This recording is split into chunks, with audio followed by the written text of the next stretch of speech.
Download Loco now. Download Loco now. Download Loco now. Oi, download Loco now. Download Loco now.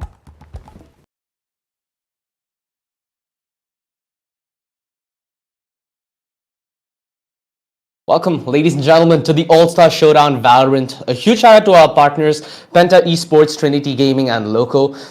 It's just been a couple of days since Champions. The off season's just begun, and Penta's like, you know what? Why not just enjoy the laughs and lulls? Let's throw down not only the biggest sum of cash there is for the streamer event, but also more importantly, we're not only going to have the best streamers, but the best players in the country duking it out. So I'm just looking forward to an extravaganza of a weekend. And what about you, Krebs? Yeah, you're right. The extravaganza is the word I would use to describe this event because, yeah, we expect friction, we expect conflict over here between the content creators and the pro players. We expect them to, battle each other out in this amazing streamer tournament. But you gotta keep one thing in mind that they have already been battling each other out since 2 days ago. We just had an auction event on 21st where the four captains had to choose their teams, and that was quite a spectacle as well. If you guys haven't watched that, then go ahead and check that out while you're in the breaks or something. But yeah, these teams, they did not just form overnight. I mean, technically they did, but then I'm sure that the content creators who wanted the team members have been plotting this since quite a long time. Yeah, 100%, dude. I think the one thing that I'm personally going to be looking forward is how these so-called professional players play away from their team, right? We're so used to them playing that team game or pugs. You Yeah, never see that in between. yeah. So now not only are they going to play their own game, but they're going to play against their own brethren, which is going to be a spectacle again. Exactly. And some of these players, they've been sharing sweat, blood, and tears in order to achieve their hopes and dreams on the national stage and everything.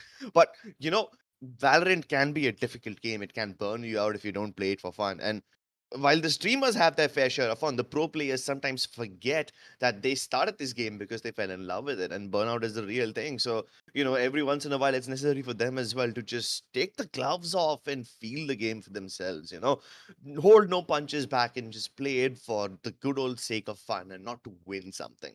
Of course, there is good incentive for you to win. There's plenty of prize money up for grabs, but let's be honest, these guys are not after the money. These guys are here to just chill and probably BM each other. Yeah, I mean, you live by that philosophy, but there are so many people on this server who don't, right? I think one person that actually comes to mind who you will be seeing playing in the first game today is SK Rossi. Not only is he like really good at Valorant, but any game that he even touches for fun, right? He ends up making it to the leaderboard some or the other way. I asked him, what's your secret? He's like, bro, how aren't you good? So that's the kind of answer I got, I There's no guess. secret. There's just expectations. His expectations are set pretty high, and I think you guys should have your expectations set high as well, because we've not only had the best streamers, the best players, but also some players that you might not have witnessed play their competitive break yet. One of them I'm personally looking forward towards is Kohli, because he's been in the leaderboards for quite a while. I've seen his name, but I want to see that game, baby. Oh yeah, definitely. Kohli has been one player that global esports have been holding on to.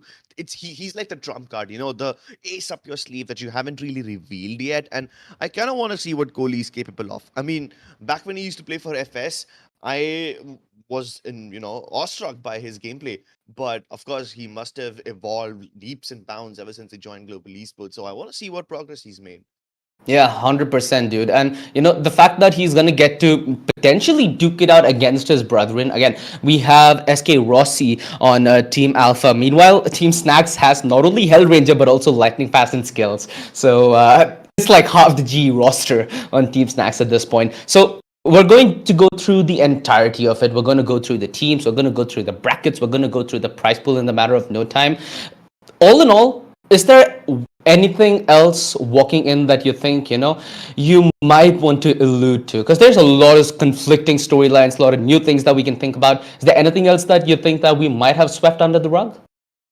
I don't think this is something that you can sweep under the rug. And while you don't have anything to do with this tournament, the one fact that literally every Indian has been talking about since the last 2 days is the fact that Global Esports made it to the Valorant franchise.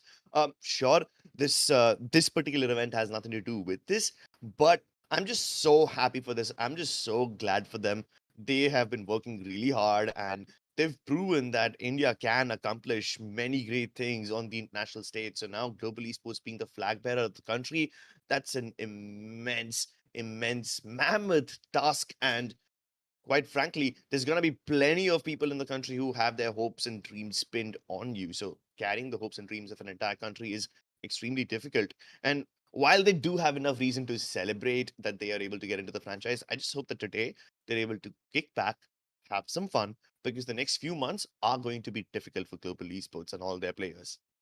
Not only is this year left with a lot more, I'd say, fun events down the line, which you might get to know pretty soon, but we also have next year, which is going to be a huge leap for our region as well, right? In terms of how competitive we can be, the kind of teams that we'll get to play against, and the new format that's going to be in place. You made an interesting point there, because you look across the seas, right? You look at NA, you look at EU, and you see the way franchising has affected that ecosystem. All in all, there's a huge shakeup that's over the horizon with teams that are going to make it into franchising, with teams that aren't, players who are tier one, who might get another chance, who might get a move team. So there's a lot of interesting storylines brewing overseas, and I can't wait for that to hit APAC. I can't wait for that to hit maybe even South Asia. You never could really foresee the day where SK Rossi might go in representing Southeast Asia in a Southeast Asian team under champions. I'm just seeing, dude, the future is kind of wide and bright. Oh, definitely. The future is bright for Indian esports, but so is the evening. We have some of the best content creators in the country right now who, over the course of the last 2 days, have bid for their teammates, auctioned them off, and tried to purchase their loyalty, purchase their skills, and maybe even treat them like mercenaries to some extent. But hey, at the end of the day, the team that walks away with the grand prize is the one that is able to get together. Of course, this is not a competitive team setting, right? You haven't had any time to practice, you haven't had any time to get to know each other. Sure, these players know each other because this is a small industry and everyone tends to know each other, but they haven't really been able to play with each other all that much. And this is basically how it turned out. Like on 21st, we had this auction, the four captains bid for their teammates, and today we begin. We'll be starting off with two best of ones today in the upper bracket. The teams that lose those matches will then be relegated to the lower bracket, where they will be having a best of three today, followed by Yep. more tomorrow and day after. Yeah, you know what that means, Crips. One team is already going to get bid farewell at the end of day one. Damn, Oh talk about yeah, being a little cutthroat. yeah. I mean, who would have expected the All Star Showdown to be this cutthroat, right? And with one team going home today, that's just them being forced to settle for the fourth place. Speaking of fourth place, there are teams who have the opportunity to move up tomorrow. We'll have the upper bracket and the lower bracket matches again tomorrow. The winners will have a best of three. The losers of those particular games will also have a best of three of their own in the lower bracket. And Yeah. that will give us two main contenders who will make it to the grand finals on 25th of September, where they'll be duking it out in a best of five.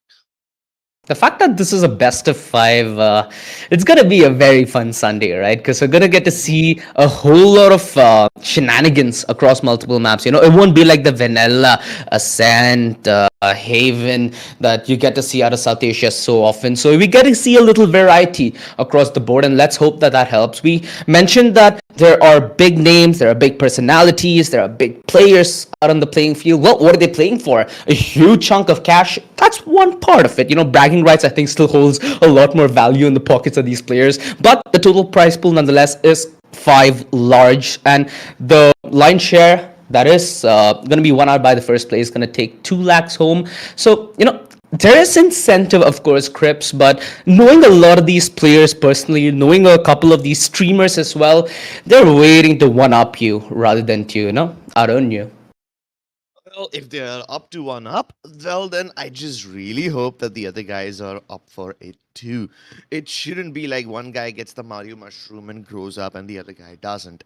Speaking of Mario mushrooms and speaking of growth, there is a chance to climb your way up to 5 lakh rupees. That's the total prize pool. The number one team takes away 2 lakhs. That's the lion's share. The second team walks away with 1 lakh 25. Third one walks away with 75,000. And of course, the last team walks away with 50,000 only, which means today we will be getting one team that settles at the fourth place, settles for the minimum prize, and unfortunately has to shy away from the battles day after and tomorrow. Yeah, and the MVP gets bag half a lakh himself, so that's gonna be a good bit of vacation money for whoever performs the best. And yeah, considering the rosters, considering the players we have, I think it could be literally anybody from any team. Yeah, we have a decent mix of professionals and streamers over here. So I'm assuming the MVPs will be from one of the professionals, but hey, these streamers harbor a bunch of talent as well. And I don't know, maybe they can surprise us. This is what the brackets look like for today. We're going to be starting off with Team Alpha and Team Scout going up against each other, followed by Team Snacks versus Team Mortal. And while one of them will move on, I'm sorry, not one of them, while two of them will move on to the upper bracket finals, that is happening tomorrow. Yep. Today itself, one of these guys will be sent back home. Hmm. And for anybody who's just tuning in, the captains are going to be on the server from what we are aware. So do expect to see Scout, do expect to see Mortal just gloves off and into the ring. It's going to be some good old fashioned fun. I know for a fact that Scout is proficient not only on the mobile but also on the PC. I've seen him play Yeah, multiple PC games, so I'm expecting a lot from Team Scout considering the team he has. It's Scout, Bad Love, Wimp, Coley, Rex, and McQueen. So you see that roster being so well rounded, not only in terms of firepower but also supportive elements like Rexy and Wimp. exactly. And not to forget Bad Love. This guy started off as a supportive element of sorts, but now he's one of the best duelists in the country. And not just that, I'm also excited to see Kohli in action because this man has been sitting under G's thumb for quite some time now. They've been keeping him, in their sleeve as an ace card, but they haven't really revealed what he can do yet or what he's capable of. So I want to Yeah. see him in action as well. And then we move on to Team Alpha Clasher. He's got two lovely content creators, Ankita and Millie, along with him. And of course, the star player of the country, the heartthrob of the Indian gamers, SK Rossi himself, playing on the team. So that's Yeah. going to be something to look forward to. You talked about learning when you're in G, right? So there's this fun thing that I learned from SK Rossi, and it was on the bat of a fun little tournament that we played on land. So it was essentially me against one of my older friends, and we were wiping them in the first half, like legit just wiping them off their feet. And Rossi intentionally poked me and my friend to have a rivalry at that land. He's like, OG, you need to shout louder. And he kind of tried to teach me the art of trash talk. Oh, wait, I mean, I'm yet to see this side of SK Rossi. I've only seen him do this in one of the land tournaments I attended, but I would love to see him put some more spice and rub some salt into the wounds. Of course, this tournament is supposed to be fun. I mean, if there was no rivalry of sorts, if there was no one person just egging the other guy on and poking him, it wouldn't be fun. I want that. I'm so glad you brought this up. Yeah, and undoubtedly with SK Rossi on that lineup, I'm pretty sure that it's gonna be more of a field day for him, right? Because I've seen him when he's relaxed, and I'm seen him when he's competitive. Either way, he's lethal. So it's gonna be a very fun matchup. As I said before, playing against Wimp, playing against Rex, these are two initiators that are very well versed in dissecting any aggression. So it's gonna be a little, how do I say that? Little harder than expected for SK Rossi to begin this tournament. Let's hope the best for him. Okay. Now, that was just the first game of the day. That was Team Alpha versus Team Scout. We've dissected what this game can be and what it should be. Let's move on to the next one, and that's going to be the upper bracket semi-final match 2, Team Snacks versus Team Mortal. Now, Mortal, as you all know, is a very calm and composed person, and one would expect him to be that way, but that was his BGMI personality. In Valorant, he is just as spicy as you would want him to be. And he's got some of the spiciest players in the country along with Yeah. him. He's got Sai, he's got Mazel. Both those guys are absolute BM kings. And many of them have been, at the helm of several rosters. So adapting to a new team is definitely not going to be a problem for them. On top of that, he's got Vibhor and Kappa as well. And a young content creator, Zephy. So that was Team Mortal for you guys. But we'll discuss Team Mortal and Snacks later on because OG, right here in front of us, we've got Team Alpha and Team Scout. They're about to lock horns. Yeah. Looking at the screen, I kind of have an overwhelming feeling that Scout kind of has this in the bag, even though my boy SK is on the other team. Really? Wait, really? Okay, I'm gonna Yeah. have to disagree with you over here. So it seems like we Okay. have a little rivalry of our own as well. If you're Beautiful. signing with Team Scout, I by default have to pick Team Alpha. Hmm. I mean, see, I'll tell you this much, okay? SK Rossi might be SK Rossi, but it's still a team game. Still a team game. No, And no, it's no, no. Ascent. It's Ascent on top of it. So I'm you be the judge. listen. I'm not picking Team Alpha because there's SK Rossi in it. I'm picking Okay. Team Alpha because you Refreshing. picked Team Scout. You know, it's more about you than anything to do with the players inside. Of course, we can talk about the players, but we as casters also have some personal stake in this tournament. So, yeah, OG, I'm bringing the salt as well. That's beautiful. All right, let's head in to our community lunch then, because it's going to be a feast, right? Team Alpha versus Team Scout. Again, in my opinion, Scout the more well-rounded roster, and I'm pretty sure we're going to get to see Scout play. I'm wondering who's going to sit out though. Is it going to be McQueen? Is it going to be Rex? Is it going to be Wimp? I think I'm expecting Scout, Batman, Wimp, Coley, and Rex to maybe start the tournament off, but I could be wrong there. Although on Team Alpha, you do have more of a mix of content creators, so I'm assuming that we're gonna get to see some memes along the way. At least that's what I'm hoping for, dude. This 3 days for me is just a complete Valorant lulz experience. I'm not looking to play it. I'm just looking to enjoy it. Oh, of course. I mean, we definitely will be enjoying it. I'm not expecting there to be too much sweaty gameplay. I'm not expecting there to be too many complicated strats or anything. I think most of these Mhm. guys are just gonna keep it simple. Rush A once, rush B once, maybe throw in mid every now and then just to keep things fresh. But what I am expecting is a lot of BM, a lot of baiting, a lot of knife attempts and maybe some successful ones. That's what I'm Mhm. expecting from this game, especially now that it's been picked up as a send. If this was something along the lines of a fracture or a pearl, one of the newer maps, then I guess maybe the teams could have had some opportunity to explore some avenues, especially now that the pearl has been going through some changes. They've Yeah. added the patches, they've changed up mid art, they've changed up the lane that leads up to the B side. So there's been quite a few changes in pearl, and I hope at some point, some team picks it, but hey, Ascent has been always the go-to map of Indian Valorant. And hey, if you're gonna start off a tournament for some fun, then you better start with Ascent.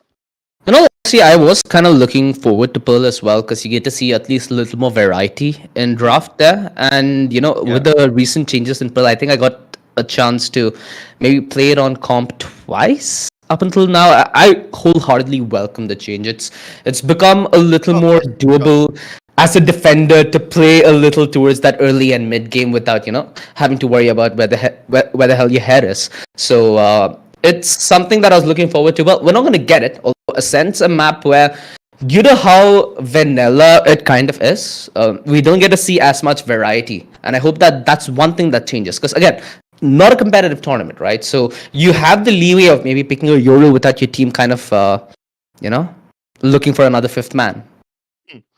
I mean, technically, Yoru can give you a sixth man as well because he can produce decoys. So it's just about perspective, I guess. Speaking of perspective, I really hope that some of these teams just ditch the idea of a normal composition which has an Exactly. initiator, a controller, a sentinel, two duelists, and just forget that.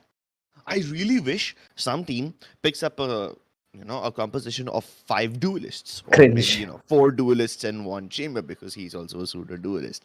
Why not? Why not? I Turn this mean, into a a spike true rush. extravaganza. Yeah, turn this into a spike rush minus the little cringe jobs. So I think that's gonna be cool as well. I mean, if you're gonna have a All Stars Showdown, then you gotta really bring the show part of it to the country. Dude, I wonder how this would be as a theory where you have a spike rush as a competitive game in the terms of, you have to win 13 to win it, but every single round you get different orbs and stuff. Imagine how whack That would be in the context of this event, in the context of, let's say SK Rossi with the golden gun against It's disgusting, bro. Stop. The man doesn't even need a classic to kill people. You think a golden gun is something he needs, bro? It's almost like retrofitting an outdated tank with a giant nuclear warhead. You don't need that, okay? You don't need such disastrous weapons well, to kill I, people, I I was especially from thinking that more. guy. I was thinking more of the lines of the optimistic route. Imagine killing SK Rossi when he was on the golden gun. That'd be a flex. That Beating him would in a be a competitive game, a lot of salt, a lot of sweat, a lot of grind. Screw that. hmm. I mean, sure, I think it might be possible, but then again, I just want to be able to buy my own guns. I don't want to be handed everything True. randomly. Of course, I Yeah. might not mind a stinger or two because of the changes that have just happened recently. Damn. I mean, I used to hate the stinger before the changes, but Still now do. I think I'm warming up to it. I'm not saying I like it yet, but I don't know. Maybe I'll get used to it. Okay, we need to have a talk after the best of one, maybe, because again, the stinger, in my opinion, trash can. That's all. That's where Oh, it kind of belongs. you still believe it belongs in the trash? Okay. Yeah, kind of. I mean, see, there are some players who can make it work. There are some players who can make any weapon work. But personally, for me, nothing but a vandal or an op. No thanks. I mean, of course, you've been the dedicated opper all your life, but I know a couple of people who can make the stinger work. In fact, forget the stinger. I can sense a couple of people might just pick up shorties over here just for the sake Hmm. of it, just to grief their opponents. A few people that come to my mind are Sai, to some extent, maybe even Shivi. I'm sure that these guys will pull off plays like these just so that they can trigger their opponent a little bit and maybe extract some content out of them, get some reaction, bait some rage out of them. And that's what an all-star showdown is all about. I get where you're coming from. The only time I use shotguns is when I'm playing bind, and again, boring map. So you got to find a way to make it fun, don't you? So it does certainly have an element of, what? Let's go for it. Like, let's imagine a raise on ascent with a judge on entry, dude. That double satchel at A gen. Yeah, We've my seen it stomach's so many already hurting. times. You've seen that play so many times. It's almost like, yeah, let's just pre-fire this, but then you realize, hey, you can't fight a flying raise with a judge unless you have a judge yourself. You don't need wings for it, but yeah, you gotta fight fire with fire. You gotta fight salt with salt, and of course, throw in a little sugar every once in a while. But the point I'm trying to make here is that these players will throw out the meta, throw out what the game is supposed to be like. You guys have seen tons and tons of amazing Valorant content here on the Penta Esports YouTube and on Loco, but I'm just warning you that this tournament is gonna be nothing like it. Nothing like it whatsoever, dude. In fact, I think right off the agent select, we're gonna get at least one bamboozle. That is my prediction. And agent select is something that we should head into at any moment. So do hold on to your seats, ladies and gentlemen, as we should be live in a matter of no time. Like I've mentioned, it's gonna be Team Scout taking on Team Alpha. It is gonna be Ascent to start our day off. The one map that I feel like they should change, apart from Pearl, in my opinion, is Ascent, just due to the way it's kind of too bread and Becoming butter at stale the now. moment. Yeah. So, interesting changes that come to the top of my mind is a small change towards the mid area, because I've noticed, especially in a little more of an uncoordinated setting. I'm not talking about professional play whatsoever here. Usually, when you play Ascent, mid is very pivotal, both as a defender but more so as an attacker. So you get to get heads up on rotations. You maybe even get a chance to get a pick off if there's an over ambitious defender up ahead of you. I think a couple changes at mid could do a good trick, especially for the engagement where you take it from top mid all the way to the arch, right? If a little tweak in maybe how much the arc is revealing of mid. Maybe you widen that a little. It puts more of an element of risk, but it also opens the map up a little bit, which gives a little bit of flexibility. I think that would be a good change. Is there anything that you think that you'd change in a sense to spice it up personally? Get rid of the door, just completely. Damn. Honestly, get Okay. rid of it. I mean, I've seen teams who activate the button right at the start of the round and then just break the door down. And I think that's so convenient as defenders. You just never have to wait to get the guys to come over there and press the button. Like, imagine that you have a jet on your attacking team and you just move in. You're supposed to clear out Gen. Once you've done that, your teammates are coming up behind you to press that button, shut the door down, and you want to plant the spike. But then you realize, hey, wait, that button's broken. The door is not available anymore. And then there's basically literally no time to get post-plant possessions. And I love it when teams do that. I don't know why people stop doing that. There was like this one golden era between, I believe, from July to September 2021, where that was the go-to strat of every defensive team on Ascent, just break the door down. People don't do that anymore. I mean, to some extent, the counterplay was developed during that meta, and it kind of Yeah. became like a 50-50 thing. In a professional setting, you'd never like to enter a Of course. duel with 50-50 odds. You're Yeah, most yeah. probably going to end up throwing that round. So it's kind of understandable, although I do get the point that you're trying to make, Why be a gentleman when there's no door whatsoever? Yeah, Just kick it break it down. off the bat. Yeah. It I needs mean, to. It reminds me of Johnny from that horror scene. here's Johnny. I mean, if you ask me what I would do to Ascent, I would just get rid of it. Don't tell anyone I said that. Don't tell anyone I said that. But hey, I just said it out loud in Oh, front of the damn. Vertex stream. But yeah, I honestly think Ascent has more issues than Split. I don't know why that's been taken as the competitive map Exactly. pool yet. At least Split is Dude. not like one-sided. There's still plenty of opportunities to create combo plays that you haven't really seen before. Yeah. And yeah, so that's my 2 cents. But I kind of want to get to another topic over here as well, OG. We are about to go live with the first game of the day. It's gonna be teams alpha play first, right? Now, any one particular player that stands out for you on Team Alpha? Uh, I kind of want to give it to Haiwan here. It's been a very long time from since I've seen him even play. So Yeah. it's going to be a little bit of a treat for me, considering he also had his birthday real recently. Let's see if he can take home a Oh prize. yeah, like just 2 or 3 days ago or something. I think it was during the bid, right? If I'm not mistaken. Yeah, it had to be around that same time. So that's the one thing I like about Team Alpha. They might have SK Rossi, but they have people like Logi, they have people like Haiwan. These are players that I've seen for the longest amount of time, and I've not seen them in recent history. So I'm really looking forward to what Team Alpha have to present. All right, Team Alpha. I mean, of course, SK Rossi is going to be a talking point, but I'm so glad that you brought up Haiwan. Man's been creating a lot of content for Godlike recently, and of late, he hasn't really competed, so I don't know how rusty he is or how in form he is. But hey, he doesn't need to be in form to just kick some ass in pugs.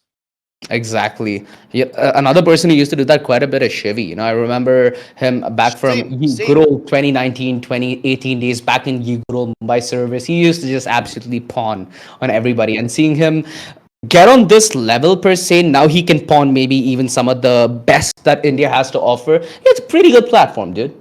Yeah, it is a pretty good platform, and more importantly, Shivy just playing in general.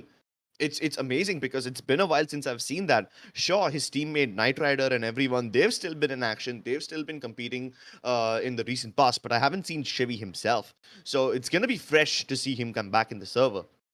Yeah, 100%, dude. It's again a long weekend that we have, right? We have a lot of things to look forward to. I think we are right about ready to head into the agent select. Team Alpha versus Team Scout. SK Rossi on that chamber. I'm not gonna lie, see, I'm one of those people who still loves the jet on Ascent. At least when you talk about how I feel about it personally, it enables you to just walk with a little more freedom as you're gonna take, like, let's say a duel at mid.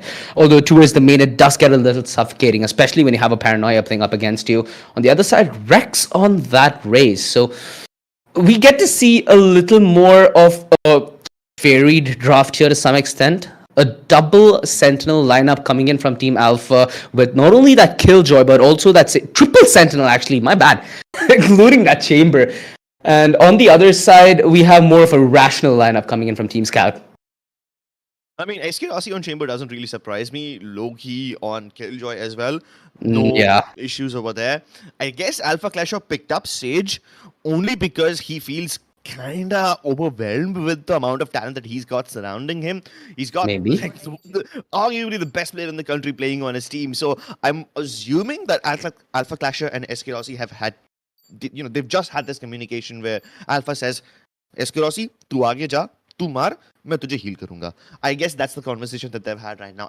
There's no other reason for him to pick up the Sage, especially when Maharani is in the server. She's always played the battle Sage, so it really doesn't make sense for Alpha Clasher to pick up the Sage when Ankita C is in the server as well. She's always picked up the battle Sage, and she's been amazing with it. She puts up those Grim Walls. I've seen her in some other streamer tournament where she was just hanging out like 60 feet above the ground, shooting people off when people were not even aware where to look. So yeah, we've seen that stuff from her. But I'm excited to see Logista and Haiwan play together. Logista also one of those people who's not as appreciated as some of the other players over there, but I'm just glad to see him in action. Yeah, and the man that I think both of us are looking forward to witness as well, Kohli.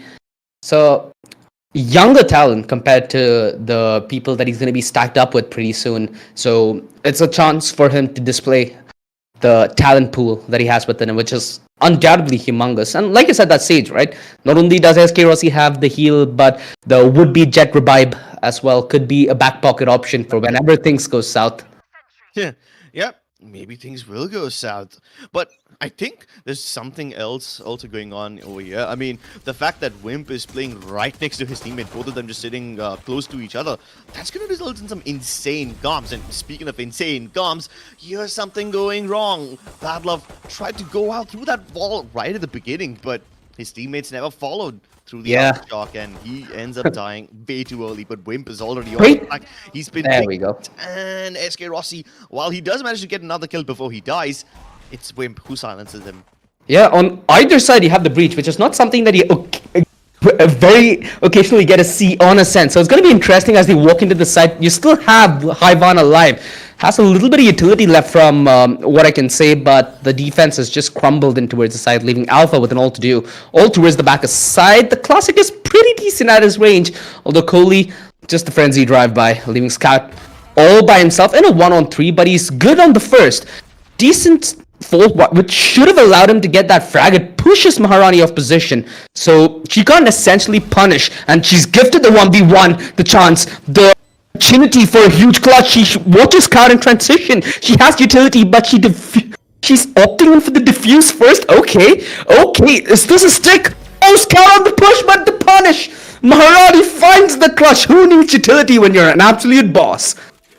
Absolutely. I mean, there's a reason why her name is Rani, right? She's the queen of the server right here. A 1v2 clutch in the first round itself, and the smile on her face tells you everything you need to know. She had... I mean, Kohli should have had her dead to rights over here. Of course, he had the superior weapon, had the better HP. Odds say that if you swing her, you might be able to kill her right away. But Scout, the way he planted, I think he kind of panicked over there because the spike wasn't exactly stoppable from that position, if I'm not wrong, because she was able to get the defuse without getting shot at, and then she had to go ahead and fight him as well. And yeah, 1v2 clutch right at the beginning. Team Alpha off to a good start. And whoa, we've seen Vandals in the second round itself.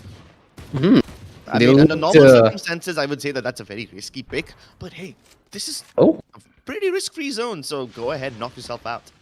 Yeah, I mean, it only becomes risky once it goes to the other side, so they better be a little wary as to how they support SK Rossi. Although at this point, he's like, bro, keep the support of yourself. I'm just gonna go W into mid and just see which head I can find, which he does find 2 off so far. And it's definitely shaken up Scout's team for now, as they just lie in wait outside B main. Nobody to challenge, and that's the part I love, right? Team Alpha, they have a Vandal out in the playing field. They prioritize numbers here. Ooh, what a flick. Yeah, that was just plucking Kohli out of thin air. He's not going to be feeling too good about that one. For the Dark covers to just keep them suppressed. And as the nade forces are out in the open, she doesn't shy away from a fight. Ankita goes down swinging. Yeah, and Scout did manage to find the only frag that his team was able to find this round. So, a job well done by Team Alpha.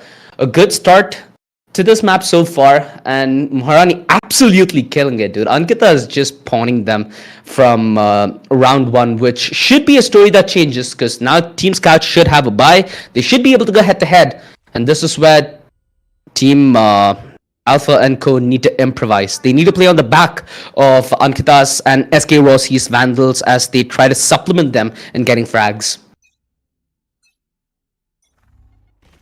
Oh, well, here you go. A nice fault line to start off SK Rossi, hoping that he gets set up for a B-link kill. But hey, there's danger on top of mid as well. So you gotta Yeah. be careful about that. They can't push the smoke just yet, but you know for a fact Hewan wants to make a flash play given the opportunity. For now, they're able to hear Rex just Oh, pour they don't every anticipate it. utility into a shot, but they were definitely not prepared for him to get shot at from behind his back. Ooh. Straight up diff, man. Bad Love showing true love to SK Rossi, although Hyvan still goes down. Bad Love was 100% blind, wasn't he? Yeah, I mean, he doesn't need his eyes to get the frags. He's got that sixth sense. Logi also has a spidey sense tingling around him, but Badlove is just on a roll. There's absolutely nothing that can stop this man. Ankita trying to deny the inevitable, trying to stop them from crossing over into the site, but the spike has already traversed. Look at her slowly creeping away though. Nobody's looking towards this vicinity. If Alpha's just able to buy enough distraction, this could be Ankita's round to win. You just have to wait and see. Alpha, 1 HP and the punish instantly from Kohli, leaving it all on Maharani's hands. I'm pretty sure that even she would maybe like a save right now. There's no point in maybe giving away that Vandal, although in this kind of a situation where you know weaponry might be bad on the other side, she's like, heck, why not give it a try, Kohli? Swift with the punish yet again from that same position to give Team Scout their first round in this game. Well, the buy down goes their way, as expected, as most economies function. Team Alpha, they're off to a decent start, but Team Scout isn't far behind either. And sure, Marani has been able to pull off that 1v2 in the pistol, but this 1v3 was a bit too tall of a task. Especially that they did not give her isolated 1v1s, you know?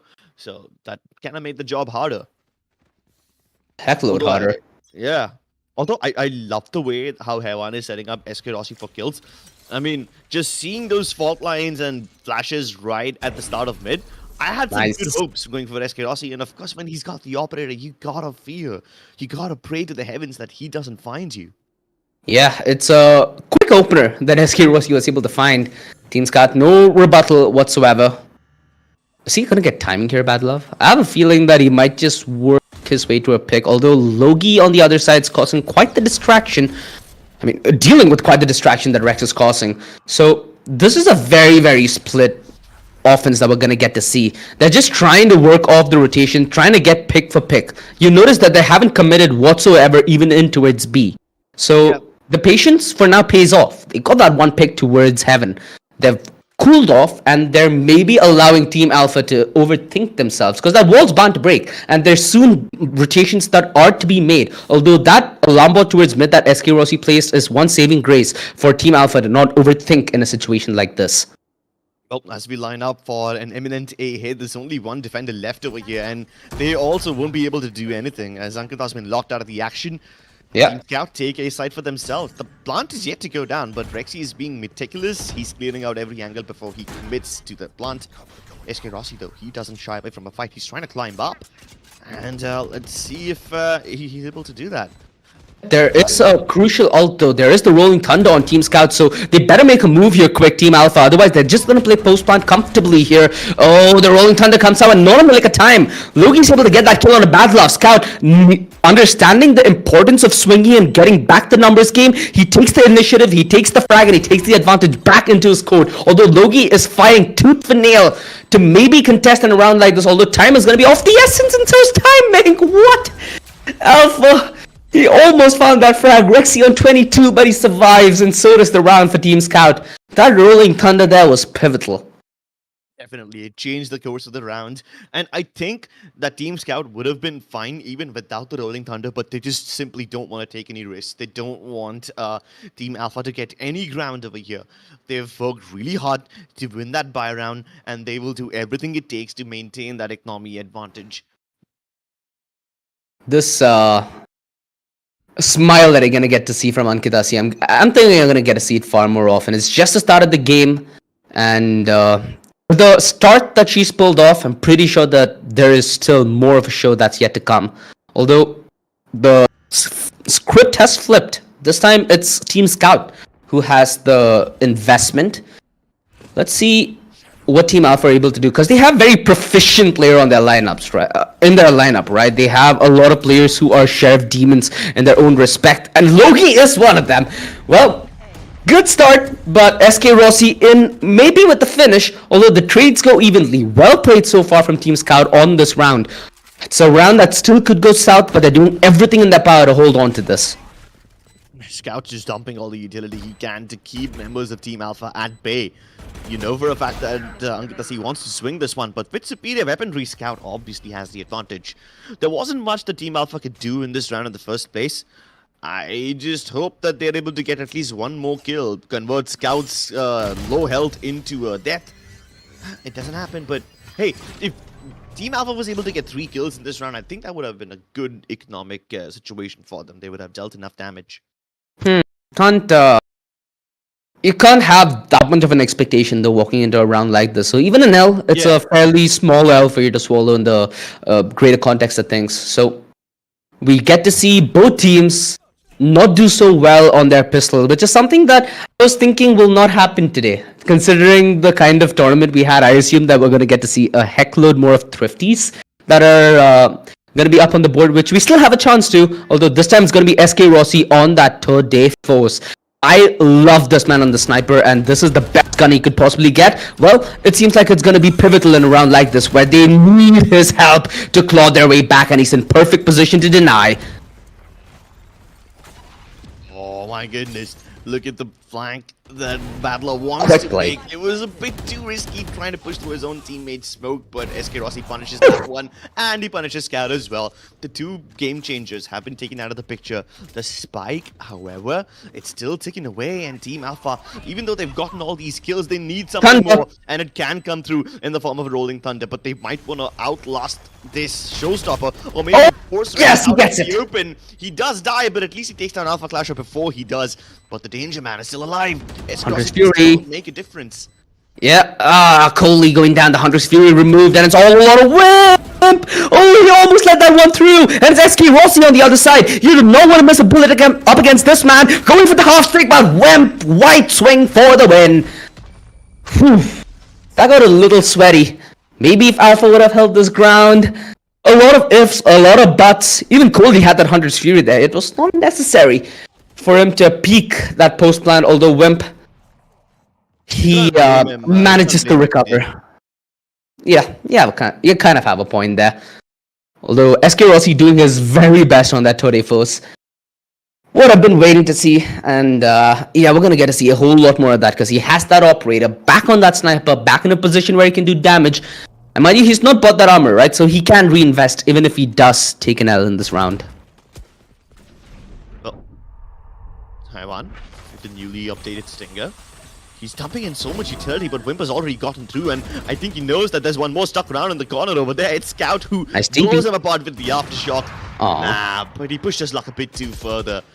SK Rossi. Spam. Oh, Hunter's Fury! This is a disaster! He's down, and so is Alpha, maybe? Alpha got tagged for sure, and Rex finishes it off. Oh no. Perfect timing, perfect utility. They just W their way into this ace site, and you know, you gotta give it to Coley there. Perfect usage of that Hunter's Fury, because that operator, we've seen it change entire rounds and entire series. So yeah, it's really good that he removed it out of Rossi's hands early, although considering Rossi's investment, he's able to reinvest into that operator because he didn't get the armor the round prior, which he's still not going to do this round. So yeah, they're still going to have to tame the beast. He's not down just yet. Yeah, but at least the beast is a little weaker this time around without the armor. Of course, that is assuming that you're able to even connect a bullet to him in the first place. He's probably going to snap out of it before you even get a chance to shoot at him. And as Wimp is holding the fort over here, he's going to get multiple people to try to swing him. Hewan gets the dub, but it's Battler who's trying to recuperate from the losses. As he now tries to explore mid, the rest of his teammates are falling back from A main, picking up the spike at attacker spawn again, and hopefully they should be able to find something else. Quick turnaround. Oh, the play through Mel Love was just so quick. He just W'd his way through Pizza, and the enables them to just rush main. SK Rossi, good rotation, but needs to land an even better shot. The flick. Jesus Christ, this guy's a beast. Oh, absolutely. He was a relentless beast over there. Paid no heed to the pinging recon dart. Stayed over there in the angle even though Battler was prepared to pre-fire him. He just flicked him away. flicked him away like he's a common piece of peasant. But Kohli, he's got an opportunity. Alpha Clasher. Let's Brings go. it back before it's too late. I think this is Alpha's first kill in the game, so, well, better late than never, right? Yeah. Better Although late that than never. flick, dude. Oof. Absolute boss-like behavior from our man here. Let's see that again. First frag, understandable. Yeah. This one was Recon normal. dart, he doesn't care.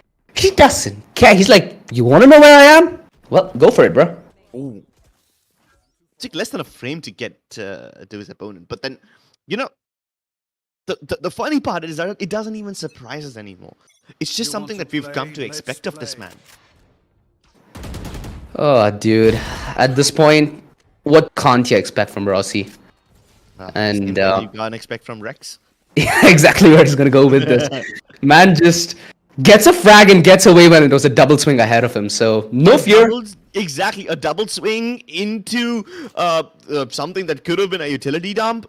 But this man simply has no fear. I mean, I'm surprised that Scout also decided to dry peek him instead of bombarding him with fault lines and flashes and whatnot. But hey, They tag him. effect.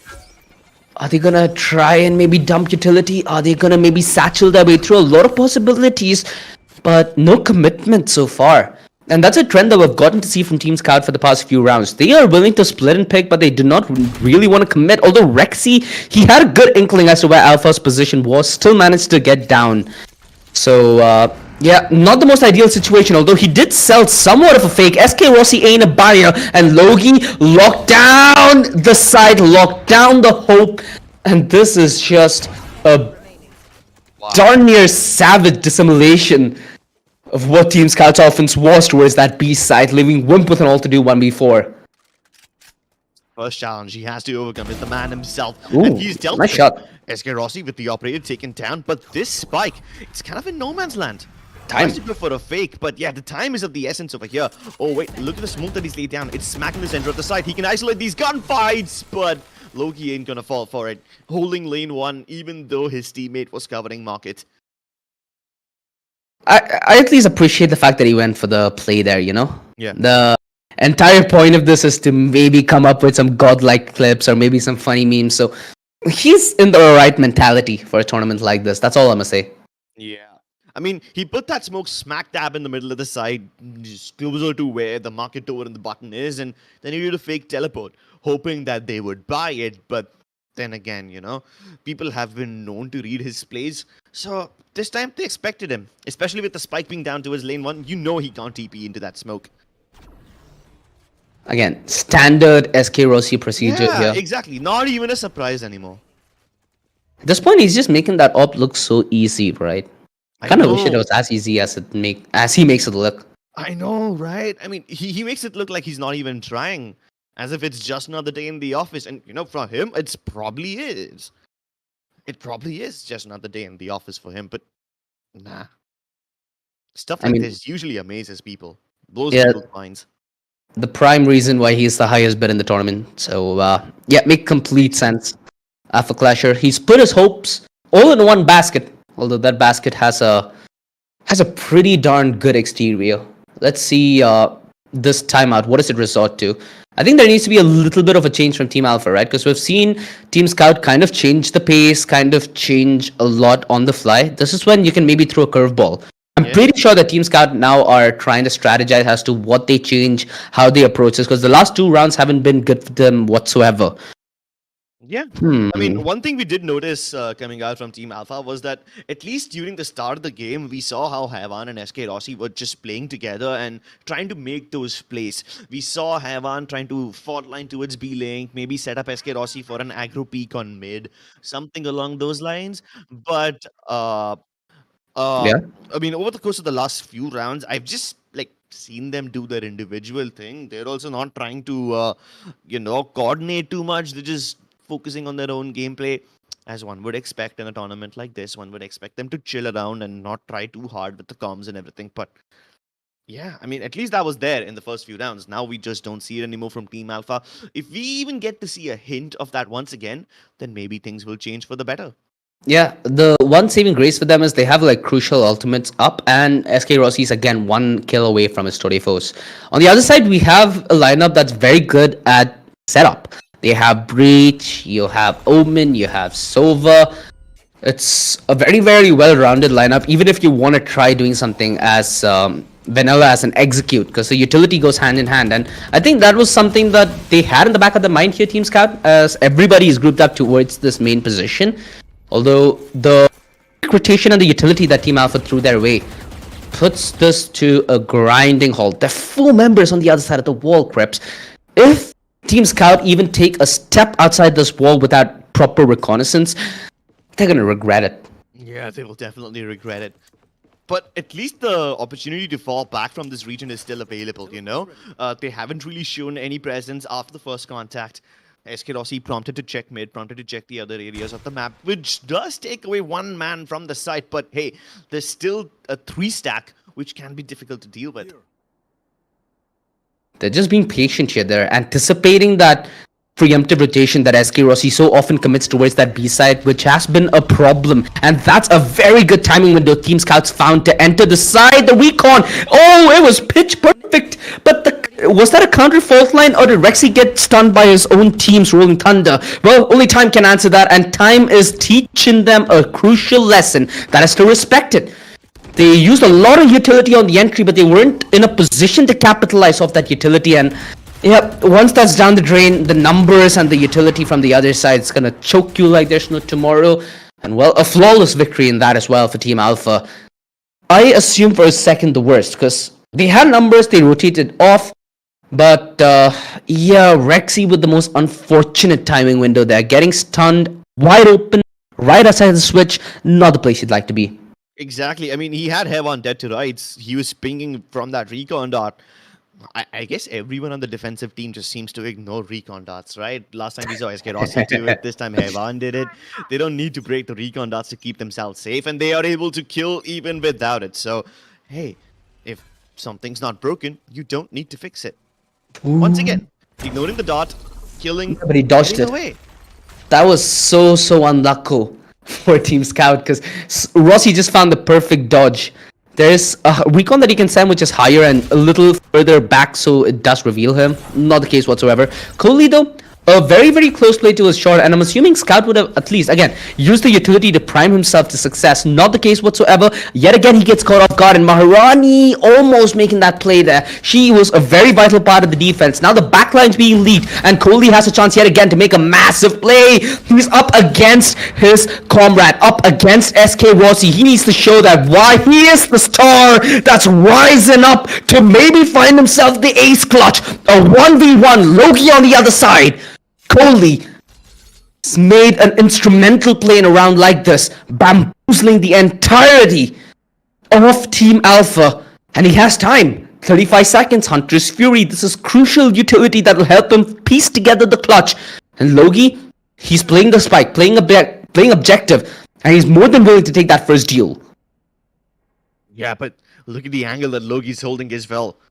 From this particular position, he doesn't need to worry about getting surprised at all. He knows for a fact that he doesn't have enough time to go all the way around A main. And now that he's given away the position, Logi can just hold it. He can swing later on when Kohli will simply not be looking in his direction. And he understands when his opponent will be at his most vulnerable. Something that even Kohli had a great sense of, especially when he was just running through, rummaging through the gardens, swinging Ankita from the smoke wide and everything. Yeah, he did all of that really well, but Loki just simply refuses to take any risks, refuses to give that fight that Kohli has been looking for.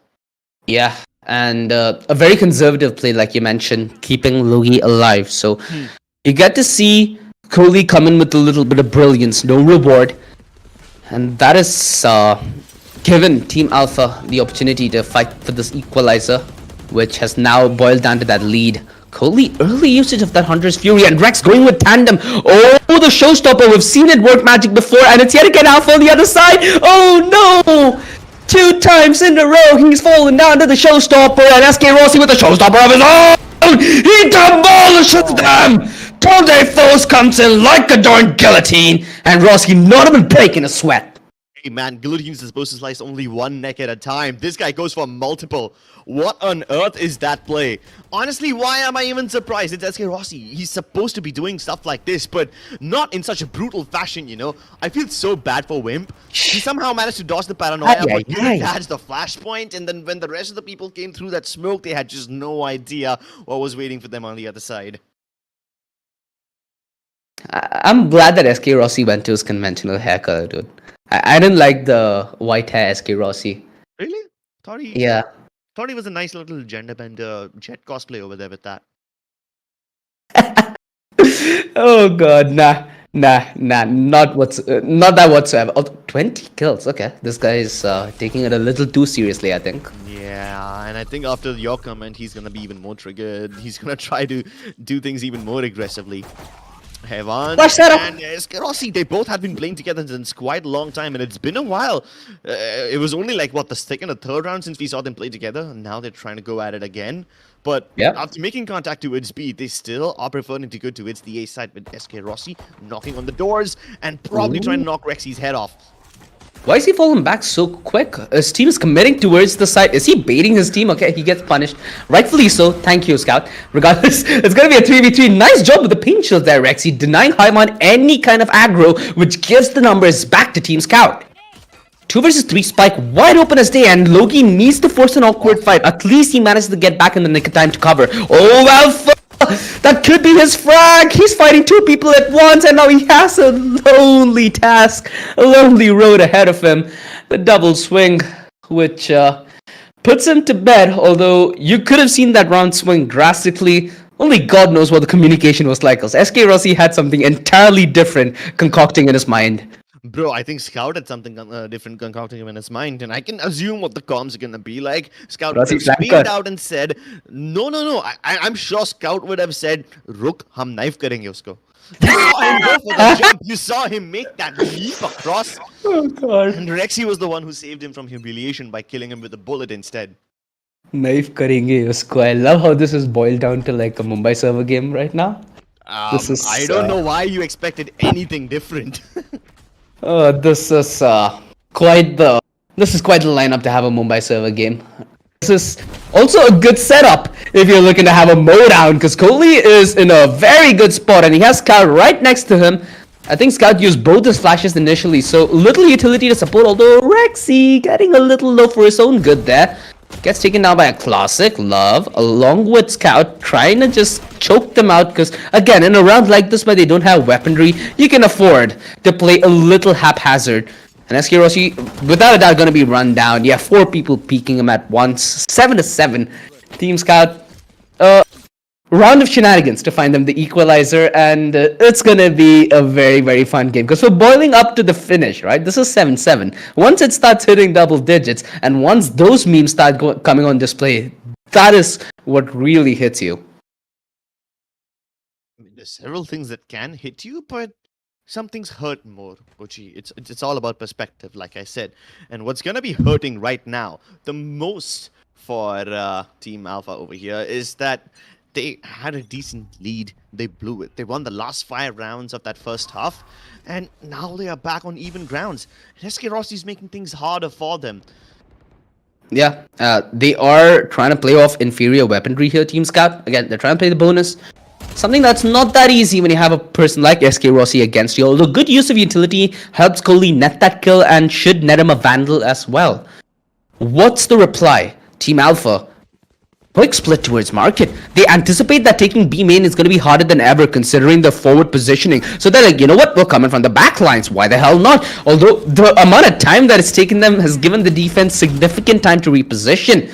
Scout still ends up going down. This leaves Kohli all alone, and there is rotations finally in the nick of time. Rexy's made his way through spawn. Kohli still being a beast, close range. That Spectre is an absolute dirt weapon, and he's just grinded them to the dirt with it. Goodness. 1 narrow corridor, 1 run and gunner. You can know what's gonna happen next. You don't need much to figure it out. This guy, I gotta give credit to Scout in this round. Sure, he team stunned his own guy like just once, but he kept him alive for so long too. That fault line hit not only Kohli, but it also hit the entirety of Team Alpha. So I cannot blame him for doing so. Plus, the fact that he was able to take B main control and retain it while they were losing control of mid market, that's the best counterplay that you can make in a situation like that. Talk about fighting salt with salt. Yeah, SK Rossi this time with the Spectre. Close range drive-by on his friend Kohli. That could have been nasty. Bad Love was perfect position, perfect timing yet again, and he finds himself the double. It's Alpha who's with the dust, so they don't have the wall, I'm pretty sure. They don't have the heal. And Love yet again, dude. This guy is a speed demon! Headhunter Ace, come on, get the first one. No! Ankit the C steals it right from his fingernails. That's a very, very close round. How? We've had 2 rounds when not only Kohli but also Bad Love were in touching distance of an ace. I think it's going to take a little bit of time from the time we've begun to finally maybe see one. But yeah, we're getting a good bit of action early on here in this tournament.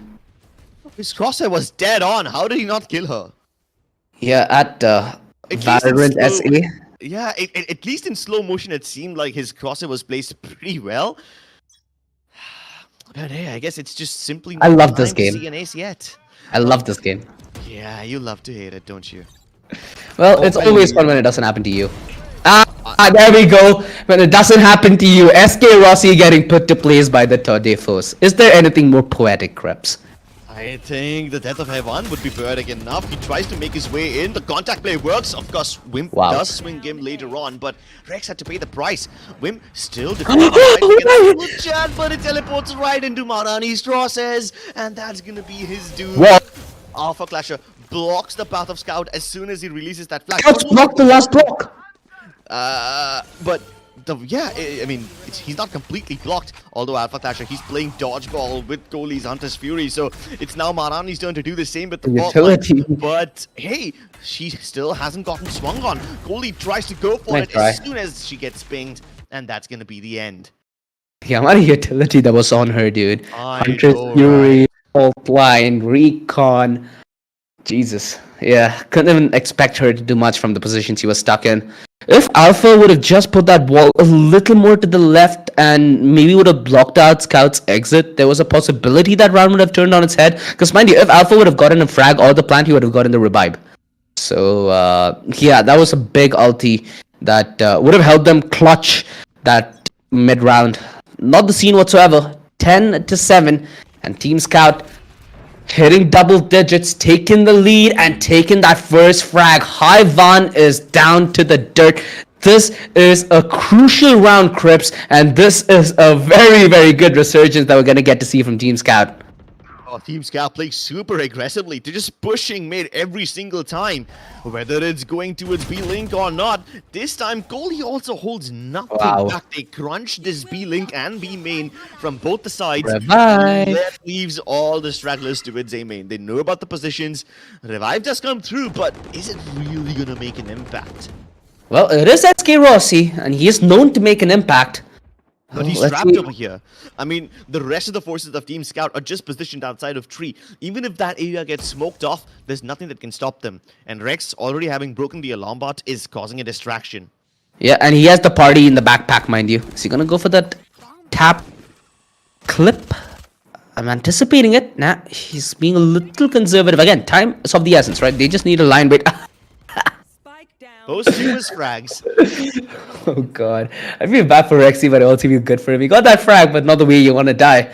SK Rossi, though, still in a position where he can deal and administer death love in a very, very cheeky little off angle with that operator. Is going to deny an alpha.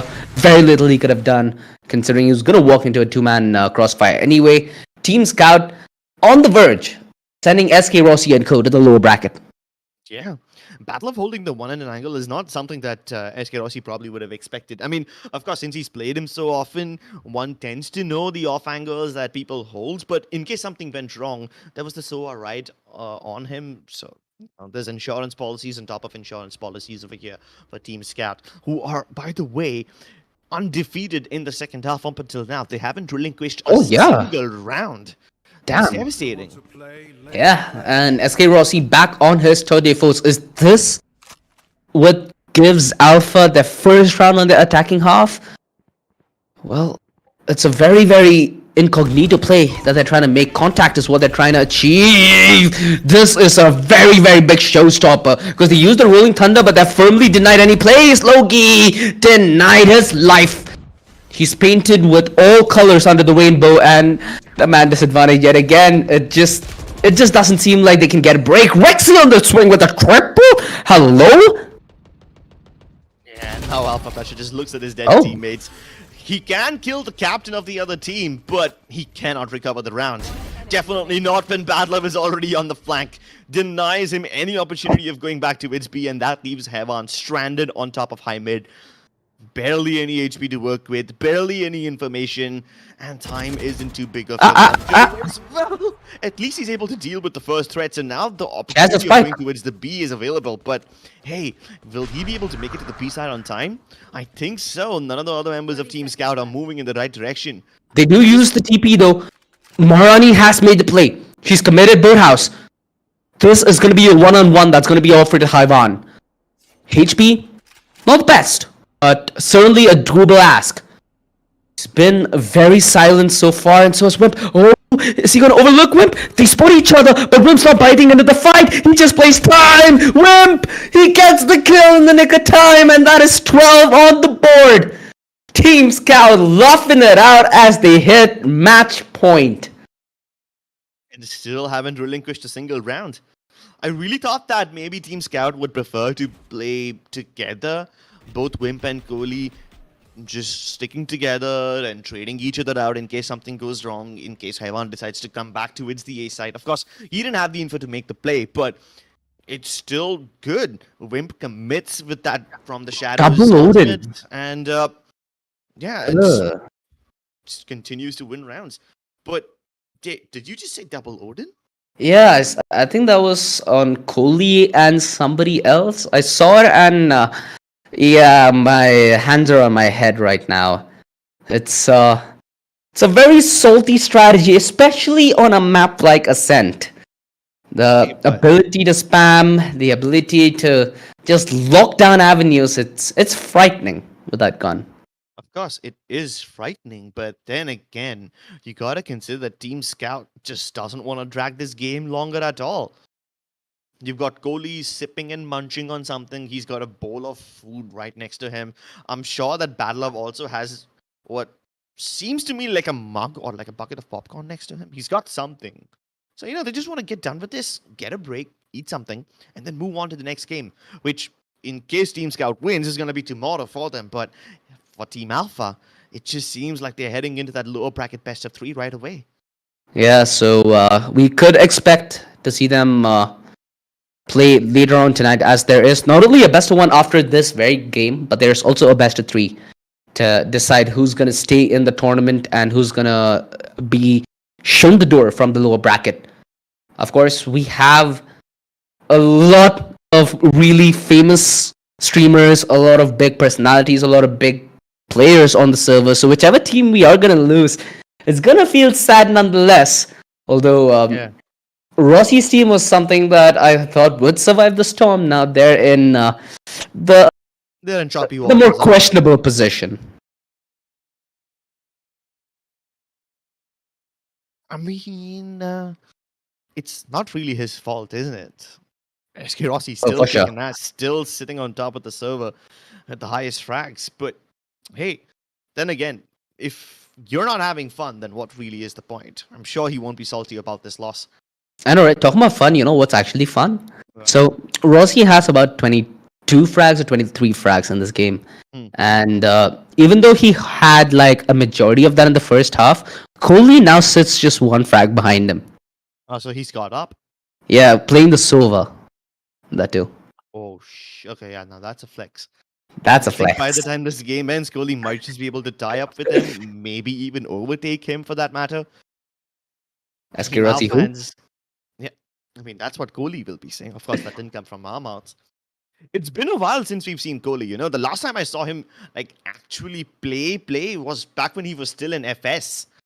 And ever Oh. since he's joined GE, he hasn't really been seen much. Of course, he might have stepped in for some of the smaller games here or there, but we never saw him play the VCTs. We never saw him play any of the bigger tournaments, none of the LANs.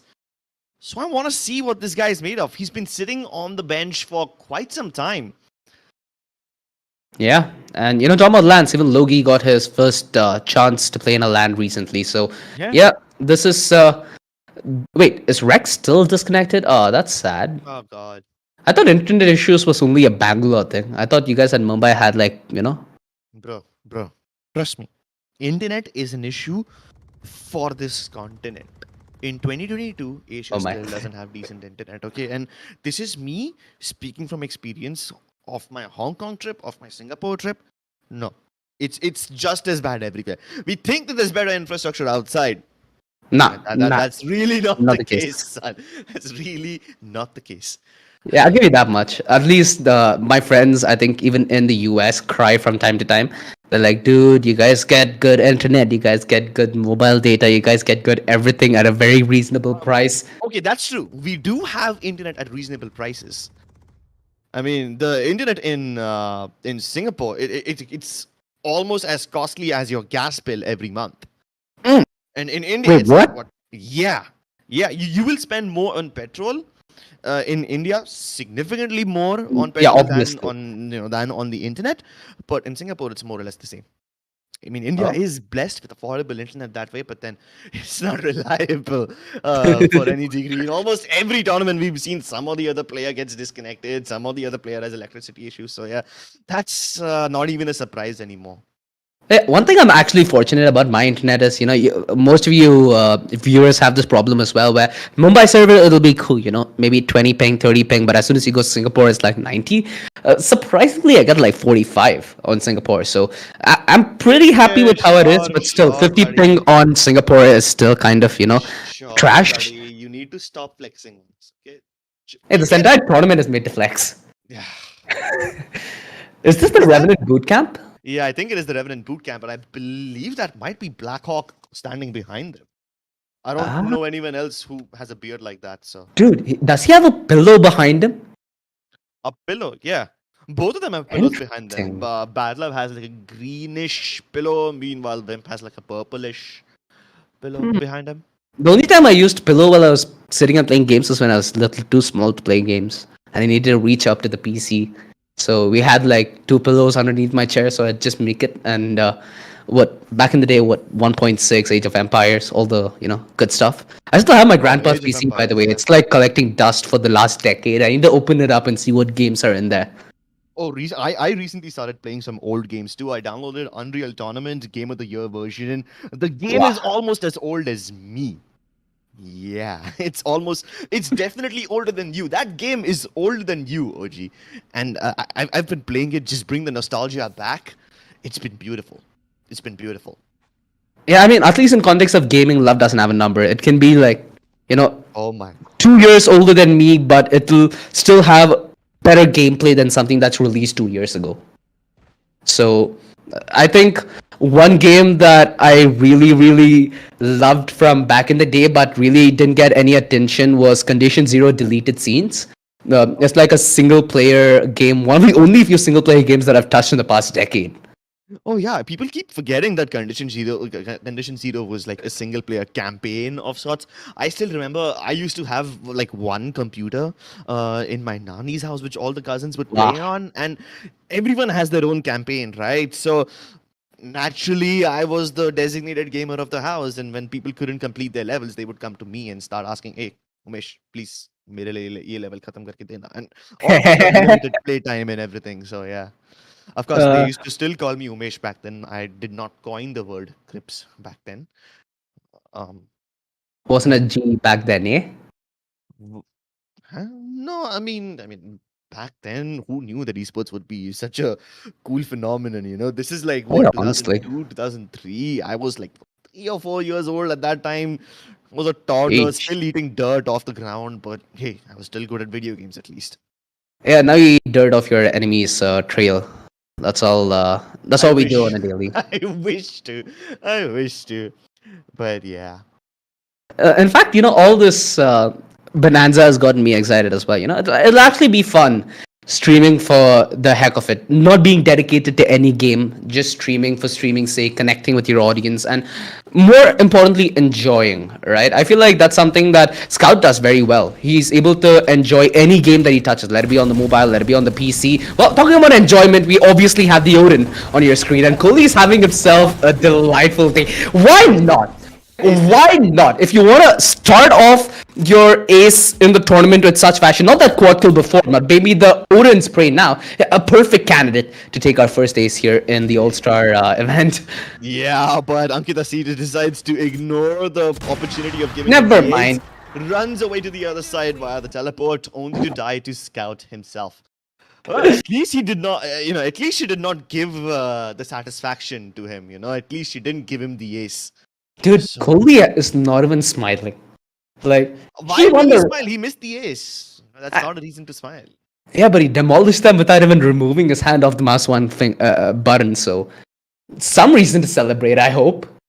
I mean, there's two ways to look at any given situation. There's always a different perspective, but right now, the one perspective that we need to focus on is the fact that Scout, they did not just win, they did it in a fashion where they didn't relinquish a single round in the second half to their opponents. It started off 7-5, they were the ones trailing behind, and then they just demolished their opponents, absolutely bodied them. This is some next level stuff that we're getting to see. And, it is a tournament where we don't expect the seriousness to come out. So results like this are to somewhat be expected. Again, with all due respect, SK Rossi, mad lad on the defense, but on the attack, especially on a map like Ascent, without a setup, life becomes relatively hard. Because you need to take control of A main, utility. You need to take control of B main, utility. You need to fight mid, utility. And, And every now yeah. and then somebody dry swings you and you're like, what the hell? Where did this come from? This is this is, I think, good that this was game one, right? I think that after a couple of the other captains see what happened in game one, we might get something like a Haven. Now, in all honesty, Haven is a map that still requires a decent bit of setup, but because of how open it is and because of how reliant it is on rotation, we'll get to see a whole lot of bamboozling, a whole lot of timing, and more importantly, a whole lot of lulls, which is exactly what I'm here for. So I hope that we do get to see a map which is not vanilla in the games that are going to come forth. Oh wow, I want something completely the opposite of vanilla. I want like a full course cuisine. I want people to pick Pearl up right off the bat, get that deep sea action going. Deep sea, I think I'd go for Breeze on that front. The coastline, the beach, that's where I chill with the sea. Yeah. No, I want to get like 100 feet under. I want to go inside that glass dome, get the teams on Pearl, get them started to, start doubting themselves, start figuring out how to play around this map, especially now that it's been changed. Yeah. One thing that I still regret about the Pearl change is that I did not get to try that double satchel boost that we saw from Jing in Champions. Oh yeah, I did not try that boost yet, and now the map's already changed, so I can never do it again now. that was a showstopper to remember. But I feel like with the changes that have been enforced on Pearl at the moment, it enables the defense to play as comfortably mid round at the mid position, which wasn't the case before.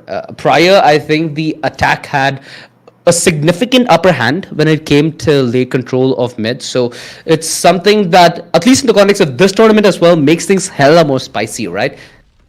I'm not sure if it will make spicy because I'm sure these players don't overthink Pearl as much as you do, OG. No offense. Maybe. But I mean, speaking of overthinking, the only thing that I was really able to think about is how effectively Team Alpha was putting up a defense and Team Scout was just doing everything they could to crack it down. They varied the pace every now and then, went for fakes as well, they went for fast-paced executes as well. So we got to see like a mixed bag from Team Scout on the attacking side. Although on defense, things changed drastically. Oh yeah, so that's one thing that I actually really loved about Team Scout's offense. So their defense might be flawless, right? So normally people look at a game of Valorant, they're like, how much did you lose? And based on that, they're making their assessment. So the entire reason why I like the offense so much is, like you said, the variety was just so much. You got to see executes, which this lineup is brilliant for. You got to see split and pick plays where You have Rexy causing mayhem towards A main. You have two players holding outside B main. You have one person holding the mid push. We got to see a lot of stuff from Team Scout. Although when you're on the attack and when you're up against SK Rossi, yeah, logic is something that might be fundamental, but even Rossi finds a way to bend those lines of reality. Lines of reality, laws of physics. Man bends everything except his head. And probably bends the hell out of his wrist with flicks like these, but you gotta have some level of confidence to not break any recon dart and continue fighting. And that goes not just for SK Rossi, but even for Hevan.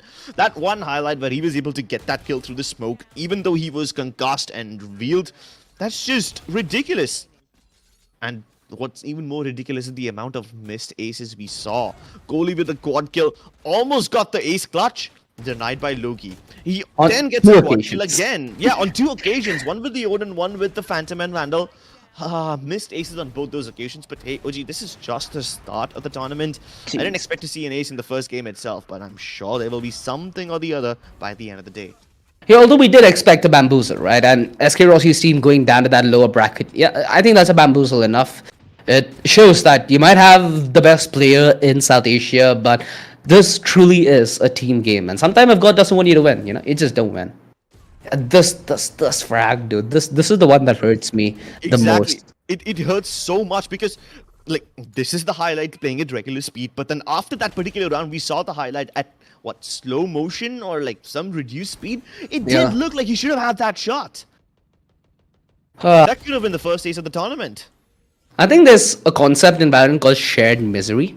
You've Of course. you've had that happen to you so often that you gain pleasure. It's not only me that God's messing with. We're all on an equal playing Aw. field here, aren't we? Okay, you're too much of a sadist for me, so I'm just gonna go on to griefing instead. And Talk that's about what sadist Kohli did. Every time I see an Odin play, I almost think, this is never gonna work. And somehow it ends up working. Dude. ends I up don't know if it's me or the Odin at this point. Nah, just because you can't use the Odin doesn't mean Kohli can't spray them down. He was demolishing people, man, mowing them And he's down like alive. it's nothing. Sheesh. This is quite a showing from Kohli. We expected SK Rossi to maybe lead the way in terms of who our first MVP would be, but a very, very dominant second half on the back of Kohli being Rook of Asova enabled him not only to just ace everybody in the server, hypothetically, not really, because he only got 2 quad kills, but more importantly, keeps his team in that upper bracket. And again, by this much of a margin, they've surely made a statement. I'm excited to see what Team Scout's journey ahead of this is, because with Scout himself not only being like one of the best PUBG players that we've had, but him being very versatile, because I've seen him play Warzone, I've seen him play Valorant, I've seen him play a little bit of CSGO. He seems to hold his own. He has a good understanding of how he should play the mid game, the kind of calls he should make, and even the setup that we got to see him do with the breach, right? On so many of those occasions, it did pay off. Yeah, that's another big surprise for me, At the start of Valorant, when I used to play with Scout, that guy was Arena main, used to just press W key and rush in. To see him now in a breach role, supporting his players, supporting Kohli so much, that was a big surprise for me. So he's definitely changed up his playstyle. Yeah. And in a team where you have Wimp and Rex, you playing support, you're playing up against some of the best supports our country. You're playing with the best supports our country has to offer. So wasn't an easy task whatsoever, and Scout managed to pull it off. Decent scoreline of 13-7. They will be playing in that upper bracket finals, which will be a best of 3, mind you. So the next time you will see them on your screen, ladies and gentlemen, this is a team that needs to be far more prepared, although it seems like preparation has kept them ahead of the competition temporarily. Well, speaking of temporary, Team Alpha temporarily find themselves in the lower bracket. Alpha Clasher had a surprisingly decent game. He was able to get a couple of kills onto Rexy and Wimp every now and then, so hey, I'm not completely disappointed. Although, for the captains themselves, who don't necessarily hail from the professional background of Valorant, it can be difficult for them to keep up with these players. I mean, of course, both the captains, Alpha Clasher and Scout. I know frag is not the metric that you're supposed to measure, but I'm really happy with the way Scout was supporting his teammates. Even Alpha Clasher, every now and then he was getting the res on in the crucial rounds and turning the tide. So I'm happy with the performance of literally everyone right here. Of course, a little more with Team Scout, given the way how they dominated the second half. And Team Alpha, they've been sent down into the lower bracket. Let's see what happens now on, because up next we have Team Mortal going up against Team Snacks, and the loser of that particular game is gonna face Team Alpha in the lower bracket best of 3. What forward to from that matchup is Kappa playing up against his team. It's like half his roster on the other side, bro. Bro, right? There's like 3 global esports members in that team. How are you gonna deal with that? And hypothetically speaking, Cup out of the rest of the entire server in that context is the most experienced player that we have. So I'm looking forward to what Kappa has to offer. Because again, in a tournament like this where there's a decent bit of, how do I put this, randomness and looting in the air, experience is sometimes what paves the way, right? We've seen how it kind of failed SKOC to some extent on the attack. Let's see if Kappa can hold his own up against what looks to be young guns up against him. Oh yeah, the young guns and all those guns hail from his own boot camp. I can imagine what it's gonna be like when they all like sit next to each other and they start playing, and then Kappa's like, screening mat kar. The word screening is like something that you haven't probably heard since the CS 1.6 old cafe days, but hey, this might bring back some memories. Dude, some of those old cafe, like I think I revisited one of those videos yesterday. I think a 2010 LAN, something along that lines.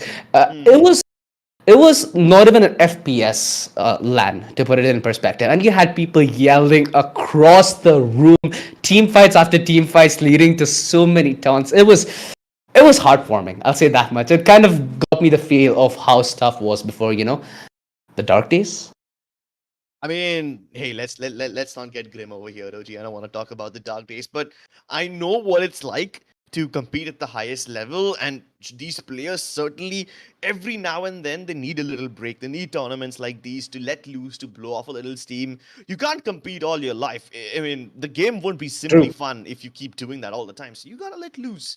That's precisely what this All Star Showdown is all about. Let's see what these pro players can do to let themselves loose, and let's see how the captains, the content creators, can harness their skill. But before we jump into the next game, we're going to be taking a short break. We'll see you on the other side.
Download Loco now.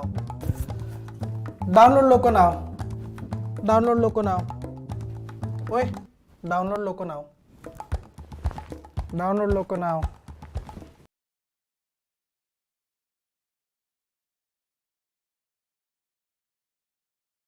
And welcome back, ladies and gentlemen, to the All Stars Showdown Valorant. A huge shout out to our partners, Penta Esports, Trinity Gaming, Thug, and Local, who have made this delightful tournament possible. Because in an age of sweat, in an age of competition, and in the season right after Champions ended, yeah, I think we all deserve a nice laid back seat and some good old fashioned fun Valorant. Crips, I don't think the first game disappointed us by any stretch of the margin. We got to see a lot of, funny and interesting storylines brewing in that pot. But this time around, I feel like it's going to be much more of an even matchup, in my opinion, as we are in the cusp of going into semi-final number 2, which is going to be Mortal up against Nax. And yeah, I'm looking forward to what Friday has to offer now, man. Oh, definitely. Friday feeling, everyone's chilling. And I'm assuming that Mortal and Snacks, because they've had this long-standing rivalry in BGMI, might bring that forward into Valorant as well. I mean, of course, they're friends in real life, but Team IND, Team Soul used to be like the biggest names out there in Indian PUBG Mobile. And some of the most popular players of that team were, famous because of people like Mortal and Snacks. They were the star creators, and they've dabbled with everything, right? They've dabbled with professional plays as well. They've dabbled with content creation as well. And now they are here dabbling with other people's game sense, their expertise, and trying to just incorporate that into their own team play. I want to see how these captains that hail from the BGMI background utilize the power of the Valorant professionals that are on their team. Yeah, and the kind of competition that we're talking in between these two professionals is something on a whole different level, right? For context, for those who aren't either professional esports athletes or haven't followed esports for that long, the respect lies in the grind that either has to go through to reach that stage. So the mutual respect's common within these athletes, and the only thing that they're looking for is a small edge to just say, you know what, both of us might be great, I'm just a tad bit greater. Yeah, for sure. Just a tad bit better. You're right, and it's that small margin that really makes or breaks the difference. Because we've seen how many times these rounds boil down to 1v1s, 2v2s, and it's always those tiny margins that slip by. And if you look at the previous game and the scoreline, you might notice that Team Scout was dominant in the second half. They didn't relinquish a single round and everything, but you also got to consider that most of those rounds went really, really close. They went down to the wire. They went down to the wire, although once it did swap sides, it just never seemed to stop ringing in the bank for Team Scout as they bagged every single round in that second half, in the defensive half, mind you. So, first game done and dusted. Team Snacks versus Team Mortal. The loser of this matchup, the loser of this best of one, goes down to that lower bracket and dukes it off against Team Alpha to then decide whether they get to continue their lower bracket run or are the first team that are not only shown the door, but bag themselves 50,000 INR in the process of doing so. Well, 50,000 INR sounds like a lot, but that's like the last place in the tournament, and you don't even have to work for it. Even if you lose both your games, you're going to walk home with that prize money anyway. So naturally, that's not desirable. Most of these players might not be, some of these players might not be professionals. Some of them might just be content creators, but they still have their own ego to consider. And I'm going to be honest, when push comes to shove, they will do anything it takes to win. For sure. Mind you, the lower bracket, the third match that we're going to get to witness today is a best of 3. So that's going to be a long Friday night, ladies and gentlemen. I hope that you have your dinner plans sorted out. I hope that you guys are able to just lay back and enjoy this extravaganza as much as me and Crips are going to enjoy it. And, we have on Team Snacks, we have Hell Ranger, we have Lightning Fast, we have Skills, essentially half of GE. Yeah, Princess and Shivy to add into the firepower. And, Shivy, it's been a while from since I've seen him play. Pinxus, still somewhat of a very competent sentinel when it comes to how she can contribute to Team Snacks. You still could see the possibility of her playing in the field, although I'm pretty sure that all 4 captains are going to be in the playing 5. On the other side, on Team Mortal, you have Vibor, Kappa, Marzel, You have Zephy, who I'm personally eager to watch because there's been a lot of talk behind Zephy. I've got to hear a lot about this young individual, but I've seen very little of what he has to offer. But the little that I did get to witness got my socks blown off the terrace. So I'm seeing one man on Team Mortal, and that's the young blood that we get to see right here. Also, I'm Sai. really Yeah, of course. I mean, I'm excited to see Zephy because this is gonna be my first time watching him play. I've heard about him, but I haven't really seen him in action, you know? And he's so young. He's small. I mean, compared to people like Kappa who have already crossed the 30 mark, this guy is barely just a teenager. So you have players of all ages on Team Mortal over here. It's a big mixed bag. Yeah, look at Kappa, and on the other polar opposite side is Zephy. So kind of looks like Mortal for some reason. I don't know. If you put those glasses on him, do you think Huh? you can put a Mortal cosplay together? Looks that way. I fail to see the resemblance, but hey, yeah, you might be onto something here. I mean, at least in the case of one, he's yet to prove himself, but he's still somewhat of a star. Has a lot of time ahead of him. In esports terms, he started so early on. Yeah. I've seen some of his duelist plays, so I certainly knows that he has the metal. But I'm just putting it in context of somebody who might be 15, who might be 16. When you're going to play on a team where you have people like Marzel, Kappa, Vibhor, not to mention even Sai has a very strenuous history in tactical FPS in South Asia. Of course, Mortal. So Yeah. yeah, that's a very very tough team to fit in, but I feel like he might be a prime candidate in terms of breaking the stigma. Mind you, I'm calling this a stigma for a reason. It might be something in the past because at least back in the good old days, even when I tried competing, I kind of noticed how this pressure adds in when it might be your first big game, when it might be your first time playing with really renowned individuals in the scene. And we have yet again Ascent.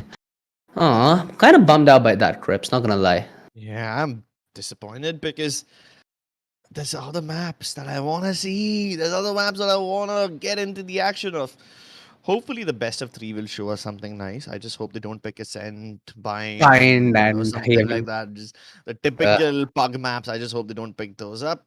I hope somebody goes out on a limb, gets a little brave, and picks up something unique. But hey, we have a second game of Ascent. Do you expect this one to go in the way that the previous one did? Or do you think there's going to be something different? I hope that there's something different. I hope that, like in Of course, we Champions, we hope. had the Phoenix Fever, right? I hope that we get to see a little bit of Phoenix Fever on the server. I mean, it is Ascent, right? Phoenix is still somewhat of a viable agent on this map, although we do Yeah. get to see a lot in professional play. This is like the perfect grounds even for a Phoenix, because in professional play, there's a lot of utility that blocks you out. So your ultimate is more like, breaking utility and breaking a crossfire. Here, you can actually net yourself feasible 1v1s, which we're going to see a lot of from the last map. So, Phoenix is viable. I'm not going to go out of my way and expect a Yoru or something on this map. If it was maybe Pearl, if it was maybe Fracture, I would have seen that coming. What is going to expect us to change? What do you think will absolutely shell shock people if they pick it on this map?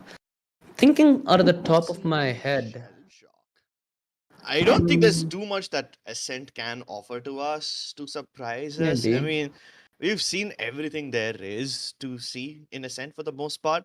Sure, some innovations can come through in some of the other tournaments that Penta holds, and these are just leaks right now, but Penta has some big stuff coming up, so we might get to see some brain moving plays in those couple of tournaments. But in this one, I think everyone's just gonna chill. What I think that we might see differently is how fast do people trade over here.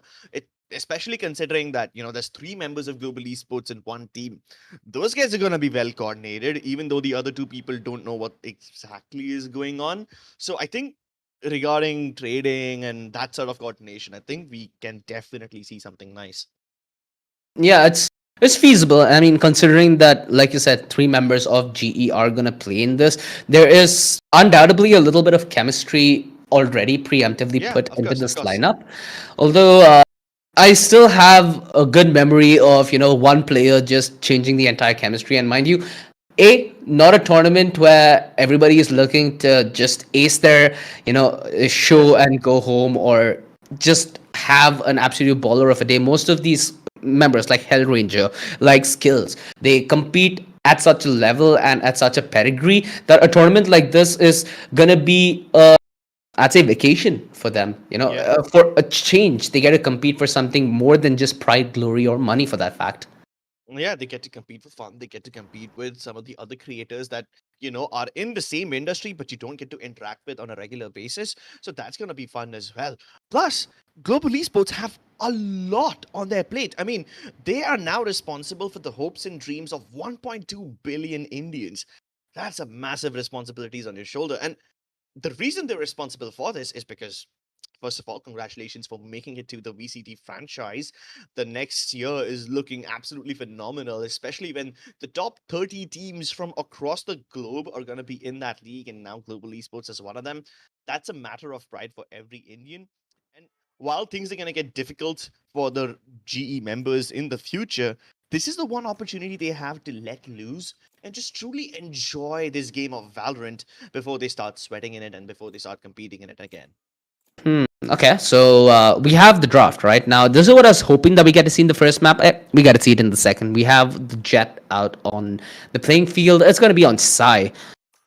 It looks like a pretty conventional lineup from either side. The KO is something that was somewhat meta on this map, I think close to maybe 8 months ago. And with the introduction of Fade, we've gotten to see a variety in initiators. It's no longer only that Sova viability on a map like Ascent, although I still feel like for Ascent, at least in terms of contesting mid, Sova is more of a, how do I say, more of a pillar stone in getting mid. Meanwhile, when you talk about getting control through main, you see more of the Prowlers being, I think, far more viable because the drone is almost a joke at this point. Well, there you are, ladies and gentlemen. We are about to go live with Team Mortal and Team Snacks, your favorite pros and content creators, right here in front of your screen, ready to rumble. OG, before the game begins, do you have any predictions? Any winner that you see coming? Tough question. I was on the side of young talent before. I'm gonna be the side of young talent now as well. I want to give this to Mortal. I want to see what Zephy has to offer in a playing field dominated with big boys. All right. For those of you who are just tuning in right now, and for those of you who are about to start watching this game, you will notice two strange names inside the game. Just wanted to let you know that this first name that you see on the attacking side, boosted player, that is actually Snacks, and Himura is lightning fast. So just keep that in mind as we head into this game.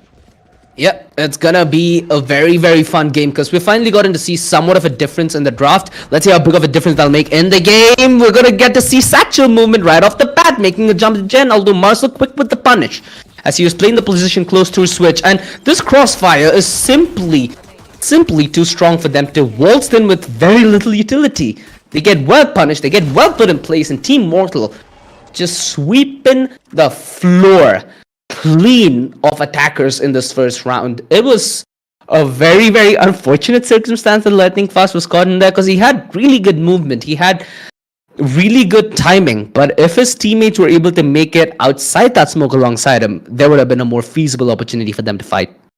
Yeah, more than that, he got blinded as soon as his feet landed on the floor, so he was a dead man the moment he touched the ground. But this has to be a round that Team Mortal hit the ground running. If they don't, then Team Snacks can more than easily steal the momentum away, especially now that they've forced bot over here. They've got the Stingers, they've got the Spectres, and even after losing the pistol, they just don't want to relinquish any advantage. Yep, the amount of information that Team Mortal have gained here is substantial as well. They should be able to put together a defense that might stand. Although now it's Mortal left all by himself here at the site. Does dispose of that alarm bot, but his position given away and needs to reposition. Marcel jumping down from Market was a saving grace there. Although the number is still not on the side of Team Snacks and they have the site, but not the spike. Oh, but hey, how can you even recover the spike in a situation like this? He's gonna have to go all the way around the button, and there's security all over the place. Unless someone from Team Mortal extends themselves and makes a mistake, I don't think Team Snacks have got this in the bag. but both Scary, Mortal and dude. Vibor playing right next to each other. As soon as the smoke clears, his clip will too. He's done enough damage, but unfortunately it's not enough to secure anything. And Lightning Fast already has a foot in the grave. Gets the kill. He doesn't get traded immediately. Should be able to get the shot on Sai as well. And he's still alive. He's still gone unpunished. 5 bullets. And Vibor is making a silent play, peeking from the stairway, and he finds himself to heaven. That was a good attempt there by Team Mortal as they try to regain composure, although they had the weaponry there. They had the weaponry to put a halt to what seemed to be an undoable situation. Look at this flick that he hits on the top left. Bam. And again, Sai was such low HP that a bullet would have trickled him to his grave. So a boatload of damage is what they've managed to accomplish on the back of a round where they invested. And again, that's the prime reason why I hate the Stinger. It betrays you. It betrays you like no other. Yeah, he got the dink as well, not the frag. And even after the buff, the Stinger doesn't seem to do all that much. But hey, this weapon is indeed promising. You connect, you're definitely going to get that shot. Mortal trying to push way beyond his comfort zone. Almost got away with it. 2 HP, but wait. What he drops, Marcel picks up in the slap. How the hell is he alive? Bruh, this is true lunacy that we're gonna witness. Marcel's still alive, still kicking, and he is enough to finish the job off. It was a questionable run from either side, to say the least. Although it still goes clinical the way a Team Mortal 3-0. Marcel, I think he might have just cuffed at the moment, but he's has his game face back on. Let's. Oh, utility out in the hand at the worst timing. We all have those. Yeah, the timing is something that we didn't get to see a lot in the first game. We didn't get to see such unfortunate moments, but it's just been like 2 rounds of here and we've already seen 2 instances of it. And this game is going to be one of those games, OG. One of those games. Ooh. Okay, for a second I thought that Vibor had that off-angle from shot, then I looked at the minimap a little closer. Never mind.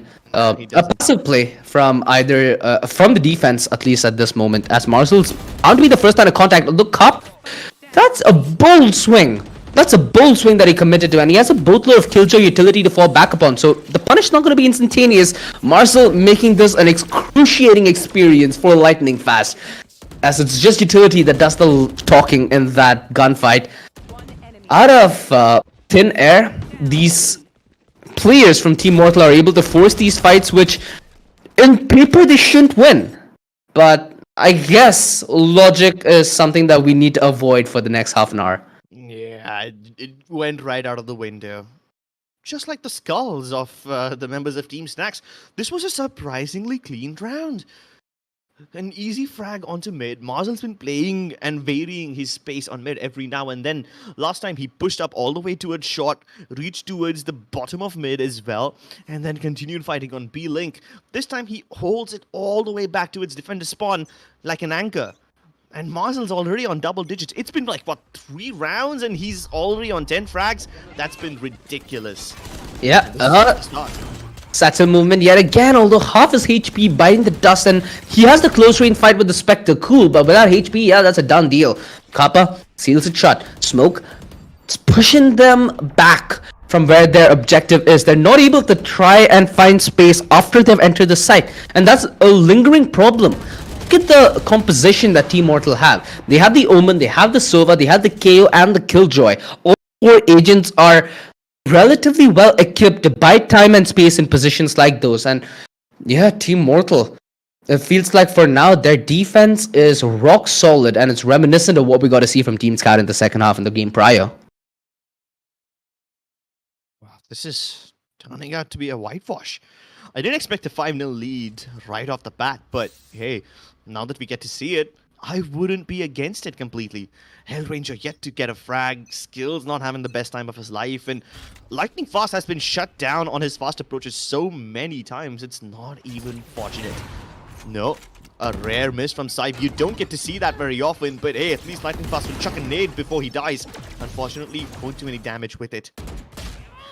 Oh, Mortal eats a bullet to the head, and Skills is not shy whatsoever about forcing that issue.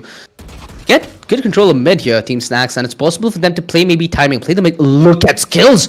Oh my goodness. Oh, never mind.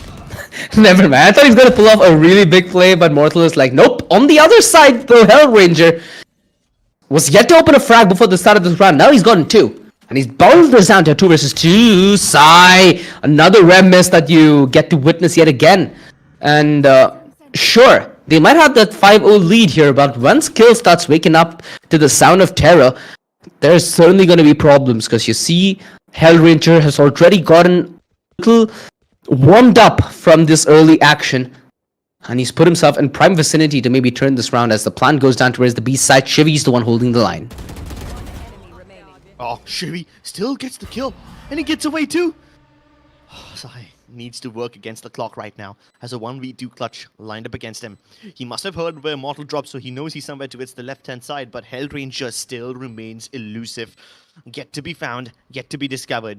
Needs to isolate those fights, and he needs to do it fast. What's up? They hear him. The up. Not really going to be the best weapon that he could have used at that range.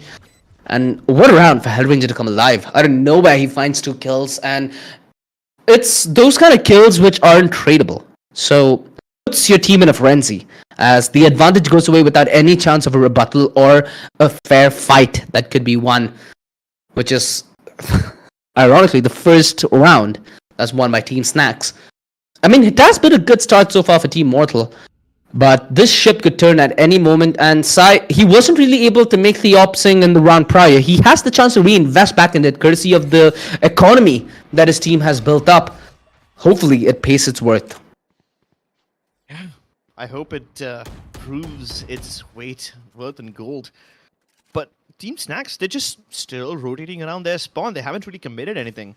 After making some noise towards the A side, they're hoping that it should be enough to sell the fake, and you know what? To some extent, it is working. You know, most of the members of Team Mortal are positioned towards mid, and now that the lockdown's been committed towards the B side, they won't get an opportunity to move in here either. But Sai tags the fragment damage, gets a kill onto Hellranger. Unfortunately, he was on the null command, so he gets right back up on his feet, and the risk that Sai took did not pay off any dividends.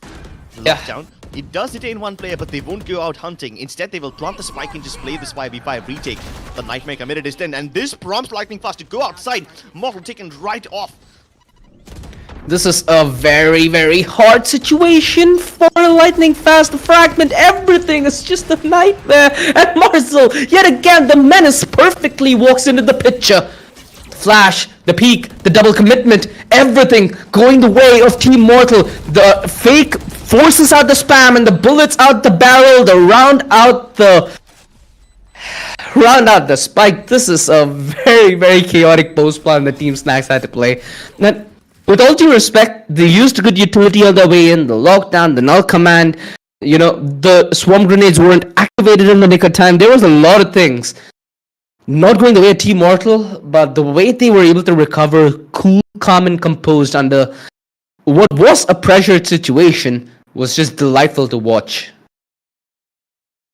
Well, I mean, every game has been delightful to watch so far, especially if you're a Mortal fan. These guys are doing pretty well, but Team Snacks still struggling, man. They did manage to get one round, and it was the glimmer of hope that they needed, but now they've been plunged back into the darkness.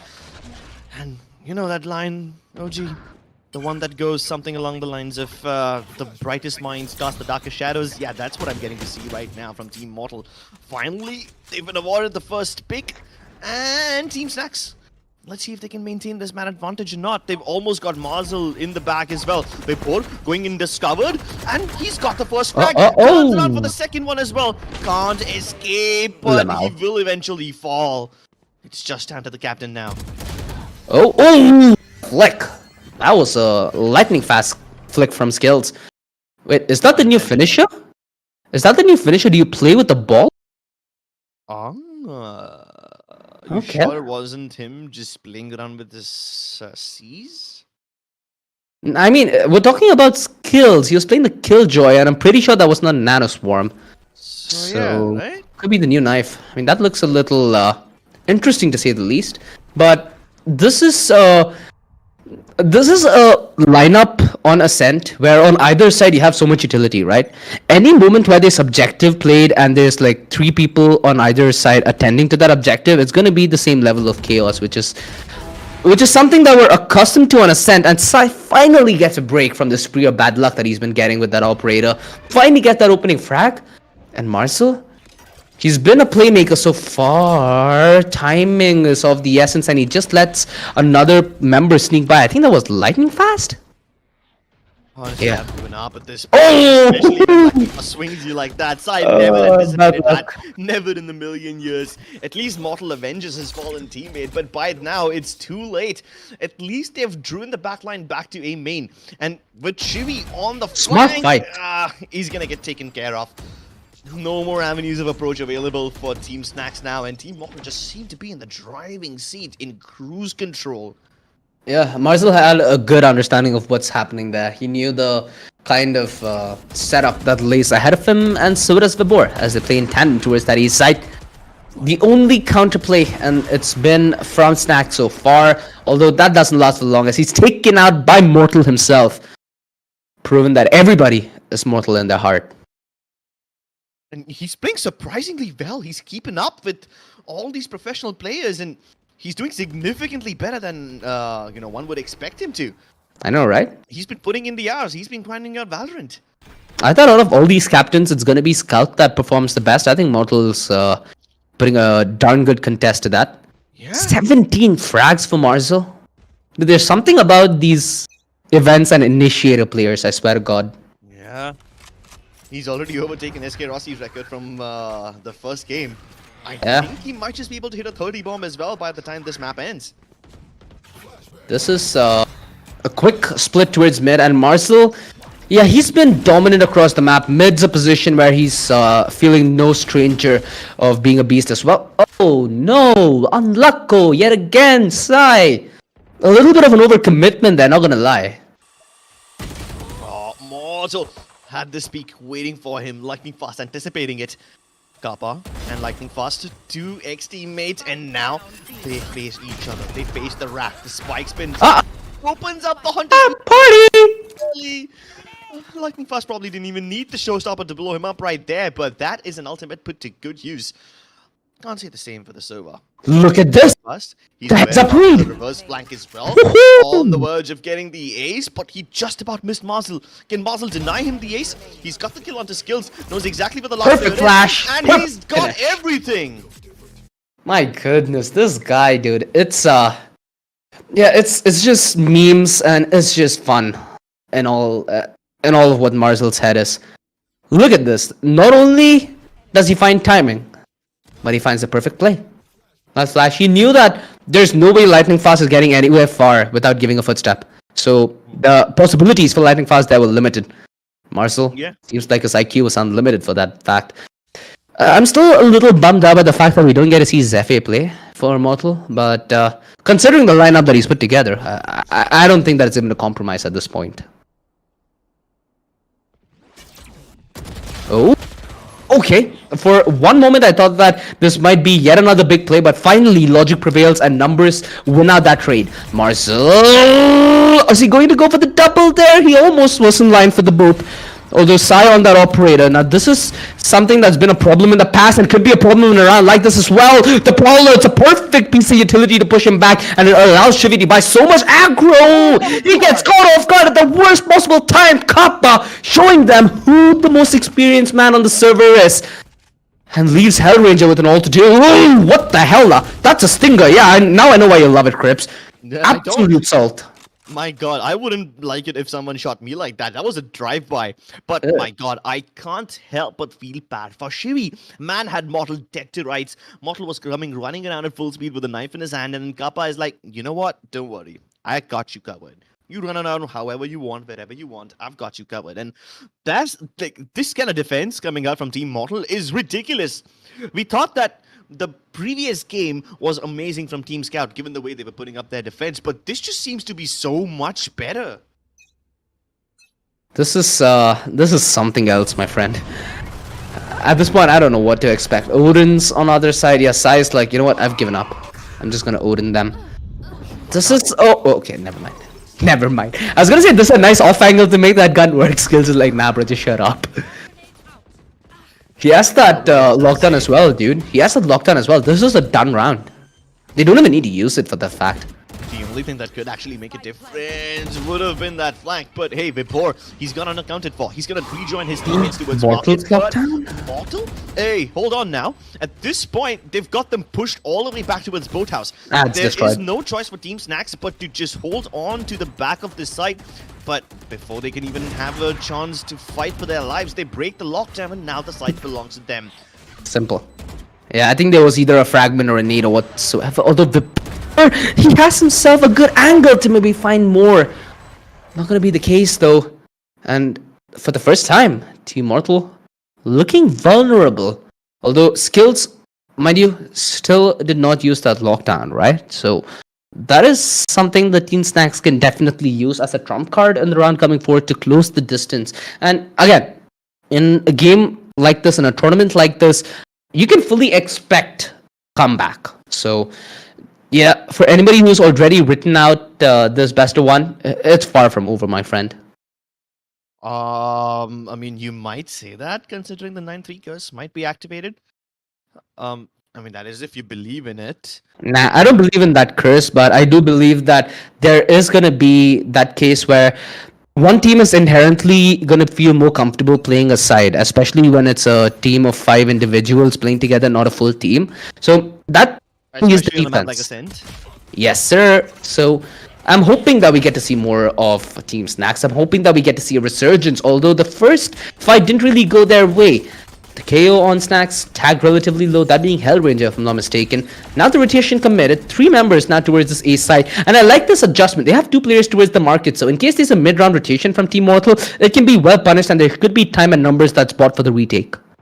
Oh, and they're ready for this. Frenzy. They have Lightning Fast playing anti-flash, and they both just turn around to spray them down. This is Mercy. a complete whitewash.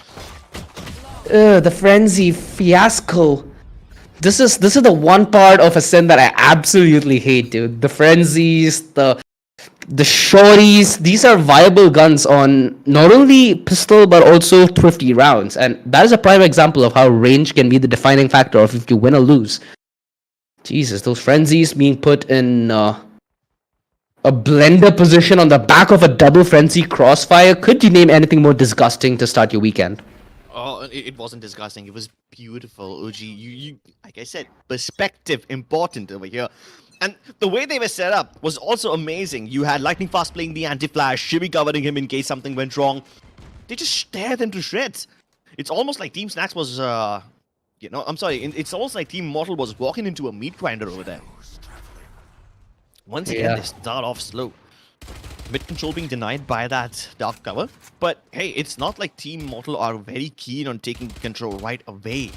What their positioning on the minimap indicates to me is that they are more than willing to play split and play for picks rather than committing to one place very early on. You've got 3 members just poking and prodding on mid. Meanwhile, the extremities are being explored by the Jet and the KO respectively. Yeah, there's a lot of utility that's being used to fight for control, although so far it needs to be a clinical...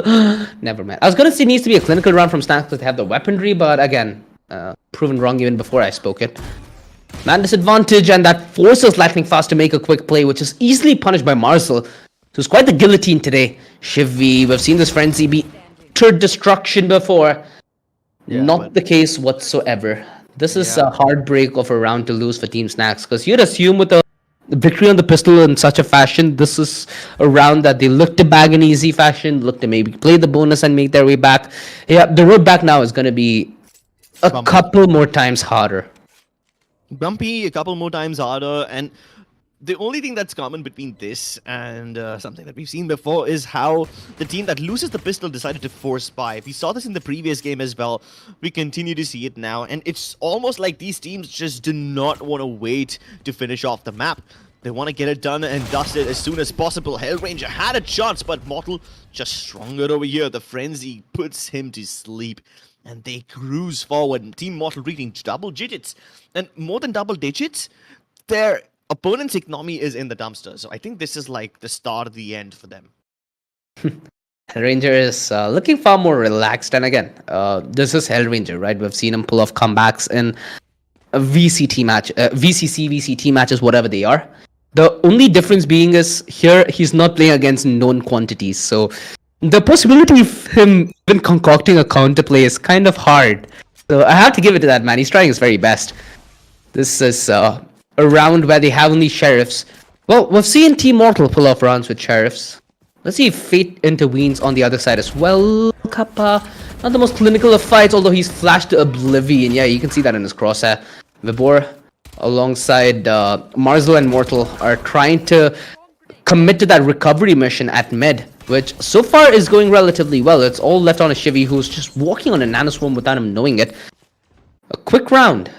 Team Mortal making quick work of the inferior weaponry and are very, very close to closing out this game and sending another team to that lower bracket. So today's evening best of 3, it's going to be looking hella spicy because we're going to have SK Rossi taking on potentially 3 of his teammates. I'm sure that there must be some communication like that, after the game, saying, hey, you guys were all together, Hellranger, Skill, Lightning Fast. I mean, one would expect that when you have 3 members of the same team, they would be able to coordinate well enough. But hey, they just seem to be so relaxed. You're just playing for fun. And Kappa over them would then be telling them, hey, listen, man, it's a shame that you can't put yourselves together. You can't win, even though that you have, the Trinity luxury of having to not work ahead and not have to go for the coordination again, just everything set. It's that comfort level that you have with each other and you still are not able to win. Shock will be roasting his teammates later on. I like this ambition that Vibor has towards mid. He even pushed that smoke, mind you. The position from Shivy is going to be valuable. Are they going to clear it? I don't think they have. No! This could be a big play! And Shivy! He could have got himself the triple. Vibor recovers in the nick of time. Mind you, the Vibor was the first person to exit that door. So the fact that he didn't check it, yeah, it gives Team Snacks a fighting chance. 2 versus 2. Vibor dodges that knife as well, playing that main position. He can be the pivot to Marcel as he watches that rotation. This thins down the numbers. Vibor, mind you, has his ultimate as... Okay, that is not gonna work, my friend. That is just some flex ninja plays that he tried to attempt. Although showstopper, party time. Are we gonna see it? It's been a successful 3 times so far. And he continues that trend as he stopped that hold to perfection. Team Snacks on the last possible thread get 1 round that denies map and match point. But it's only denied, only delayed. They still can't stop the inevitable. That was a sad omen play, not gonna lie. I mean, if he was just a little further away, he could have made it to the other side. Of course, he would have been audible. Probably still could have got shot down, but, then it gives you like an extra second to recuperate, get your gun back out, and get the animation cancelled. Are we seeing skills run a judge? Okay. Well, I mean, honestly, I wouldn't be completely against it. Several members of Team Mortal, they would smoke and come towards market, so the judge is perfect for that, but he leaps right through, only to walk into Kappa's unstoppable hail of bullets. Shivy good for 1, but that's all she wrote for him. And now poor Hellranger left to do all the heavy lifting by himself. A duel is being forced on mid, which of course boosted player will lose, but now it leaves the captain of Global Esports in a 1v3 up against some of his former teammates, up against some of his former enemies. He deals with before at the start, avoids the damage from the nanoswarm, but how much longer can he keep himself alive? The clock is ticking against him and he's losing time. Precious seconds that could alter the course of this game. Nice fragment. Keep Team Snacks in this tournament for a little longer, but it seems like all the odds are stacked against him. Nice try. And now the 8 bullets too. Mortal wins the duel against Hellranger. And man, like I said, these guys, they are actually succumbing to Mortal. He's winning duels against some of the finest players in the country. Man. Yeah. He's actually playing really, really well. I mean, who says that this guy's a BGMI player? This guy can be a Valorant professional too. Yeah, mind you, he might have represented us in BGMI, but that's also Hellranger, right? So it kind of took like what would be an ideal counterpart, a spokesman of Indian Valorant to say that in a concise way. Although still, this buy from Team Snacks, it has the judge, it has the stinger. This is a round which could be a very uncertain one. Skills almost good for the double there, but Vibor in with the shutdown. Chevy, he's trying to play on the back of that recon, maybe draw the aggro a little bit, but he knows that it's not a fight that's going to be in his favor, so he backs off. Understandably so. Look at the rotation now. Kappa is trying to make a play through market, and he's not going to be denied, he's not going to be hurt, and the kills are just... I assumed he'll play a little more trigger discipline there, so that was a slight disappointment. Nonetheless, the kill gave them information, it gave them confirmation on that position, and it's just a crunch effort now from Lightning Fast as he aggresses through short, leaving Vibor with an all to do. How did he make it all the way to the backlines? Did he come in through heaven and main? Yeah. He walked all the way in, nobody to guard. Especially now that the spike was dropped, everyone was just focusing on mid so Nice much try. that Vibor got an opportunity to backstab, but never an opportunity to finish the clutch. Not the opportunity to finish the game just yet. Team Snacks are still in this. They're alive, they're kicking, and they've got some life left in them. Will it fade away? Fade away. Yeah, I see the pun there. This... I know you do. I just hope the others get it. You know? Well, one thing that I really like about Fade is it's brought in such a variety into that initiator market, right? I hope with the new Indian agent being a controller, it brings in a lot of variety into that controller market as well. I feel like the controller market is one of the most stale ones so far. Yeah, I mean, for the longest time, people never appreciated the Viper.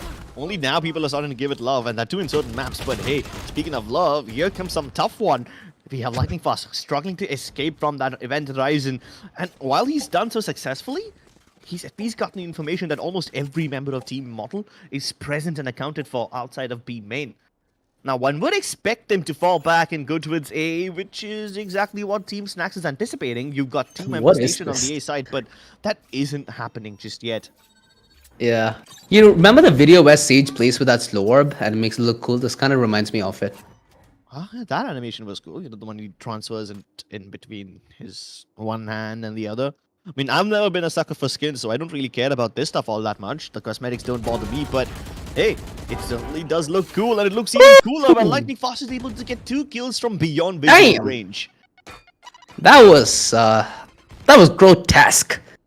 That transferred through the smoke. Who needs vision? Yeah, who needs vision? You've got game sense, you've got the firepower of a bloody submarine, and you're just submerging everyone into the water, drowning them in their own thoughts, their own beliefs that they can finish the game right here and now. See that once more.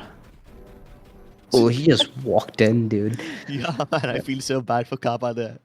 Yeah, I mean, you mentioned submarine, right? He's also got the multi-load. He's also got the showstopper. So, yeah, his nuclear arsenal's rich with gunpowder. Although his bag of rounds seems fairly scarce. Another round going the other way and they are out of the game. Team Snacks holding on to their last hope to win this best of one to hopefully retain that upper bracket run. Otherwise, they will be playing in the best of 3 that is to come right after this best of 1. And yeah, we'll have one team eliminated from the tournament tonight. Marzel tried to go for somewhat of a Pagani swing, but gets firmly denied by that close hold. And the man disadvantage forces this awkward engagement from Vibor. Sure, he can't play more aggressively, but it's not like he can go back and help his teammates now, can he? He needs to hold that and anticipate rotation. Maybe find timing and a little bit of luck. It's all about patience now for Vibor. He's going to have to play the long game over here. And while they wait for Vibor to make a move, I just hope the Team Mortal don't run out of their own timer. They still need to start coming towards B main. They still need to get out of this avenue. And there's so much in the way. Not just the dark cover, but also all the Killjoy utility and the Killjoy herself in form of skills. I think they might have spotted the gun barrel there. They should have. They should have. And the one play that they were counting on, that They banking on, didn't. Never mind. it doesn't work out. Vibor's been taken care of, and skills just dispatches everyone else. Never mind. I kind of cursed them there, my bad. Although the game is still going interesting, right? 12 to 8. So with still having that lockdown, I find more the reason to then believe in the comeback. They've slowly pieced it together, and now they're just 4 rounds away, Crips, which considering the kind of games that we've gotten to witness, it's not a stretch that they can accomplish this. Yeah, I mean, it seems so much more doable now than it was before. Maybe the 9-3 curse did come true in the end, but we'll talk about that when they secure the game for good. Yeah. Or in this case, rather, secure the overtime. Wait. Okay. I thought Sai Yeah, could get even the I thought press he's there going to as get well. detected. But that's if I'm not wrong, that was from Marcel all the way from bottom mid to clear out a short. So I think my eyes kind of betray me. Oh no, this could be the opening. Although Sai, there should be spam anticipated. The utility pushes him back. I was so scared for him because we saw so many spams through the smoke, and man was just lining up for a bullet. Still being patient, still being a little menace, a thorn in their side. Never mind. The Lombard does They detect him, and he can get away, but nobody pursues him. Nobody snapping at his heels. He's gotten away, reached high mid, while the rest of his team is knocking on the doors of Tree. But speaking of doors, they're close. They're gonna have to redivert themselves into Tree, Positioning. where you have Snacks himself waiting for them, ready to embrace them with open arms. Hey, hold Alright. on! Sai tried to get inside the mind of his opponent, and he did end up getting a bullet. What in is there. this timing? What? Kappa catches his former teammate off guard. Shivy just caught napping over there. Anticipating a mid push, did not see Kappa coming that way. Look at the Snacks rotation. can pick up the difference over here. He's engaged Kappa in a duel, not able to win it just yet, but time is of the essence over here. They haven't gotten the spike plant yet. The spike has made its way over towards the B site. Meanwhile, Kappa is just keeping both these defenders stationed over here on the A site and wasting their time. But look at the silent play though. Hellranger, he snuck his way in through market, and pretty sure the Team Snacks will not have any whereabouts of this. Sure, Snacks gets that kill on the other side, puts a little more pressure, but it's Hellranger who's put in position to make a play, and Snacks, at the nick of time, puts a bullet at the back of Sai's mind. Mortal, a 1 versus 2 lies ahead of him. 1 kill, he will get the lockdown, but that again is a very, very hard prospect, and he's put placed by Hellranger. And Immortal won the last time Hellranger and him took a duel, so it's really a good thing, you know, when you see both the guys go at it. And you can see Hellranger, he's just laughing it out as they fuel this comeback machine. That was a round where Team Mortal almost had that one in the bag, but that was on so many occasions we could have said the same. And it's on so many occasions that they find these close rounds that they've managed to inch this closer and closer to an equalizer, man. I think it's what, 12-10 right now? 12-9. Yeah, dangerously close. And economy yet again in the rubble for Team Mortal. This gives another chance to Team Snacks. With the score at 12-9 and the economy destroyed, they have a very good opportunity to get to double digits. Maybe even tie up the scoreline. Force this game into overtime, but they still have to overcome one final hurdle, and that happens to be Snacks himself, the captain, defending it like an absolute boss, getting the man advantage, getting the information on the spike, and forcing Team Mortal to reset. Here's Shivy, hoping that they don't have enough time to reset, and he's caught them napping again. The flank is super successful, and while the paranoia hits never him square in mind, the bro. face, Shivy takes Midbor's face off in return. Team Snacks are doing this. They're actually mounting the comeback. And not only are they mounting the comeback, and not only do they have skills locked down in the back, but they have Shivy's Nightfall. So, even if Team Mortal go and get a plant, it's not going to be any bit ideal now, is it? I mean, wait, that was a rhetorical question, right? Because I honestly don't have an answer to it. They're going to get both loaded with utility yet again. That lockdown alongside the Nightfall for re-engaging, it's a very, very, very hard combo to try and fight back, because you lose audio information and you lose position. So, two important things down from the get-go. Are they gonna try and make a play out of this? They've grouped up outside main, and finally Team Mortal take a back seat, but they've never been one to concede completely. Lightning fast forwards to the far angle, and Marcel yet again finds value with this fragment, something he's consistently been able to do. Mortal doubles up! Finally! Round, but Team Mortal might be able to steer this to a victory. That was a good attempt from Snacks, but that only lasted for a little time. Is Marcel actually going to go for this? Okay, that might just be what breaks the that might be the last straw that breaks the camel's back. Oh no, unless Kappa can mend it again. He's managed to isolate these angles and skills while he was too busy looking at Kappa. Mortal takes him down, Hellranger No! trapped, and they all converge upon him at the same time. They could have It's used the done. reverse lockdown. That was sad. Hey, but at least they've got the win. Team Mortal, he secured the dub. He's moving ahead in the Penta Esports Valorant All Stars Showdown. And he's moving ahead into the upper bracket. And what's more is that he didn't rely on his teammates to carry him. He was lifting the weight himself. Yeah. Mortal played much better than the two captains in the match before this one. This was a very, very good game for Mortal, like you said. Even a person like Sai was relying on the plays that Mortal could do to bring his team back in the game. So I'm absolutely excited with the way this upper bracket now is going to shape up, right? Both teams in the upper bracket, both Team Scout and Team Mortal, are looking to be well and truly in form. Marzel, I think, also did break the threshold set by... Who was it? It was Coley in the game prior. Yeah, Coley was the MVP.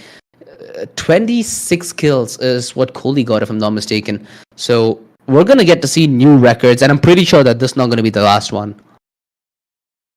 I really hope that Team Mortal can continue performing like this going ahead as well, because this was certainly a nail-biting match to watch. I almost believed in the comeback for a second. They had me on the edge of my seat. I was fully believing that Team Snacks will be able to give us the first overtime of the tournament on the first day itself, but alas, some things are yet to come our way. Of course, entertainment is not one of the things that we did not get. It's amazing how well Team Snacks was able to mount the comeback. They were too close, but they didn't get the cigar. Team Mortal, on the other hand, I mean, I think it was a very well-oiled unit. Of course, Marcel did a lot of the heavy lifting, especially in the first half, but then none of the other people were, stalling or just being dead weight. Everyone contributed equally, and this was a very well-orchestrated win. Yeah, you talk about not getting to see some part of the action. When we do get to see Team Mortal's team tomorrow, took it off against Team Scout. I hope that, at least for that game there, to incorporate Zephy, perfect timing for a young star, maybe, to show his worth in gold. Because in a tournament like this, sure, the only pressure is you're playing with big names, but there's no big repercussion, right? And when you're going to play against a player that you might not know as well, because let's face it, player like Marcel, a player like Kappa, pretty sure they know Hellranger, Lightning Fast, and skills like their, brethren. But it's hard to predict what could be the unpredictable, and that's the sense of this tournament. That's the essence of what we're trying to go for here. That's what we're loving to see, and we have a chance to see a whole lot more of that. Although low bracket matchup, yeah, that is equally as spicy, my friend, because we have Team Snacks who will need to duke it off against Team Alpha. So one or the other way, we're going to get to witness one member of GE fight against the majority of their brethren. It almost feels like a 90s sitcom at this point. Well, a 90s sitcom would be the ideal vibe for a tournament like this. It's funny, it's got everything fresh, a few unpredictable things happen every now and then, some plot twists obviously will be blessed. But at the end of the day, it's Team Mortal that takes the dub, that takes the cake. Of course, it was a little sweaty towards the end, it was a little labored. They could have finished it off a long time ago, but I admire the way Team Snacks held onto their ground. Moments like those are fun, because you see those Ferrari peaks and you're like, you know what? It's only because I didn't aim labs as much that it didn't happen. Yeah, those are the kind of swings that I think we're going to get to see a whole lot more of. I thought we'll see stuff like that from Scout, stuff like that from Mortal, but I think Mortal has been more of a fundamental aimer than I expected. A lot of the gunfights he won were straight up one-on-one duels, and he took them fairly well. So it puts him in contention to being one of the captains who is more of an active element in their team for this tournament. Oh, you gotta talk about active elements, and the one thing that comes to my mind is how proactive Lightning Fast was. He was the one aggressing for Team Snacks every now and then, taking the initiative to make plays, to go out there and make map control happen for this team. Of course, it came with varied set of results. Sometimes he was successful, sometimes he was not. That is life. That is Valorant in general. And again, these kind of stinger plays. Ugh. How do you even practice for something like that? That feels like next level recoil control to me. Nonetheless, this could have been a completely different story if Team Snacks could have maybe had a little more good fortune in that first half. Because in the first half, you not only had Marzel who was making big plays, but you had the team going alongside it, right? Sure, Sai wasn't in a position where he made monstrous plays whatsoever in this game, but the kind of synergy that his team was able to show nullified it, made it even. So if we get a chance to have maybe that upper bracket rematch, I would like to see maybe Team Mortal and Team Snacks duke it out.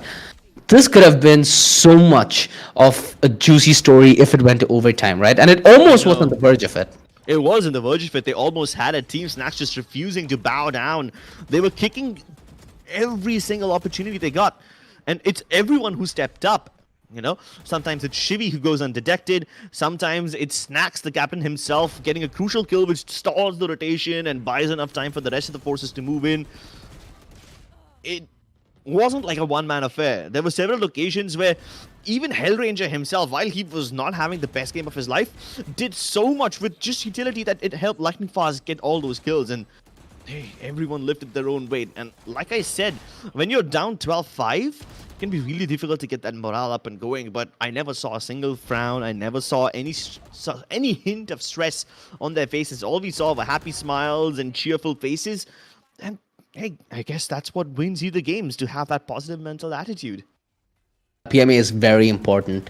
And, throughout that comeback, like you said, not a negative phase whatsoever, right? It shows that all these players are in a very, very good, how do I say this, mindset to approach a tournament like this. You can't let stuff mold. You can't let stuff tilt. There's gonna be salt. There's gonna be action. There's gonna be maybe a knife. I'm still waiting and counting how much it'll take before we get the first knife of this tournament. Do you think that we'll get it maybe in the best of 3? I'm hoping so. Well, in the best of 3, we'll definitely get to see something other than Ascent. So I'm really looking forward to that one. But Oh, hey, yeah. when Ascent can give us such close and competitive games, then hey, I don't think I have any reason to complain. Oh, I do. You don't get to see anything else in this map Yeah. except for, vanilla drafts. So Yeah. maybe something like a Fracture. Yeah, Fracture has a tendency where you can employ different philosophies in the draft, but still approach the game in a similar way where it's very reliant on early engagements and map control. Lightning Fast, all right, 27 kills.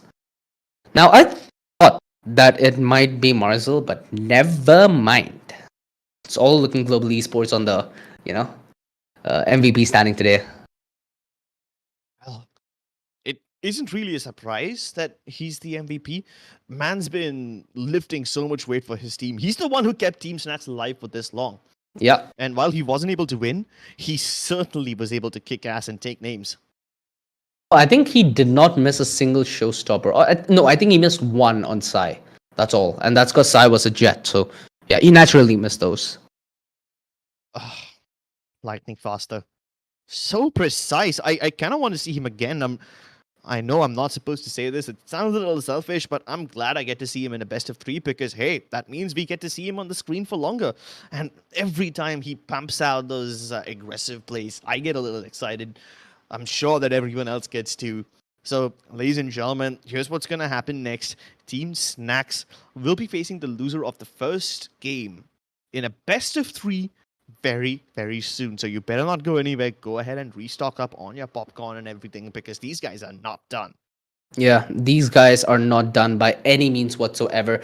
And that's why I was a little surprised. I was seeing Marzel just play unbelievably good from the start, right? So I, by default, assume that Marzel might be the MVP of this game. Nah, not the case. Yeah. Lightning fast. Marzel had an amazing start. I think he might have broken some records over there, getting like 17 kills, but it was like 7-3 or 7-4, something like that. So yeah, that was an undeniably high pace of kills, especially in the first half. But he kind of slowed down in the second half then. It was Lightning Fast who picked up the pace in the second half, starting to mount the comeback for his team, and he just started firing on all cylinders. Yeah, and considering he is playing the Rays, you do expect him naturally to pop the hell off, right? It's an Yeah. agent that it's. I think a Rays is similar alongside the Rena and the possibility of snowballing because once you have a Rays really feeling it, the confidence to make aggressive plays and to make daring plays just doesn't really become a problem anymore. And the more that happens against you, the more you have to rely on fundamentals and defaults. And again, these kind of plays are made when fundamentals and defaults are broken, right? So this is something that I expected. This is something that I absolutely loved. And mind you, with the game coming forth, we have some of the best duelists in the country who are teammates, mind you, locking horns. So it's gonna be a very, very I'd say pride-based matchup because we always see SK Rossi as the shining star because he's the setup for global esports, right? And then we have Lightning Fast, who's a consistent rook and who consistently delivers the firepower behind SK Rossi for global esports to consistently be number one in South Asia. And Yeah. we've never really gotten to see them pull it off. This is one of the first times I'm gonna get to see it, and boy, oh boy, I would not miss a thing for this day, and neither should you, ladies and gentlemen, because not only do we have a best of three to end today's festive mood, I guess, because it's been nothing but laughs and enjoyment that both me and Crips have been having, but you also have two more exciting days, Saturday and Sunday, filled with best of three Valorant, and mind you, Sunday is a best of five finals. So you're gonna get to see everything under the sun, and you're gonna get to see not only all your favorite streamers do it, but also some of the best players that we have in the country. Yep, very soon we're going to be having the lower bracket match right after this one. But before we get started with that, we're going to go on a tiny break, ladies and gentlemen. We'll see you all on the other side. Don't go anywhere.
Download Loco now. Download Loco now. Download Loco now. Oi, download Loco now. Download Loco now.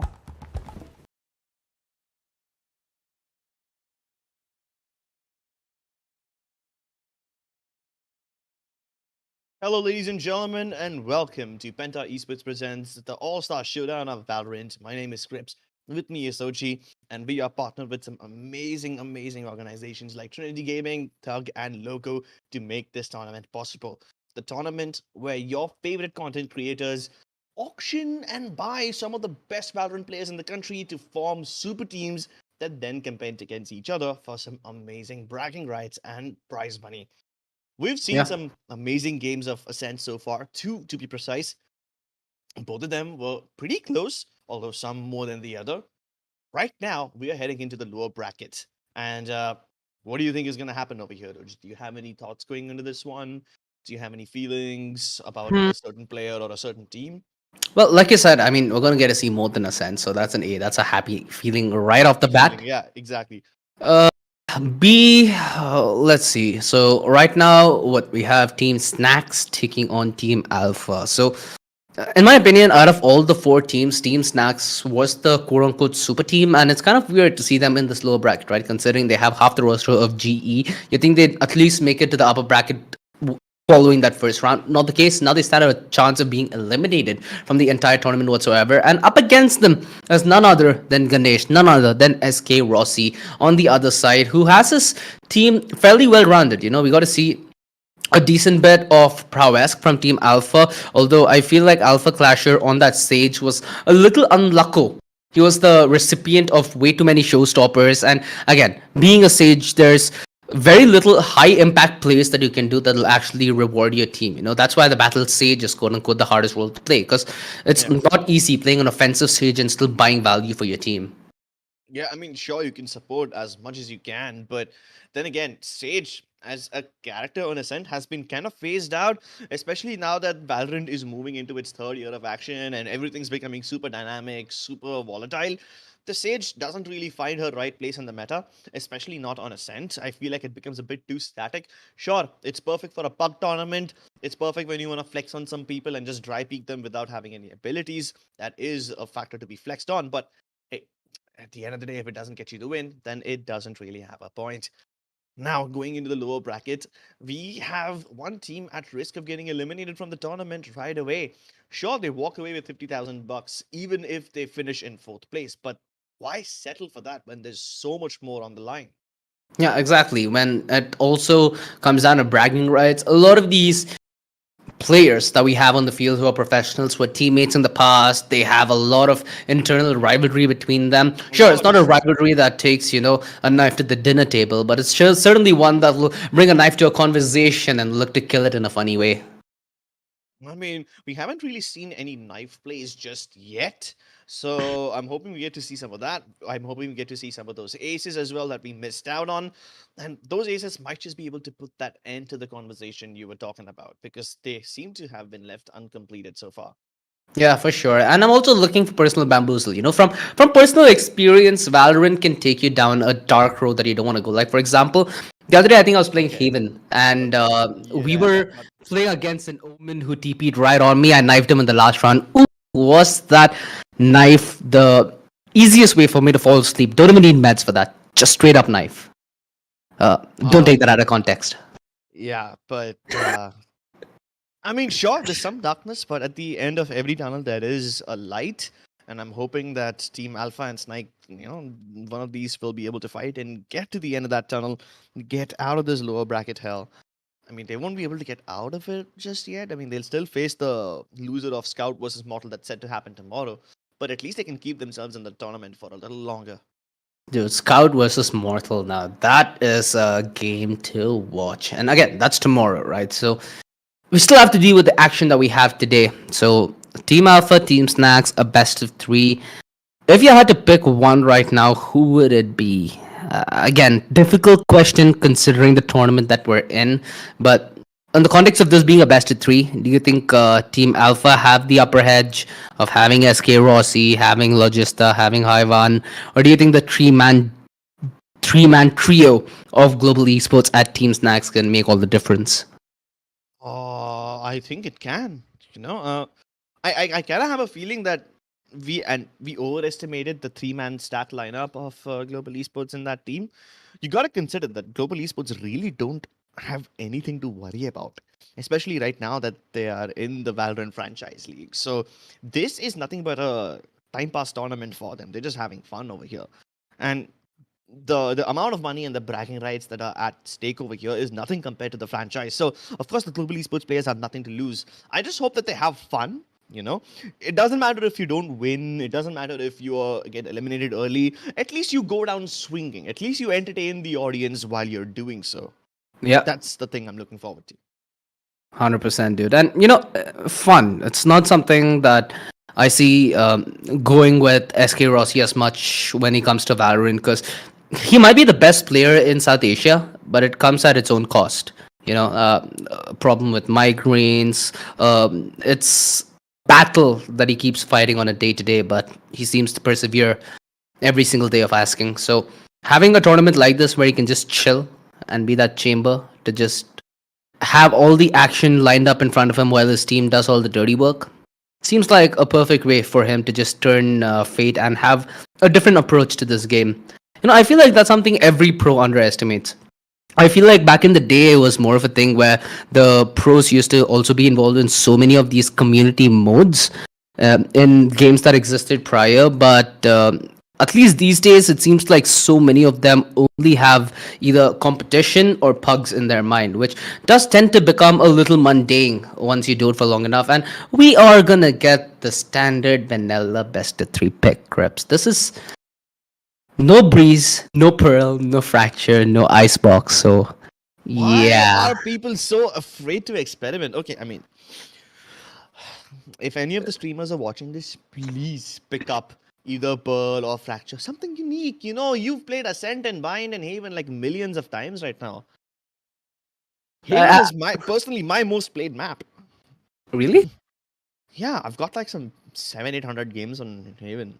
Damn, no wonder you hate Valorant so much. Yeah, I'd be in the same position as you.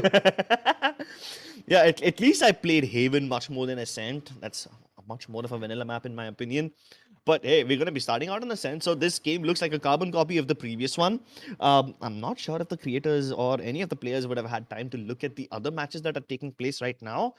If they do, then they probably would have realized the tendencies of these teams maybe a bit. Maybe they can use them to their advantage. But I don't think anyone's going to read too deep into the mind games going into this best of three. I don't think some players are even going to use their mind for them to be mind gamed Oh because my again, they're going to god. play different agents, right? You It's can't really counter them with the same thing you might have seen like in a game a month ago. They're going to be have playing no something fear. entirely different, and again, that's the fun part of this. Maybe we get to see an SK Rossi Sage. Have you ever thought of that? I've never thought of that. It would seem really Exactly. weird, but again, like I said, your imagination is wild, and the fact that you have no filter is even wilder. But hey, that's what we kind of expected from a showdown, isn't it? Exactly. We expect this to be an unpredictable brawl. Most of the times when you see all these professional tournaments, especially the ones in South Asia, it's kind of predictable, right? Who'll come in the podium places, who make the top three, who generally win the tournament. There's not been many tournaments that have been decided on upsets. So it becomes a little standard. It becomes kind of mundane seeing these names compete for the same glory. Sure, not the same glory per se, but glory yet again, right? This time it kind of changes their approach to it. So if indeed it is Ascent, can we expect something different? I maybe want to see SK Rossi gravitate away from that chamber. Maybe something which is pseudo duelist. Sky is a pretty salty pseudo duelist in my opinion. She can self set up. She has brilliant utility to aid the team as well in terms of the tail blaze and the overgrowth, the flexibility that a duelist like Sky or even a duelist like KO that we got to see previously, Marcel, do a masterclass on both defense and the offense. So maybe something like that where we get to see a different kind of SK Rossi. Hmm. But I'm all for the narrative that SK Rossi picks a unique agent, gives us something new to look at. But Honestly, I'm not even concerned about SK Rossi anymore. I'm more interested in the other people who are participating in this tournament, other people, because SK Rossi gets a lot of love. He gets a lot of attention. Something in my mind tells me that he doesn't need, he of all people doesn't require that much. But there's several other people in the team who are yet to get an opportunity. I mean, we're talking about people changing up agents and all. Have you considered the possibility that there might be a player change entirely? Keep in mind that almost all these teams have 6 players each, and one of them has to sit out every game. Yeah, if So I'm not wrong, we what? didn't get to see Millie, right? From Yeah, we Team didn't get to see Alpha. Millie. Yeah. So what if she steps in? Yeah, I Huh? mean, talking Agent. about Team Alpha, you have to give it also to Ankita C, dude. The kind of start that she brought for Team Alpha in that Yeah, best of one, amazing. 3 rounds consecutively, she was straight up MVP material. And even later on in the game, I think her paranoia pulled off a couple of crucial blinds, which bought time in that ace side. The defense stood way stronger when Ankita was around. So, yeah, like you said, the change up in the lineup could be a thing. Now, on team. So, we didn't get to see Millie play from Team Alpha. We didn't get to see From McQueen either. yeah, we didn't get to see McQueen play for Team Scout. We didn't get to see Pinksess play for Team Snacks. And Hmm. on Mortal's side, we have Zephyr, who I think both of us are already eager to have a look at. So, yeah, actually, you're right. Although, who do you think? I think Team Alpha might come in that change. I think Team Snacks might still stick around as the same that they've been, just due to the fact that Team Snacks overall looked still comfortable with each other on that second half. On the way to the comeback, they looked like they sort of got the formula, but the lack of rounds in the first half kind of was a big handicap in their ability to come back. Interesting. Yeah, so they're definitely getting comfortable, right? I mean, the fact that they were able to start mounting that comeback, even though they didn't finish it, is a good sign. It's a good indicator that they're starting to get comfortable with each other.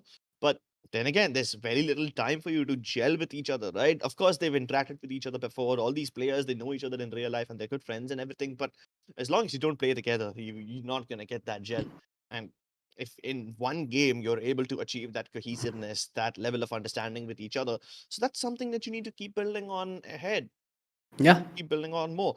Sure, a 6 player might just throw your opponent off guard and whatnot, but also throws you off guard. So will we get to see some new agents? Will we get to see some new players altogether? We all need to be on the lookout for that one. And I think all our answers will be presented shortly. All those questions will be, without a doubt, answered again. So I got a chance to play in a tournament similar to this, like close to maybe a year ago. I was in the same team as Skills. In fact, it was me, Skills, Zuki. I think it was Kartak. Yeah, we had a couple more players, but my memory is as weak as my aim at this point. But I knew you'd aim say and that, memory Skills. weak. Appreciating. All that aside, one thing you have to consider though is due to the fact that there's such less time, right? The teams were formed 2 days in prior. So there's essentially 2 days of prep that these teams could have done. We're going to be I don't think looking they did. at sometimes they do, sometimes they don't. At least in my case, Skills was ready to prep the entire squad. He taught me how to play Sage, in fact, to some extent. But again, Sage back then and Sage now are like two completely Very different. different Yeah. characters, right? So you really can't make that analogy or that comparison for the sake of it. Although the kind of approach that they had, you basically work on maybe 3 defaults on the defense. You work on an aggressive default, you work on a passive default, and you work on a default where you set up people to take off angles. So you get that out of the way.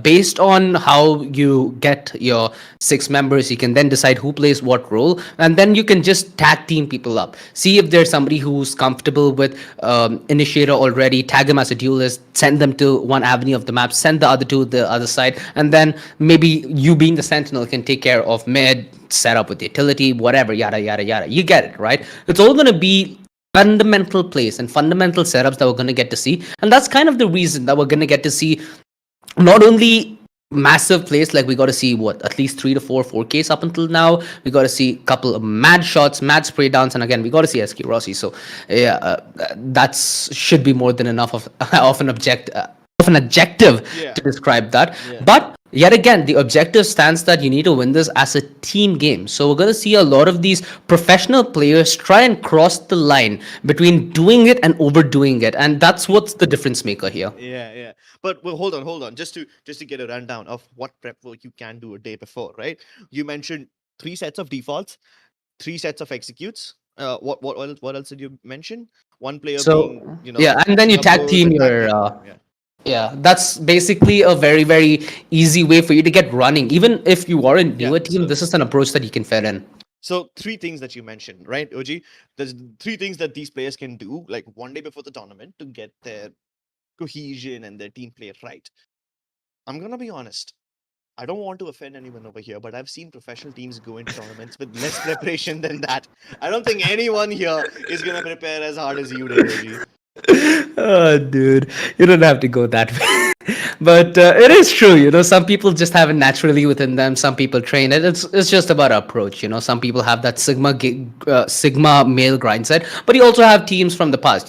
One team that comes into my mind vividly is the title-winning Virtus Pro that we got to see towards 2015, because they were a team that didn't practice. They're a team that as soon as, let's say, a big tournament gets over, they don't care if they throw the next 3 or 4 tournaments, but they're just gonna sit and be ready for that one tournament, and they just prepare, I think, a week before it. So the fact that they still are one of the greats and they still managed to pull off against some of the greatest teams' biggest victories, it still comes to show that in the world of sports, it's more about you than a standard metric or a standard way to run things around. Virtus Pro. I mean, I've not heard that. I've not heard that name in like a very long time. You're still referring to the Golden Fire lineup that consisted of Pasha, Taz, and all those people, or are you Yeah, talking about the Bialy and newer co. Virtus Pros? Yes. No, the Bialy, old Pasha, ones. Taz, and all those people, right? My God, yeah. Yeah. Those guys were like different beasts. I don't think you can apply the same context over here, because you gotta understand they might not have necessarily practiced, but that was in a different game, and they knew each Point. other since like some at least 10, 20 years. Like, if I'm not wrong, Pasha is now the godfather of Snacks's child or something like that. So Damn. yeah, I mean that's the level of trust they have with each other, right? So that Golden Fire lineup back from the CS, not even Go days, CS 1.6 days, they've been stuck together, and they, went through thick and thin. So of course, when they don't prepare for a tournament, it's different. When these players who've barely known each other for a few years, they don't get to play with each other that often. They meet with each other like what, some 5, 6 times a year during all the LAN events, which also have started only in 2022. I don't think you can apply the same logic over here. That's just worlds apart. Oh Makes yeah, sense. makes Makes sense, right? sense. I Oh, mean, dude. look at our relationship, right? We've known each other for what, the better part of 5 years, and I Close still to. hate playing with you. So goes goes to say how much people can know each other and how well they can play together are just two completely opposite things. You can't have correlation. You can't equate it to causation. Okay, I mean, you give a fair point there. You give a better example. Not gonna lie. So I'll give you that one. Okay, you took the W there. No, no problem whatsoever. So Yeah. this being a best of three, the one thing that bothers me is that Haven pick at the end, because Haven fundamentally Yeah. requires you to have more of a synergy within your team, with communication being at the peak of it. Because Mm-hmm. there are 3 sites, you still have 5 members. You need to play around with agents which give more information than having the ability to take aggression. So it changes the way you have to approach the game. So if this goes all the way to a third map, I think we're going to get to see miraculous plays being made by either side due to the inherent open loopholes that exists within Haven for any defense. Speaking of defense, OG, especially on Haven, there's this one fascinating concept that I've been wanting to discuss with the people, and now that we have some time, now that the match isn't starting, we can Yeah. discuss this, right? Viper on Haven. For those of you who witnessed the semifinals of VCT Champions just a few days ago, you might have seen this. You might have seen the Viper on Haven. It worked phenomenally on the defense, but it failed miserably on the attacking side. And this was the game where DRX mounted that massive comeback. And we've been watching every single game of VCT, but I never got to ask you what's your opinion on that one. I mean, it's so here's the thing. Now, a Viper on the attack is somewhat feasible, but getting to the post plan is going to be the important thing. Yeah, if you Because don't what the get there, then Viper, it's game over. Yeah. yeah, what the Viper is specialized at is not only buying time, but also making sure that you take your engagement in a set time. You can't go into Viper utility and be indecisive. So on a level like that, I don't think it's as viable as you might, because there are other agents who help you accomplish far more important objectives, which then inevitably will end up winning you the game. rather than Oh. this helping you achieve one side of it, but being a severe handicap on the other. Okay. Okay. Speaking of handicaps and single-handedly winning you games, I think Team Snacks is getting serious. Look Oh. at the switch up. Oh. Lightning Oh. fast. Instantly goes for a jet. I like it. I like it. He picked up the raise last time, picks up the jet this time. Similar roles, similar responsibilities, but skills now has a goddamn chamber in his hands. And you might not know this. You almost always see SK Rossi from Global Esports picking up that op, but skills is also a beast on that sniper. Oof. So you better watch More out. than a beast. Hellranger literally mains breach on this map, so he's gonna be a force to be reckoned with. I Snacks, still can't wait for that SK Rossi Lightning Fast head to head though. Boy, is that gonna be fun. We're gonna get to see some nice jet on jet action here. and more than that, Snacks has always been comfortable as a controller. Whenever I see him play Valorant, he's almost always playing that controller role. So everyone's just getting to that comfort mode, and Team Snacks realize, all right, boys, time to crack our knuckles and warm up our aim. It's time to kick ass. And Team Snacks is getting serious now. Yeah, it's SK Rossi's thinking a little hard. It's like, bro, you guys never played this agent. What's happening? Skills, oh, he's an old friend of mine. I get him. Don't worry, guys. He's on me. I think that's the comms. Don't take my word on it. So take that with a grain of salt. Now Of course. we've talked about the changes, right? I also like the fact that High Van's going to assist Sky. It's an agent that goes very well alongside the KO because both the initiators can play independently as well. They don't need to be codependent creatures, and with that kind of flexibility, it allows them to take fights on the fly, which might not be expected occasionally, and which might end up becoming a game changer. I mean, at this point, I can't really determine what a game changer will look like because it's come in so many different forms and shapes across the last two matches. Hmm? At one point, we had Hellranger having a terrible game, and then next thing you know, he's sitting on 14 frags. So game changers can happen in any way, shape, or form. Let's just see how the game begins for now, as we have Team Alpha starting on the defense. Team Snacks ready to hit the B side right off the bat. SK Rossi armed with the headhunter. Sends him. Sorry, that was a sheriff. I forgot he's a jet. Sorry, he was playing the jet last game, so you can't blame me for that one. That was my bad. But hey, at least Skills over here is doing a decent job with this. Doesn't have any headhunter bullets at all, but he's got Ghost and he's deadly with it. Logan Ooh, with the triple. defense. He's ready, and he's waiting for more. Snacks just basically fed him his skill. And while Skill had a great enough flank and he had some amazing kills right on mid, recovering the spike is now going to be a near impossible task. Dude, the timing that Skills found was so impeccable. But the two-pronged defense, the reinitiation from Team Alpha holds this together. Skills will essentially need to ace this to win it. And considering the HP, both players are incredibly low. They're not in a position where they can swing as well that easily in case that first fight's won. So a lot of things need to go the way of the wind, and so does Skills. As if not wrong, that's Ankita, right? Yeah, Marani is Ankita. She proves to be the goddess yet again in the pistol. She's been a very, very influential member of Team Alpha in the early segment of their matches, and they've held on to it for now, although that still did get incredibly close. Well, it's just the start of it again. We're about to witness a whole lot more action over here. Skills had some of the best timing and some of the best skills on mid-market. He was able to catch SK Rossi off guard, able to get so many more kills on the back of that as well. But after that, it really didn't help because his team just died on B main. All the map control he took towards mid resulted in absolutely nothing because the two-pronged approach failed. But this time, Skills dashing all over the place, being the spearhead of the team. And as we have Hevan trying to make a play through the smoke on CT, he gets killed. SK Rossi does pick off Hellranger, doesn't let him get into the side, but Shivy will blow shock SK dart. Rossi apart with that shock dart. He's using all the trigonometry angles to get the shock dart to him before he can even fire a bullet. But now they've anticipated the backstab. They know there's someone on the way, but Skills just drives by both of them. Alpha Clasher and Loki taken out of the picture instantly. And Ankita's about to get triple swung. There's nothing she can do about it. Dude, this is some unbelievable stuff that we're getting to see from Skills.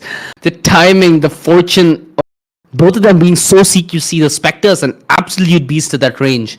Mind you, Skills did not have armor. So, The fact that he was able to pull off that play in and of itself is a miracle.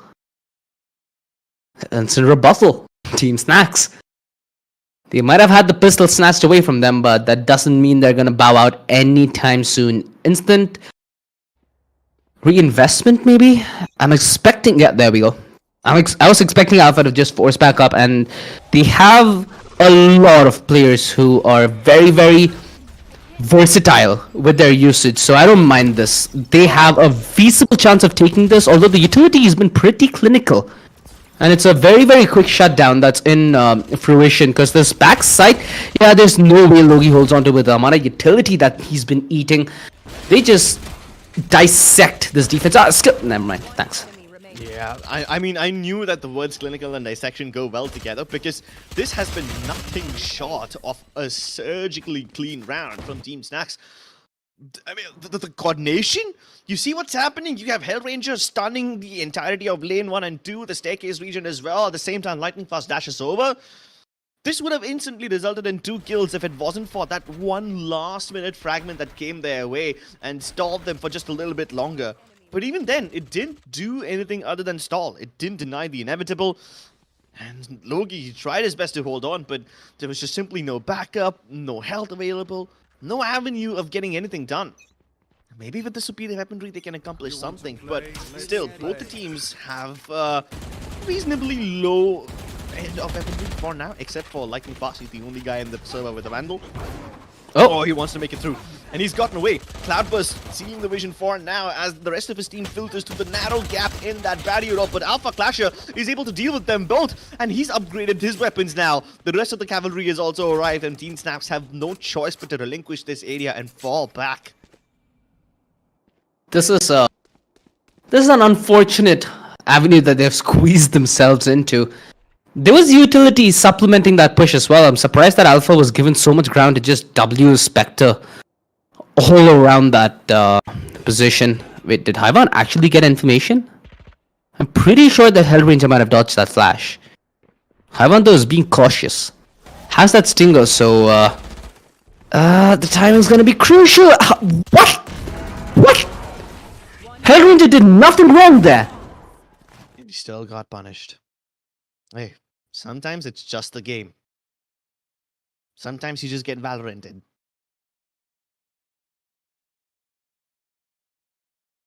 Jesus. Still smiling though. I mean, he took it like a champ. He took it on the chin and just continues to smile through. My hands were right on my mouth. I was like, dude, this is not happening. This is... He got dinked, bro. Can you imagine dinking somebody and still getting tapped?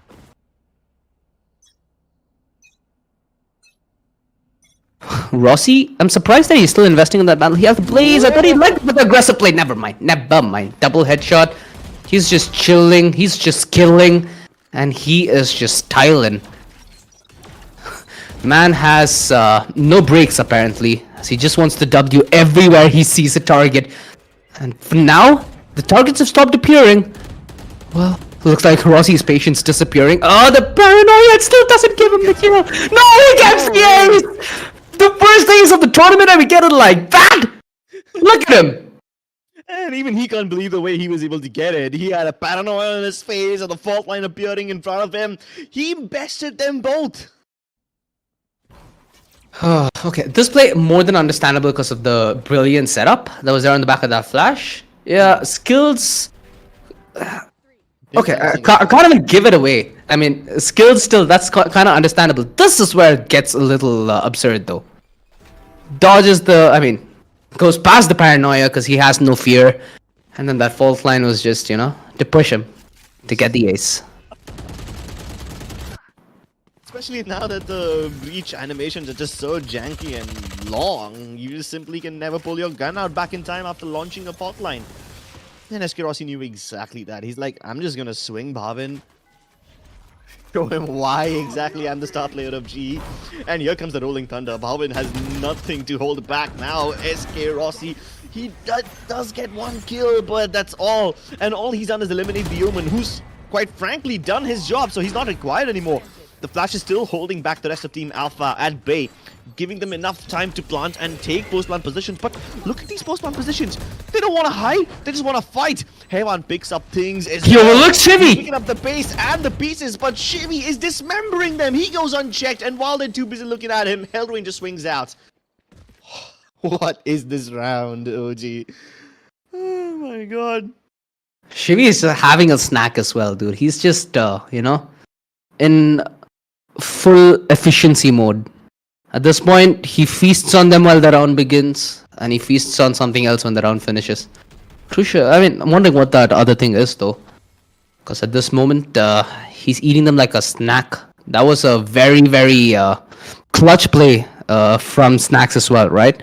With that play that he made with the Omen. It's fine if he went down there. Still, did more than enough for his team. Now, it's a 3v3. I mean, it's 3-3. We've seen bigger plays happen later on, so I'm happy that we're in a position where it's early contention and nobody's just running away with the lead. Although talking about running away, you really can't run away from that angle, can you? Lightning fast. Easily punished, and the HP not looking so favorable for Team Snacks. The more they boil this down, the more problems they might potentially walk into. Oh my god, they're just walking into the site right now. And while the problems haven't been solved yet, they might just find a solution. Oh, not now when Rossi's feeling himself with the Blade Storms. Just suffer one loss. Team Alpha right back in this. OG, I think this is the first time we are seeing a game go this close in the first half of the game itself, right? Exactly. The previous two Ascent games, they started off looking like a whitewash. They somewhat balanced themselves over in the second half, but this one is neck to neck. And it's just been like a couple of rounds.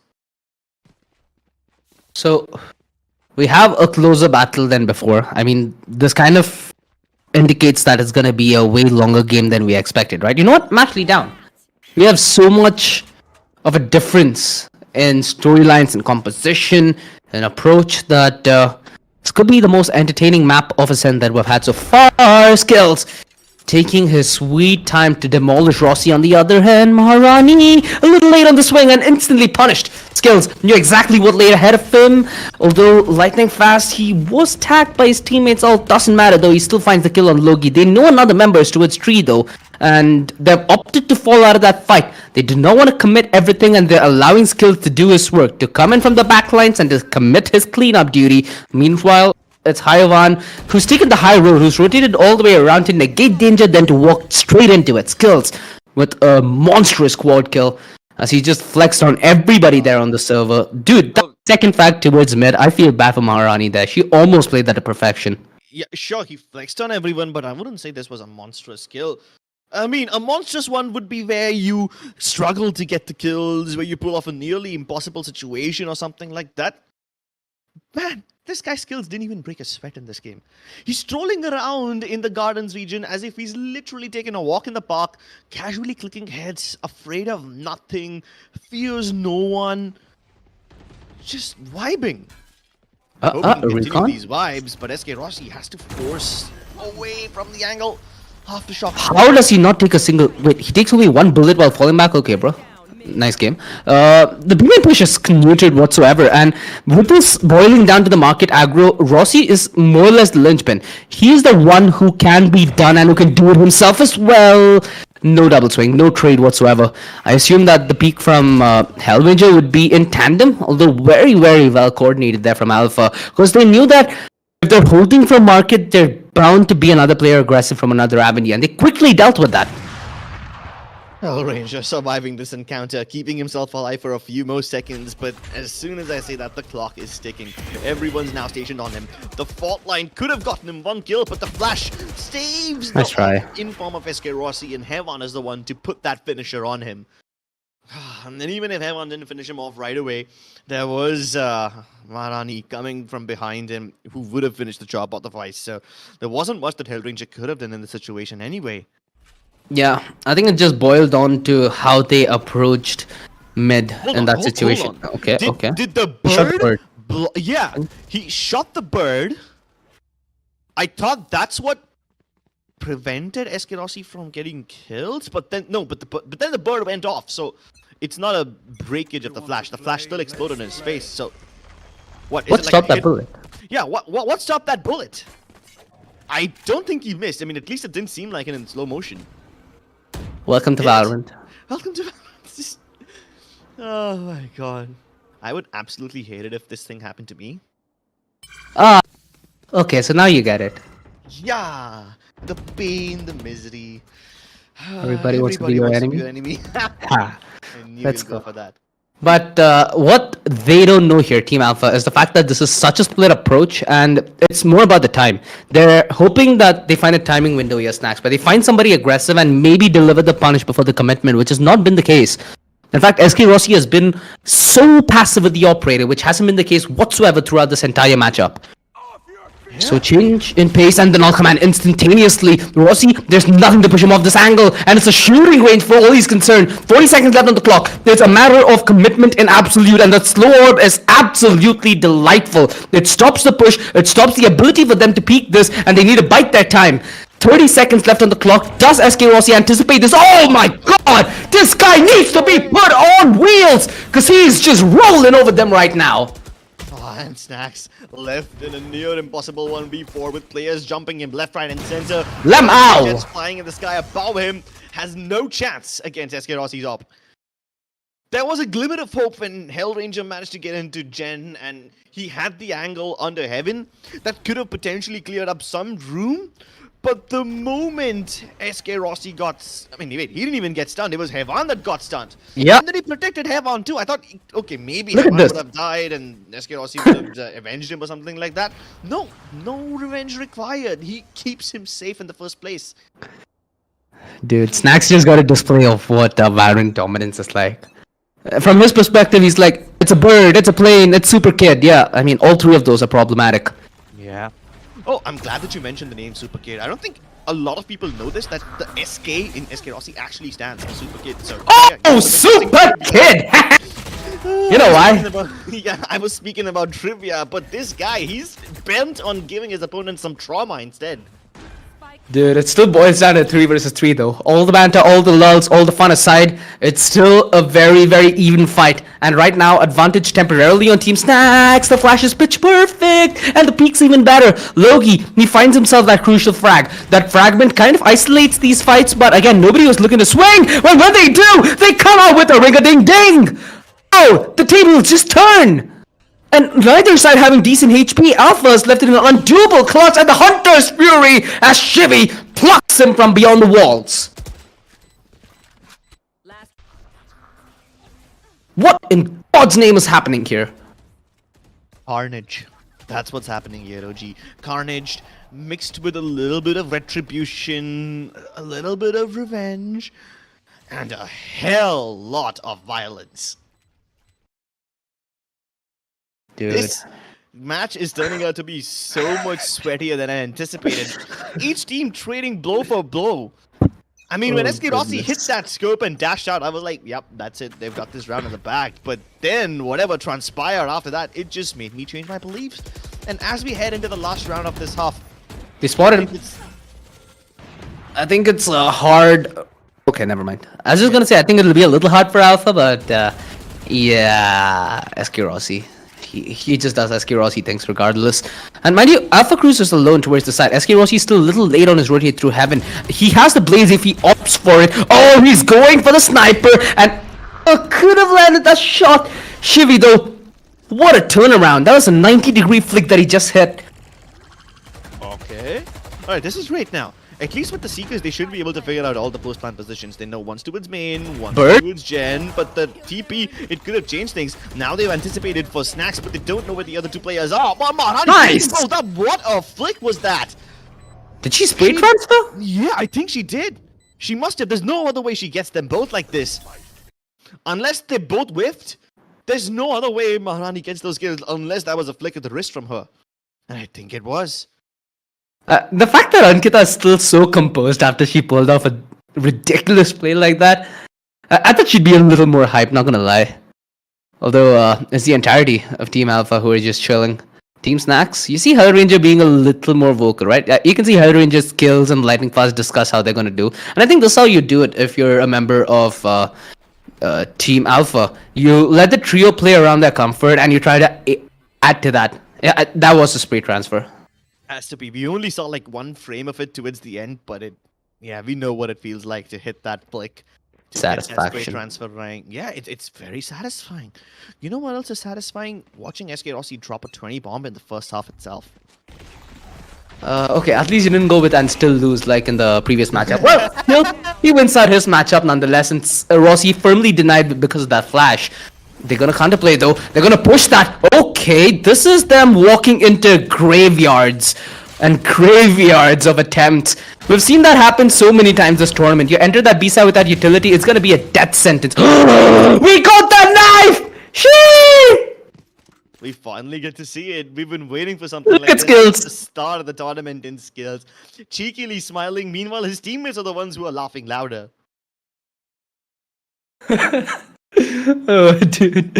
Who got knifed there? Was it Harvan? Was it Alpha? It was Alpha. It was Alpha Clasher. We'll see it, because both these teams, I mean, they started fighting on B, and then they all start to go inside.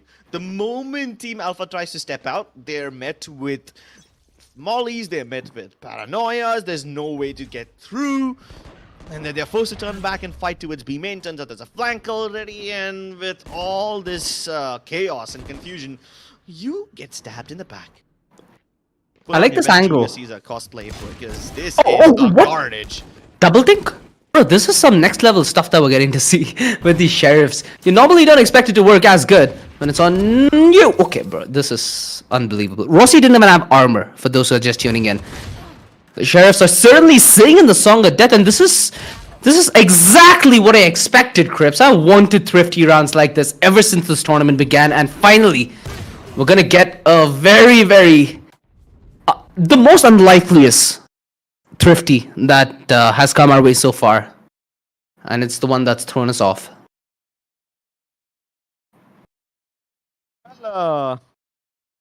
At least it's still a competitive game.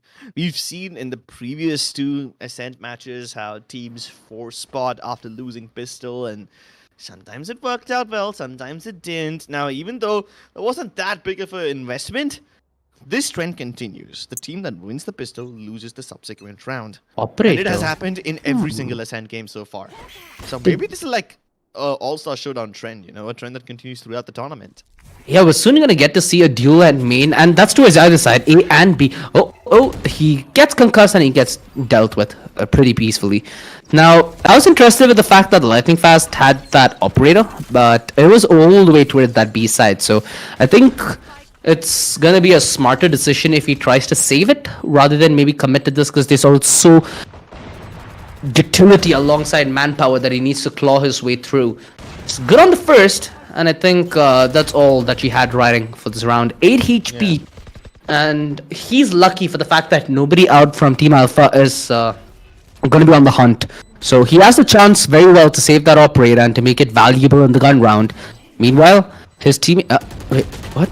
Oh, okay. I don't know if it's the UI that betrayed me, was he flashed or something along that lines, but that had to be the worst timing that we've seen in the tournament so far. Absolutely unlucky. So far being the keyword over here. Exactly. What's even more unlucky is that was a pretty risky investment. Getting an op in the third round itself. Yeah, especially when your economy is already in a shaky place. People hesitate to purchase a Vandal in an economic situation like this. But he committed straight to the op, and luckily for him, his opponents didn't pick it up. He still has the money to go half armor Bulldog. Assuming he might get a kill and maybe an orb, you can still feasibly see him pull out his ultimate. But look at this approach. It seems like rinse and repeat, right, for Team Alpha? They had this similar strategy in the previous round as well. Flash on top of the sky, instant fault line, nice re-engagement from Hellranger, who, like you said, it's a staple for him in a map like this, right? So you're not going to get away with one-dimensional plays. Oh, are we going to see a lurk? Are they going to fall back? Logically, they should, right? Logically, I'd assume they'd buy time, or maybe even play a different objective, but nah, they're gonna allow SK Rossi to lurk. The only thing is, the spike's not planted for him whatsoever. Oh, Skills almost found the opening, but he still gets Maharani. Oh, Alpha! A crucial and a decisive fight that he managed to force out keeps his team in the advantage, with SK Rossi's position still being incognito. With him already committing that rotation, now Shivy should make up his mind. Is he going for this 1v2? Is he saving? That slow orb is a huge deterrent. And wow, that was a round where Alpha completely took control. And he's been one of the few captains that has been struggling to find his ground with his team. I think this has proven to be a substantial inroad in that effort. Yeah, a substantial one at that. Because he just got knifed. He got shanked in the back just a couple of rounds ago. And for him to get a quad kill like this against some of the best players in India is definitely going to be a big morale boost to him. His team needed it, he needed it, and they're just that much closer to winning the first game. If they just continue down this road, they should be able to pressure Team Snacks out. They've already destroyed their economy, they just need to deliver the finishing blow. Yeah, they have committed that overload. Oh, what the hell? That's a classic, bro. Okay. Almost takes our buddy out, Rossi. Absolutely no chill, just wants to W his way through. You're not gonna fit through there, Rossi. Hey, but it doesn't need to fit. He just got popping and at least Shivi gets the trade. But hey, Shivi has a near impossible task ahead of him. Finish your topping because Shivi is not done over here. He's definitely not gonna choke. They almost lined up for him, but in the end it's Hevan who finishes the job. I think SK Rossi kind of exercised his entire mouse pad there. He ran out of mouse pad space, bro. Can't even blame him. Wait, I think almost everyone in this team is like a relatively low sensitivity player. The only player I know with like super high sensi is like Deathmaker. That's the only guy who has like an unreasonably high sensitivity. SK Rossi, I didn't really see anything off of I heard a rumor back in the day, I don't know how true it is. Apparently Deathmaker used to change his sensitivity mid-game. Oh, yeah, that was a rumor that's not just for Deathmaker, bro. Even Blackhawk used to do the same. Ace used to do the same at one point. Yeah, Oh, they have to revive. instead. Dude, this could be big. So the point of a Sage here is you take early fights, you keep the Sage alive, you can play the numbers game, right? They took that early fight, sure, it didn't go in their favor, but now if they pull up that revive, let's say they get the Jet back on the feet, or let's say the Sky, I think the Jet would be a more feasible one because you need somebody to dive the site. They can still very well get this round back in their contention, and that is a brilliant pick from Ankita. But now Ankita's left an all to do 1v3. This is next to impossible. If that Sage was still alive and if there was still a res play that could have been done, it would have swayed the other way. Not the case whatsoever. Nah, but even if the res came through, I think it wouldn't have made a difference because Team Snacks was just hell bent on running them down. They pushed A main, they pushed mid, they just cornered them on high mid and just left them all to die in that area. No map control relinquished, absolutely no quarter given. And it seems like at this point, Team Alpha just want to finish things off. And while Team Snacks is playing super aggressively to deny that, Team Alpha just need to wait for the right moment. This could be it. This could be the moment that gets them the punish because both the teams have 3 ultimates each. One of them being a very crucial one. The Rolling Thunder can help in retakes, but that is if they give the site to Team Alpha in the first place. It's going to be standard mid plus B execute with SK Rossi just ignoring the aftershock to clear out the lane 1 and the buttons angles. But now that the smokes have in place, his team just needs to filter through. There's 2 defenders over here ready to stop. But at this point, Skills has been made irrelevant. It's Hellranger trapped in the site all by himself, and then Skills tries to go for the rescue mission. He's gonna be the one needing rescue himself, and there's nothing to stop them. Hellranger still alone on this site, needs backup desperately. Hevan rises from the grave, and that makes Hellranger's job even harder. This round, it seems like it's inevitable. It seems like match point is gonna be here. Unless Team Snacks pull off a 2v5 miracle. That could have been a kill. Almost, yeah. So you get excited there. Almost lost it, didn't ya? That did, however, lose Team Snacks the round. Oh, they didn't clear. Okay, dude, that is just sad. That is just sad. That is just sad. The doggy goes the other way and comes back. Woof woof. Ay ay ay. Talk about being unfortunate. That was just 2 possibilities for them to claw it back. Imagine if Snacks maybe sprayed them down and got the double with the aggression at market going in tandem.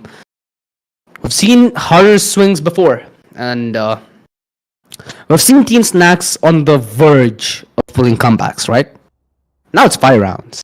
And sure, the backs might be up against the wall, but Skills has a sturdy foes. You have Lightning Fast, who also has his Blade Storm. So even if they get in an uncomfortable situation, it's still more than doable. Hyvan, he's pushed out by the Hunter's Fury. Rossi's blinded as well. The frag is just so clinical. Alongside utility, there was nothing that Rossi could have done there to even help his teammate. Mind you, all this action happened towards the A side, and instantly Hellranger rotates towards the B side, lays down utility to deny. Oh! Shit! Skills! He got debated! I love it. He's given away his position. SK Rossi's rejoined his teammates, and that leaves B's side completely open, right for the taking as Team Alpha plant that spike deeply into the ground, hoping to cement their victory here and now. Maybe Lightning Fast can be an attack helicopter, but SK Rossi denies everything, crashing the hopes and dreams of Team Snacks. But skills might just redeem them. It's down to the captain. It's down to Alpha Clasher. He's managed to isolate the fights, but Shivi will not give him any room for error. Team Snacks still alive, still kicking. They're not going down just yet. Yeah, this is a little reminiscent of game 1, although this is so much more doable. So much more doable for Team Snacks. Look at this timing. Oh no. Dude, that is... How do you even like justify that to yourself later when you're done with the game? You don't. You don't, right? You label Yeah. it as, oh, it was a fun game, and then you move on with it. Fun game. Then Yeah, then you hope that it doesn't bother you in your dreams later on. fun game. So 4 games, 4 rounds is what's required for this comeback to be in fruition. And Team Snacks, they have a very decent bit of a couple rounds going for them, although now they are faced with a couple of ultimates up against them, and the majority of it was Loki. That null command removed any kind of supportive utility that could have come to aid them. Rossi is getting an inkling that he's going for a godlike shot there. Saw him trace through the wall, although he's going to be put into immense pressure at any moment. Nice opening from Lightning Fast, but are we going to see the jet diff? Yeah, we are. Thank God. Wait, what? What? We don't talk How? about LG, we don't have on still managing to isolate these fights, but Lightning Fast, he's just too good. I'm starting to see flashbacks, OG. We've seen something similar in the previous game. We saw how both these teams got stuck at 12-9, but after that, at least in the previous game, Team Mortal was able to close it out and make it 13-9. Do you think this one truly has a chance to go into overtime, or will this be the end? At this point, I don't know, bro. I'm still recovering from the PTSD of the round prior.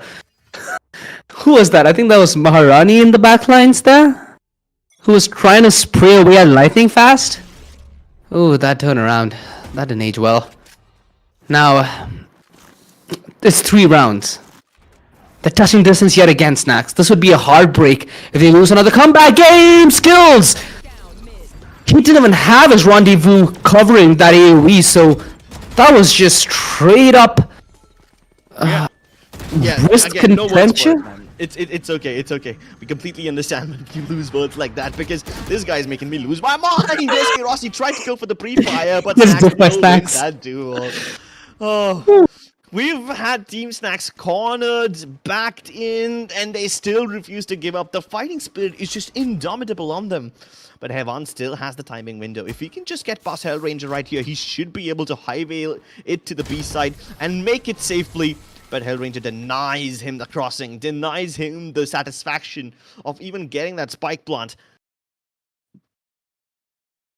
Dude, Captain Snacks rallying his troops now, boosting the morale and just pushing them on, getting them to get to that finish line that is so close they can almost smell it. it's a smell that's all too familiar for them. Yeah. They've had a hint of it, but never really the full sniff. And Rossi is on 36 frags. Who is this guy? What? Wait, he's 36 already? Yeah. Nobody else is at 20. Dude, they've all walked past the recon. Do they know?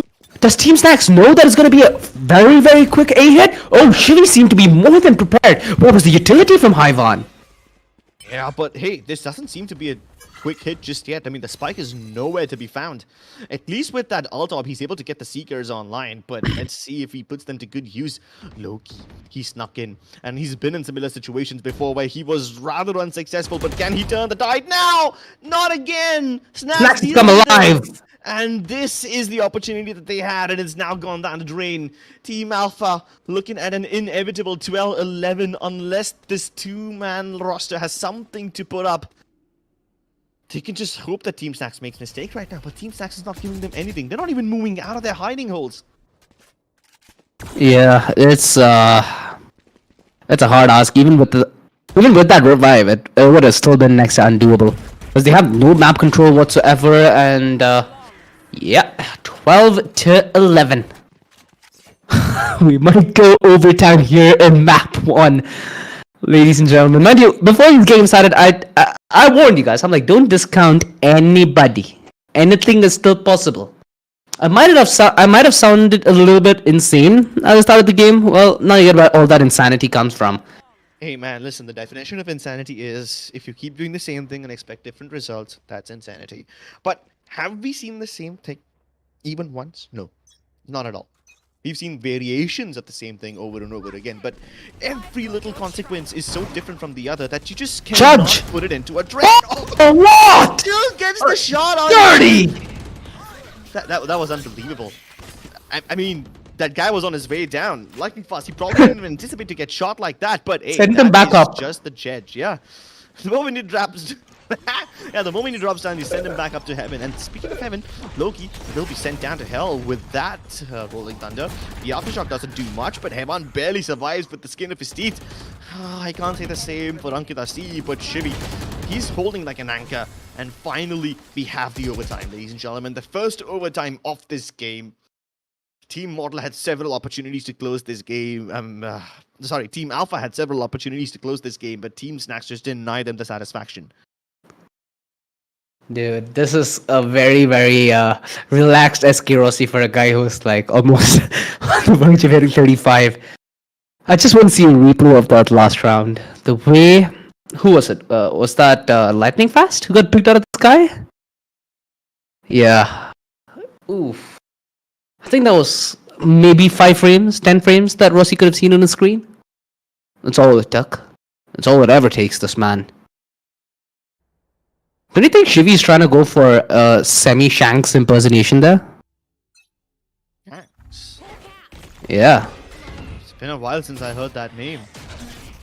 I mean, he was, super popular at the start of Valorant. I think he even tried going pro. I don't really know what Shanks is up to these days.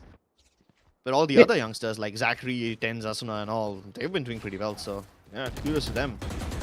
Oh. That's what I was expecting. The tag and skills for the bag. Easy peasy lemon squeezy. Alpha! Oh no! He sees a lot of players on the screen. Understandable anxiety that he faces now. Maharani though, oh my goodness! How has she found herself the double? The fact that she was allowed to swing is criminal. But she does it in style, and she takes home all the brownie points. Finally put your stop though. She can't hold onto the side anymore though. Alpha Clash tried his best to support Maharani over there, but he just simply never had the opportunity to swing, and now that he's done, he's taking care of skills. That was a missed opportunity, and Hellranger makes sure that it doesn't go to waste. Alpha Clasher though, he's still good for all those skills, holding down this area like an absolute boss, and now he's responsible for keeping Shivi at bay while Loki is sticking the defuse. Shivi, can he get it? No, he cannot. Alpha Clasher shoots him down through the woodworks, and this is how the clutch comes through. The captain of the team stepping up when it matters the most. And not only was it the captain, but also Ankita C. The play that she pulled off from Switch to regain side control was pivotal. She does it with ease. The fact that Alpha was not only able to like compensate and deal with skills on the left side, but also then double down on his play and delete the guy at Gen. Yeah, we might have another Valorant player in our cusps who's not only performing really good for his Sage, but also out-fragging Logi and Hyvan. Yeah, like imagine going toe-to-toe against some of the best players in the country. Maybe some of these players here should consider going pro. I know, right? This entire fiasco has left SK Rossi with such a lead, and it puts tremendous pressure on a player like Lightning Fast, who's forced to make such plays. Most of the times you do... Oh, wait, what? Did Skills just delete SK Rossi when he had the operator holding in this angle? Dude, this game just... It Yeah. would make sense at certain points, but hey, you can boil it down to one thing, and that is the wide swings. They just simply cannot be accounted for. I mean, usually you would see a wide swing coming because there's always a setup to it, right? These pro players are used to having their opponent swing them after being dumped by utility, and certain utility just indicates that, yeah, there's a swing coming now. That isn't happening anymore, so all their senses are just being thrown off. Yeah, I kind of get it. I kind of get it when you play against people like this, you don't know what to expect, so you have to walk in with the unexpected in mind, and the flash was almost there to perfection. Actually, it was. 1 versus 4. We've seen bigger clutches before. Skills just running past him. Okay. That's certainly a way to get a frag, and that's certainly a way to equalize the situation as we look to go to yet another overtime, ladies and gentlemen. Map 1 still hasn't even to its conclusion, and we have an entire best of 3 to your delight here in this Friday night. Well, this evening is certainly shaping up to be a competitive one. We've seen almost overtimes in the previous 2 games, but this time a double overtime right off the bat, and hey, it gives SK Rossi another opportunity to get to that 40 bomb. Meanwhile, on the other side, Skills and Hellranger both lifting equally heavy loads, Shivy contributing to make the job a little easier, but hey, it hasn't been completed yet. Yeah. Going to yet another overtime with Team Snacks on the attack and Team Alpha on defense. But look at the way they are approaching this one right now. They're being super slow, super methodical, and super split as well. I mean, they're giving away a lot of noise cues on B, but they are walking up silently towards a shot where trades do take place, but the spike hasn't been spotted yet. This is a very, very good off angle, but Alpha gets demolished. That is just an angry speed demon with white hair up against you. And SK Rossi looking to mimic the same success. Woohoo! Hellranger, he has Lightning Fast's back. This is yet again a tale of winning that attack, but having difficulties on the defense. Which was surprisingly opposite from the previous game, you know. But I mean, in the previous map, both the teams were just super comfortable on the defense. It was the attack that posed a problem. And now it seems like Team Snacks has done a complete 360. They're just being super comfortable on the attacking side, and they're not letting Team Alpha get anything done. No foothold on this map. Nice Ferrari peak though.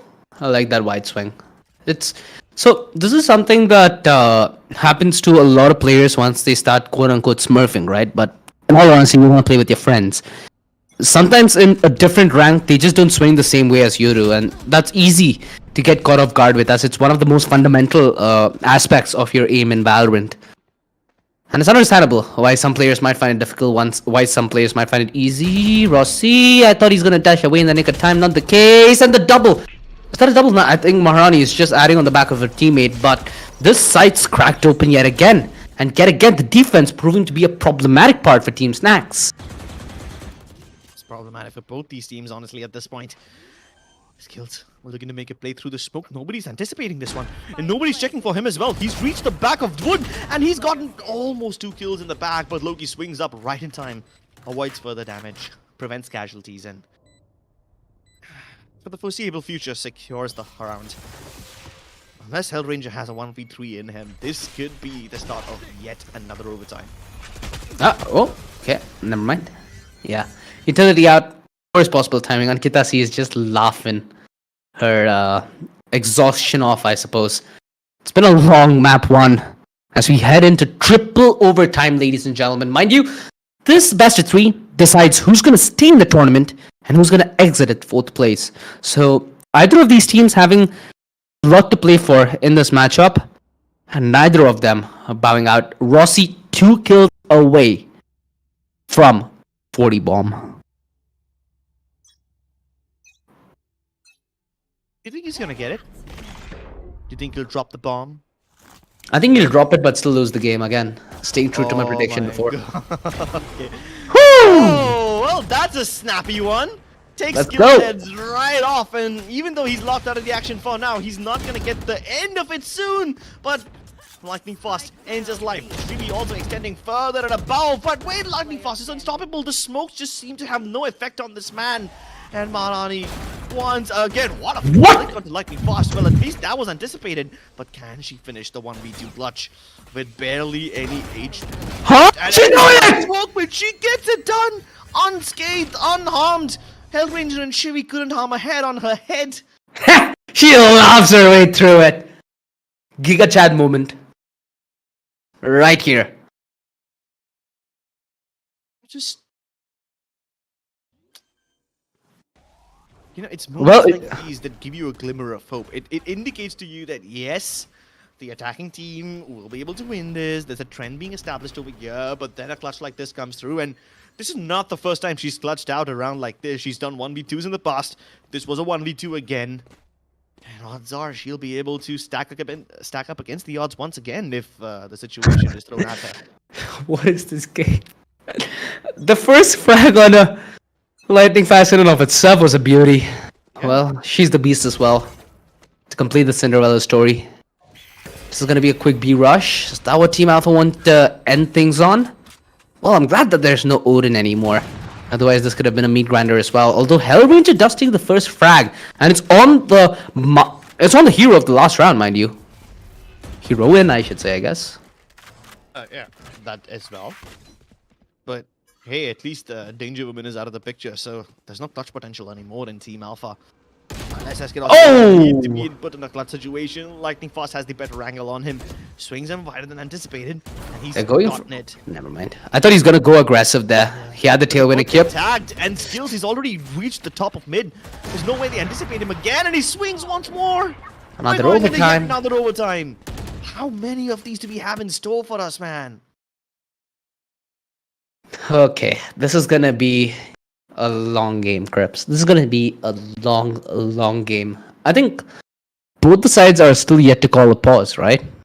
They've just been at it. Pausing is allowed? Yeah, I did not even know that was there. I Nobody's think. taken a tactical pause so far. I just assume that we're just not allowing those. Well, Rossi is 1 away from his 40. He still not won the game, but he still not lost it either. He's been very unfortunate with this operator ever since they've entered overtime. There's been, what, at least 3 to 4 fights that he was destined to win, would just slip past his fingers, and yeah. Always get your destiny, can you? Oh, okay. Good stun to start this hit off, because it pushes SK Rossi back and leaving Logi all by himself. There's barely anything else he could have done. No, that's a very rare miss that he get to witness. And Rossi, he shows us that we are all human after all. Skills, the humanity taken off from his shoulders. As that was a very quick lurk, but it did not pay its worth whatsoever. This paranoia could be absolutely big. Look at the setup. Look at the play. The goal aggression on top. This is very team coordinated play, which I didn't expect to see so far, but it's good that we're going to witness it, because there's flashes, there's paranoias, there's teamwork, and then there's victory for Team Snacks. But will they be able to convert this victory into the map win? They've gotten to this point so many times in the past, and they've pulled off the attacking rounds without too much difficulty, but it's the defense that they struggle on. Will they find themselves fumbling again? Will they lose their footing, or will they finally dig their studs deep into the dirt and run across the finish line? It's close. Close. And it's closing in. Skills. A small change, but a change nonetheless. Right now, he's the one who wins that operator. Oh, a 5-man mid push. Usually this has been a mid plus B split. Never before have they done a full 5-man mid commitment, but look at the Did they just sneak past each other? Okay, sorry. Marani just, in the nick of time, caught Hellranger off guard. Because that could have been the making of a big play. Exactly. He was trying to go for a play where he just jumped out a shot and tries to get them all from behind, but they anticipated that. And the moment this has happened, they recognize that Tree will be weak. Escaros is already regenerated and Skill has no idea, but now he does! The opportunity gone, and so is his life. Skill's still anchoring this side, and he's got the spike carrier, Heron Crot in the open. This round is slipping away from Team Alpha. And again, this is a very important round for Team Snacks. They need to win this. They need to close this round out. They're in a good position to do so. The only problem being Skills being so low on HP. And Shivi, perfect timing on the backstab. Ankita was busy providing cover to her teammates there. Logi, good to buy it back. That recon gives away his position. The flash only buys him a little bit of time and space. You can see the close push. There's lightning fast. He's pushing close to the box. Meanwhile, Shivy's coming in from the back. Nice from Loki. Deals with the close player. Deals with the low player. And yet again, we go the distance. We go 4 overtimes to decide who takes the dub in map 1. And heck, it could even be 5. We've got clutches coming in from everyone. Sometimes it's Logi, sometimes it's Ankita. The players on Team Alpha just stepping up individually in these 1v2s. They just always seem to convert it. Team Snacks, they've sniffed victory so many times, but they haven't tasted it yet. So many times these opportunities have just slipped from their hands. They had Butterfingers. And Rossi's finally hit that 40 bomb. Skills on 30 already. This match is just stacking up, and I'm not sure how much longer this stack can go on. What? Ranger! Did he get... What? Did two of his teammates go down by his piece of utility? Shh, just let there be silence. Let there be a moment of silence to grieve, to mourn what just happened. Moment of silence for SK Rossi as well, ladies and gentlemen. Frags that are not supposed to come through. If that was a video compilation, this would be the very definition of it. Am I laughing? Am I crying? I don't know. Dude, this is the one game that you just cannot predict. And we're still stuck predicting it. Paranoia, nothing to go on the back of it whatsoever. It's a double initiator left on Team Snacks, but I think utility is still a small spot of concern. Oh Forget about the god. utility, OG. At this point, it's not about the utility. It's not about the trades. It's the straight up big balls play that result in clutches. The fault line from Hellranger gives them a good position, but they're both busy checking towards Hell. Oh my goodness, he's got them bamboozled. He's got them distracted. The smoke is going to hold him back only momentarily, but Ankita is not going for the stick. And Hellranger knows exactly what to do to stop her. Yeah, he plays her doesn't like a like the book. Textbook stuff for Hellranger. I'm surprised he had nobody looking at me because he sent that stun from the main position. Did they assume he's to his gen? I don't think that's... I don't think that's possible, you know? I hope not. They main, Hellranger sends a stun forward, and they still check Hell. Sure, there was a player over there, so it was important to clear him and everything, but... Just give so many opportunities. They see the hell in the name, they think the hell is there in the game as well. Nah, not the case. No. This is not the moment to be poetic, bro. This is a sad moment. 40 bomb. A 40 bomb from him. Another 31 on the server as well. There's just way too many frags. Way too many of them. And at the moment, it's a very... Okay, are they going for the fast... Never mind. Dude, how unlucky can you get, bro? I feel you, SK. I feel you with all my heart, bro. Yeah, it's okay. I don't think it's sympathy he needs right now. He just wants to finish off this game. Everyone dies towards the B side, and they don't check for skills in the corner. He gets away with that in cold blood, and we finally see a conclusion to this game. Finally, 18 to 16, dude.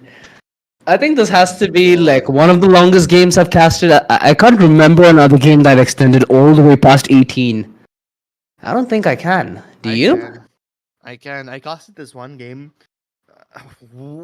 very long ago. I mean, at that time, KO was a new agent, which went into like 22, 24, something like that. But yeah, in this match, this is definitely the game I've casted for the longest time, and Team Snacks finally able to get that win.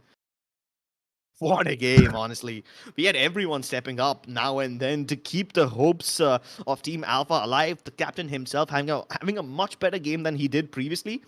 I mean, the first game that Team Alpha played, they just did not have a good time. Alpha himself, straight up, was not able to perform. But this time, he just stepped up. And everyone else in his team also stepping up with so many clutches, so many hero moments.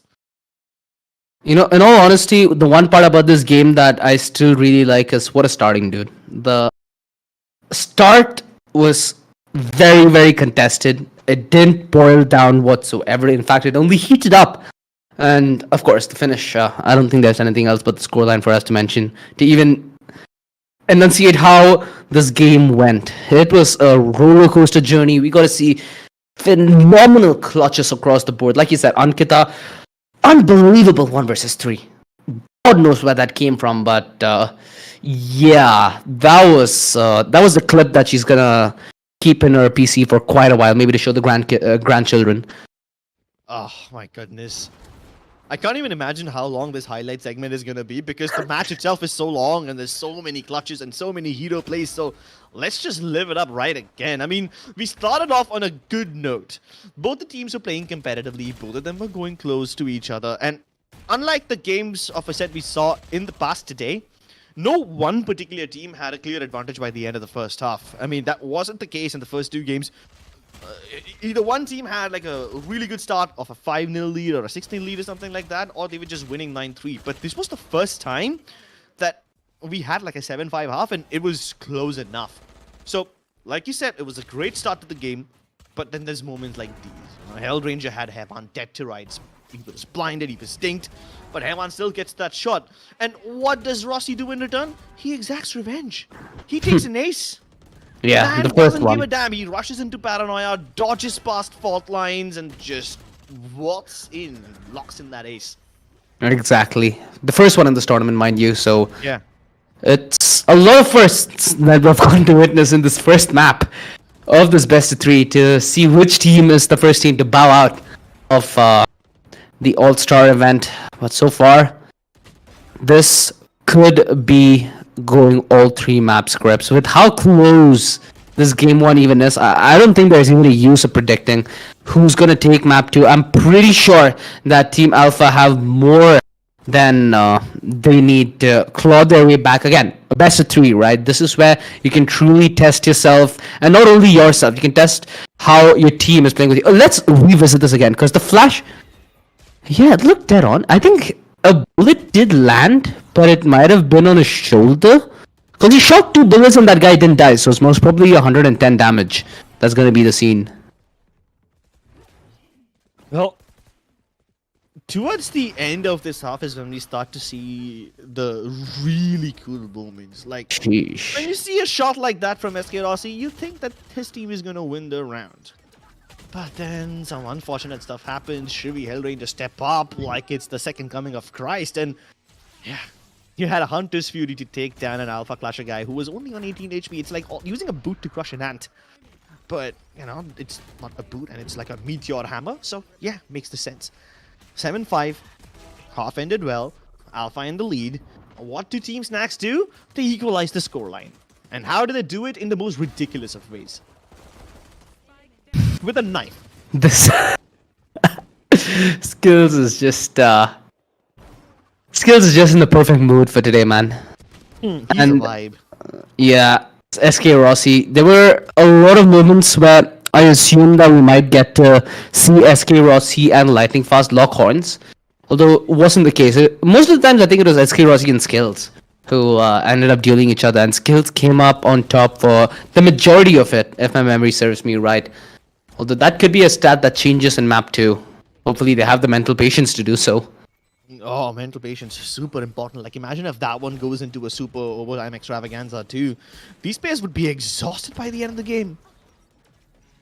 I think they will be. I mean, it did go 4 overtimes, so even if they are, it'll be understandable. So the entirety of Ascent, everything that we've gotten to witness today, I still feel like this is the best match that we've had so far, which has me optimistic because we have Bind coming up, right? Bind is a map where we've seen teams attempt a number of different compositions. We've seen some go for double initiator, some go for double duelist, some go for double controller. If And no you're one sweaty particular enough. comp works well. I mean, no one particular comp is the absolute supreme one. Yep. It's been proven to us that in a map like Bind, you can play however the hell you want as long as you do it well. There's no set rule. There's no set meta. There's no set meta per se. You just need to work on the back of what your fundamental idea is. If you're going Yeah. for something like a double initiator, oh, that was disgusting. Yeah, that shot. Even I couldn't digest it for a moment. I wonder how the other guy on the other end will be able to do it. But in overtime is when we started to see the really cool moments. We had Alpha Clasher stepping up. I mean, he's been struggling to get his shots right, but in this round, he stepped the hell up. I know, right? Big time. Big He even time. covered his teammate to get the defuse. Yeah. So there was a lot of proactiveness that we got to see from Alpha Clash, and that was something that I really was hoping for, because Alpha Clasher was one of the only captains who wasn't really able to contribute to his team in terms of actual results on the server, which he's clearly turned the other way around with a result like this. I mean, I at one point I was losing track of how many overtimes you've seen so far, and most of these rounds seem like a carbon copy of the other, unless someone lands a cool shot like SK Rossi did right now. He was so close to the 40 bomb at this point. This one, though. He got it eventually, but this clutch is what kept Team Alpha alive. And Ankita pulled off something similar previously as well. She pulled it off again in overtime, which obviously had much higher impact. And the way you got to see Team Snacks roam around, the openness and the flexibility given to Lightning Fast on the back of skills, playing the op, playing the chamber, it was something that I assumed he might go better with as a race if that was the game plan originally. Although getting to see a Jet versus Jet, especially Lightning Fast versus SK Rossi, it was interesting because there are moments where the individuals, this as well. So yeah, we don't talk about that. That aside, the individuals, right? The individual storylines. Now we have SK Rossi versus Lightning Fast. You have even Skills versus SK Rossi. Mind you, Skills and SK Rossi, teammates in games prior, split apart, then banded together. So a lot of history between those two players. So getting to witness all of that's the fun part. That's what has me grasped to my screen as the player grasping his way to the MVP is none other. The one, the only SK Rossi with a 40 bomb in map 1. And it's not like he was able to get the 40 bomb because the game dragged on for so long. He dropped the 30 in the regulation itself, the other 10 during the overtime. Yeah, just goes to show you how impactful a single player can be. So at this point, Alpha Clasher would have definitely been happy spending all that auction money to get SK Rossi under his belt. That, I think, was something that he had coming his way regardless. He's like, I have SK Rossi, I have less need to worry, and you soon get to realize how much of a team game Valorant is. In fact, I think people forget. So when Valorant released, right, when it was towards its beta stage, you remember this one game which was scheduled between ex-CSGO pros and Valorant devs? And the Valorant devs just absolutely dominated. Yeah, but that was like really early, like during the beta days. Why? That kind of emphasizes how much the team aspect of Valorant truly, stacks up against even some of the best aimers that you have out there. It doesn't matter if you have even a Shroud against you. As long as you know how to out-utilize them and put yourself in an advantageous position, you just need to take that easy kill and go home in the winner. Yeah. And sure, there were several clutch moments. There were several moments where it seemed like individual players were the ones making a difference and not Team Alpha winning as, a unit, a comprehensive unit. But hey, I mean, they did not win, right? At the end of the day, you can't rely on the solo plays all that often. And sure, you were right. I mean, SK Rossi might have been able to get the MVP title, but he did lose the game. And that just goes to show you that despite all your efforts to hard carry someone, it is a team game at the end of the day. And you need that to make this comeback or this win happen. And it's indicated in the stats. You see, Snacks had a terrible game. But it didn't matter because he was putting down the smokes, he was covering his team when it mattered the most, and everyone else, they put up a consistent number of frags. You had Skills, Lightning Fast, Shivy, Hellranger, all of them dropping a good amount of kills, or all of them contributing equally.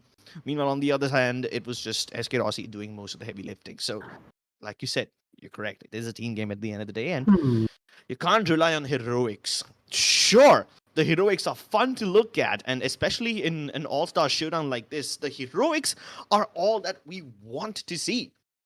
But that's not what's going to get you the games.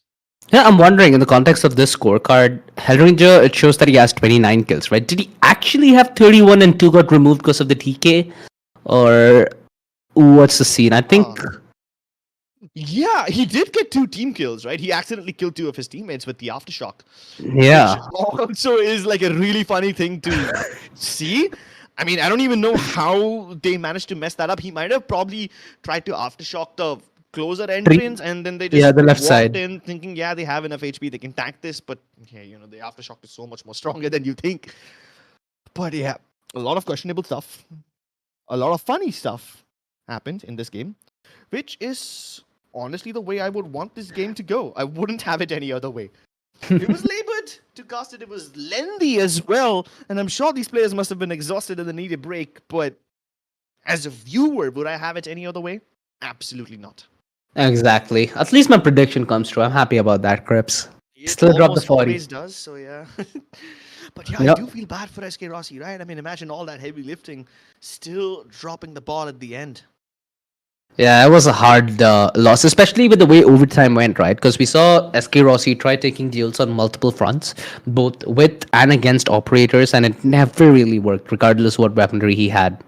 So it's something that's a small heartbreak, but they are fighting for the tournament lives, however, and they have the chance to still claw this back, and it's Bind. That's going to be the map coming forth. It's a map which, like you said, doesn't rely on you having one composition that works. You can play around with your strengths and your weaknesses, and you can still find ways to overcome what your problems could be in the short run. Although right now it's somewhat still a Team Snacks show, in my opinion, because Bind, more so than Ascent, is reliant on communication and the art of not over rotating. Yeah, speaking of over rotating. Now, I'm not sure if you look at this as a positive thing or a negative thing, but I do believe that it was Team Snacks who, for the most part, were the ones who were on the backstab often.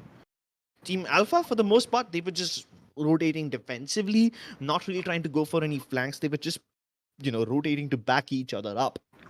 They weren't rotating to surround their opponent or to cut off, some information or cut off sound or something like that. They were just doing it defensively. That's what Team Alpha was doing. Meanwhile, Team Snacks were the one who was a little bit more proactive. And while Ascent doesn't reward the flanking as much, Bind not only rewards it but also encourages it. So yeah, I think if that trend continues, then Team Snacks might just be able to wrap up the second game much more easily than they did this one. Yeah, And they. keep in mind, lightning fast skills, both of them almost always pop off on Bind. Like whenever it's a global esports game, I'm not talking about All Stars Showdown. I mean, at this point, I'm just talking about global esports in general. Bind is not the map where SK Rossi shines the most. Bind is the map where lightning fast is an absolute gem. Yeah, his the value that he's able to extract out of the race is just immense, right? Nothing else like it.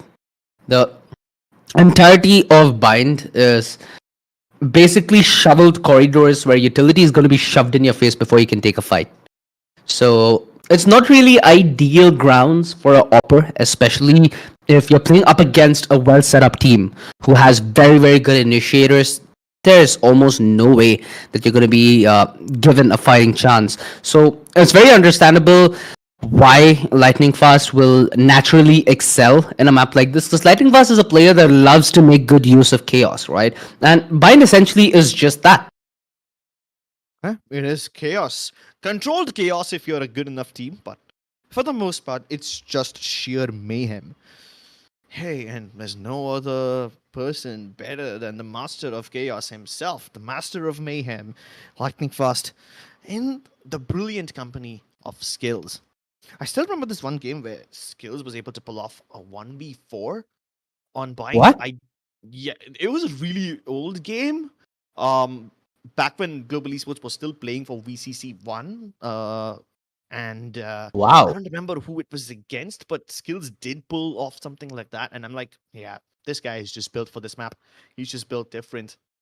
I think there was an iteration of Global Esports where Lightning Fast was playing Viper on this map all the way back in the I day. I don't think And it worked out that well, did it? I mean, he did get a 1 versus 4 on a Viper Spit. I think they still managed to win that game, but again, that was close to a year ago. Yeah, a So, long time ago. And the game has changed like a lot since then. All right, so going into Bind, Team Snacks is starting on the defense. Now, I'm not wrong, Team Snacks, the way they were playing in Ascent, if they continue doing so in the next game as well, then they're gonna be behind Team Alpha way before they can imagine it.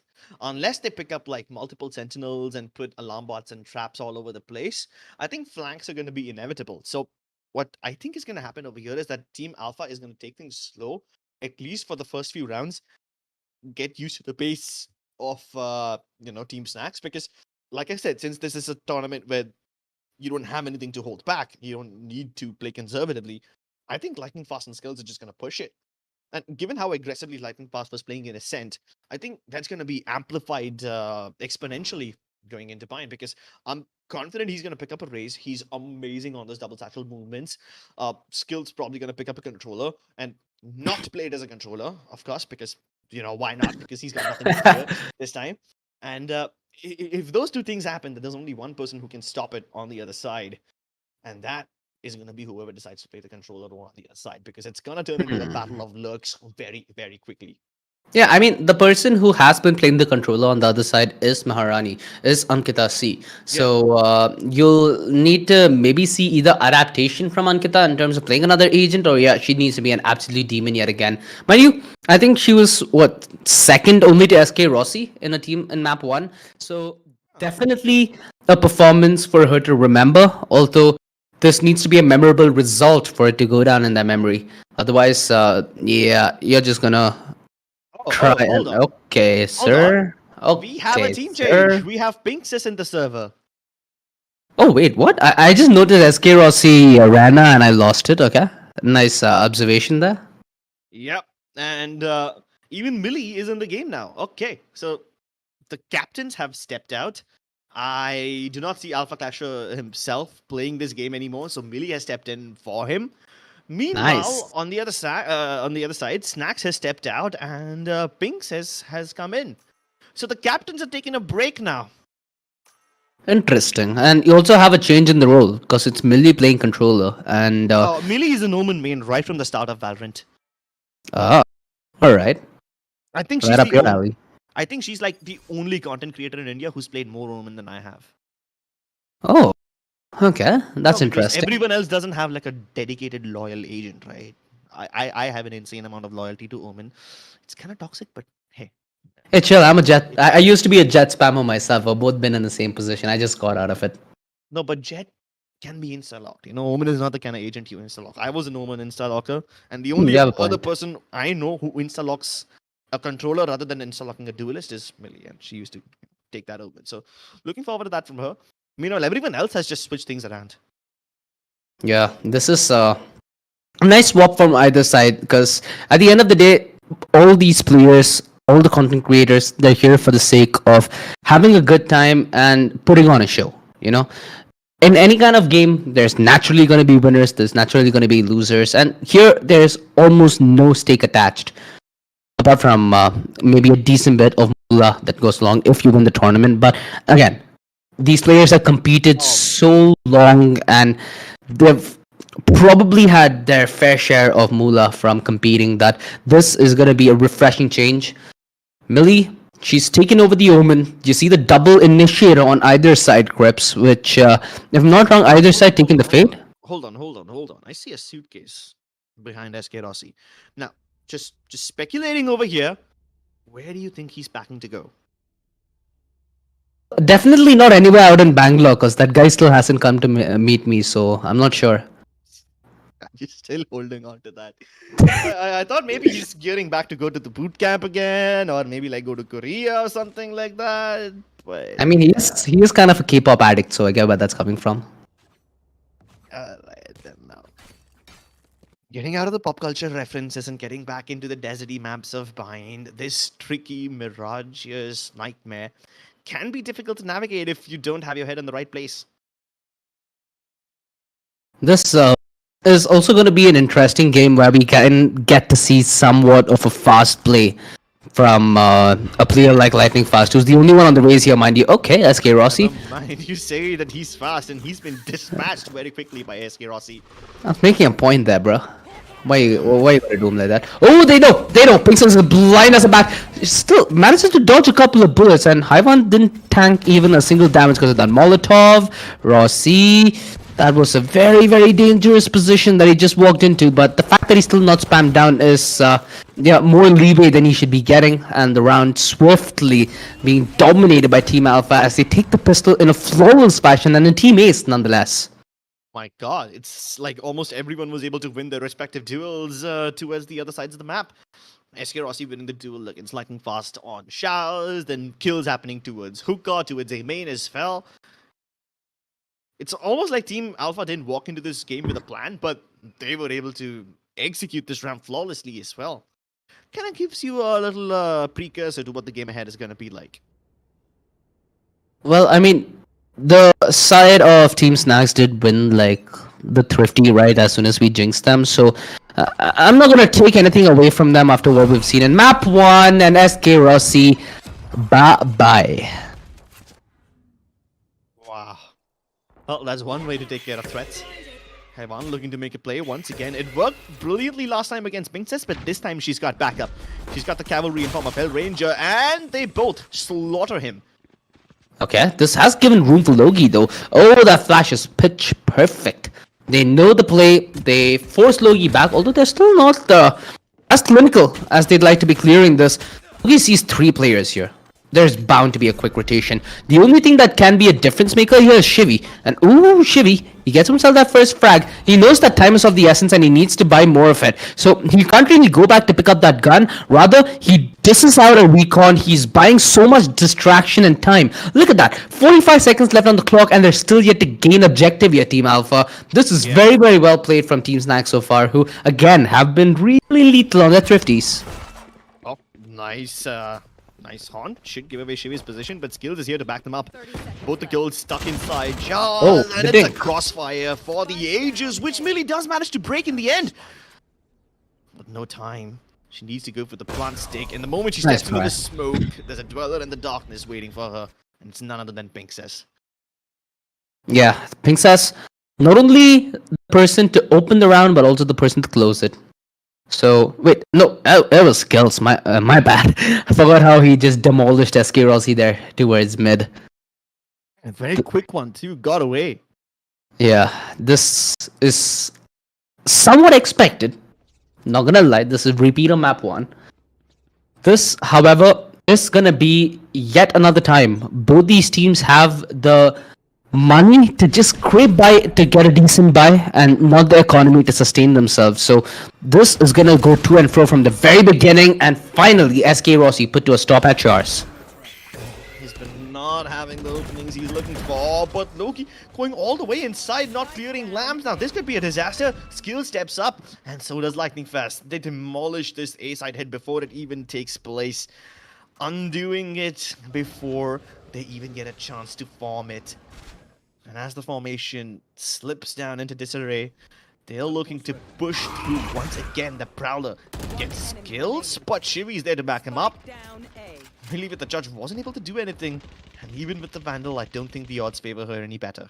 Yeah, I think what Millie can do right now is damage, right? The economy from either side's not really that great. So if you're able to punish Team Snacks, maybe get like 2 Vandals off their hands, should be enough success to celebrate. Tries to go for that first duel against Shivy, but instantly taken down. Team Snacks, they've managed to find a little bit of stability early on in the first half as they're able to string rounds together. And this has successfully broken the economy of Team Alpha early on. So a small lead that can be gathered.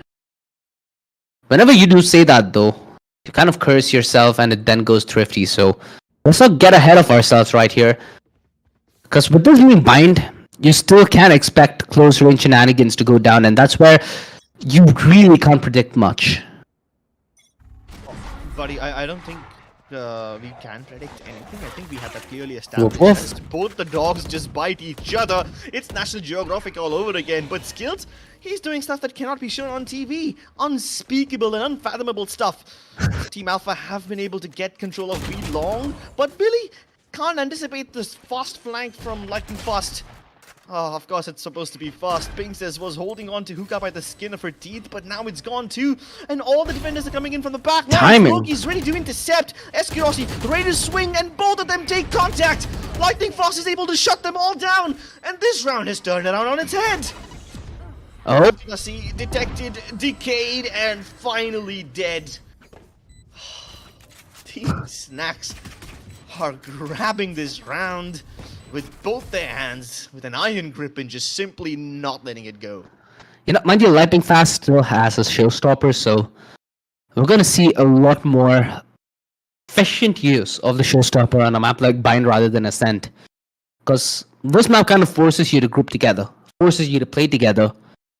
Normally, at a higher rank, what people do when there's a showstopper against you is just take the fight, run at the ways, get that headshot.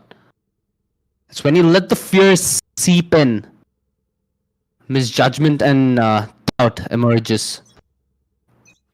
Top in the chart so far, Lightning Fast, and this very well could be his round. Party, bye bye.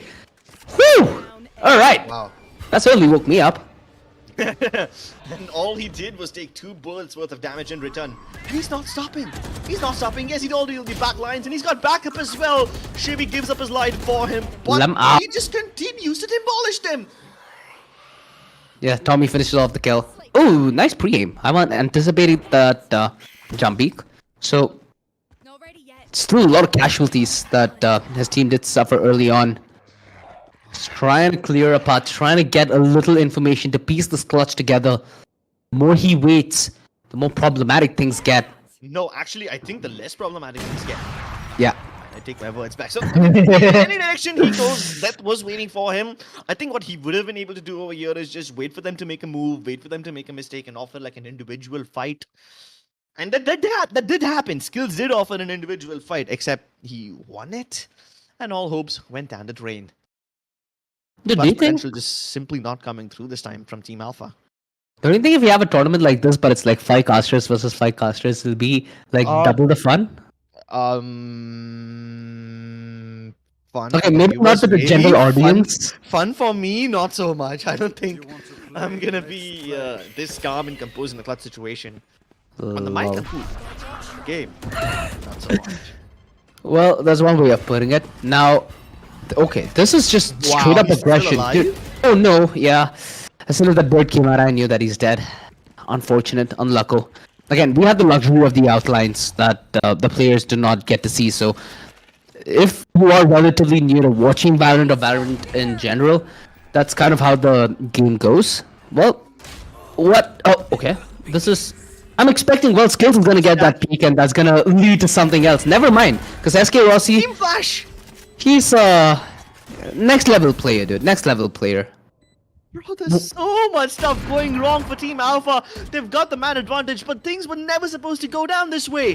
Hellranger finally taking care of his former teammate, and it's Loki who's keeping things competitive. But even though Team Snacks have a foothold over the A site, they are surrounded in every direction. The double at the end for Ankita to clear the B side. And this round just, The A site, yeah, it's just nah. yeah, it's been a train wreck of a round as Rossi just continues to defy logic and expectation.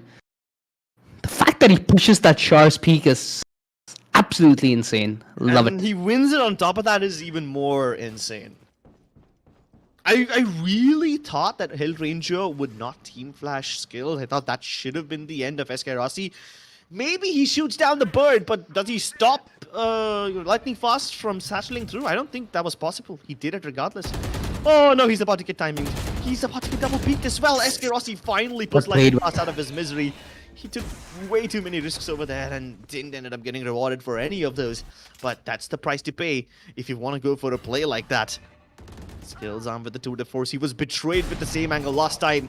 Doesn't get anything done again, but at least he's able to flick onto Loki, and he barely gets back by the skin of his teeth, only to be devoured by SK Rossi later on. We've seen this way too many times. This is deja vu all over again. Yeah, and Hellranger committing to that tail breeze, I think, gives away the fact that he's in the back lines to his short.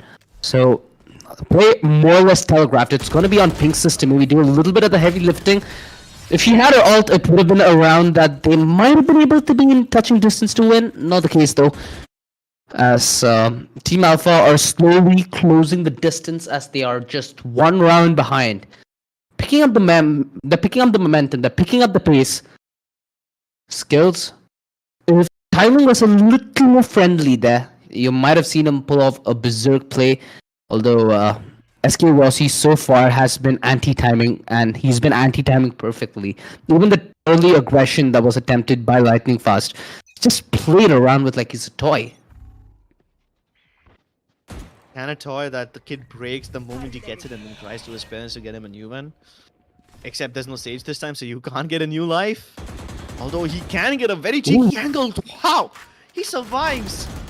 And he's definitely going to be calling out to the Sky to heal him up, but hey, will the Sky be able to get there in time? The rotation's on the way. You have this guy rotating over to its CT. But in this meantime, while they've given up the site, Team Alpha might just be able to take over it. They still haven't done that. There's a full stack of defenders on the A side, and this could be a meat grinder that they walk into. Shivy definitely starting to show why it is a bad decision to continue moving forward, but Maharani continues to press the issue. Princess presses the mouse one button to put her out of her misery, and that is Team Snacks finally getting some foothold in this game. Finally, because it's been a while, right? Even though they have the lead, it's been a little long from since we've seen them even put up a rebuttal.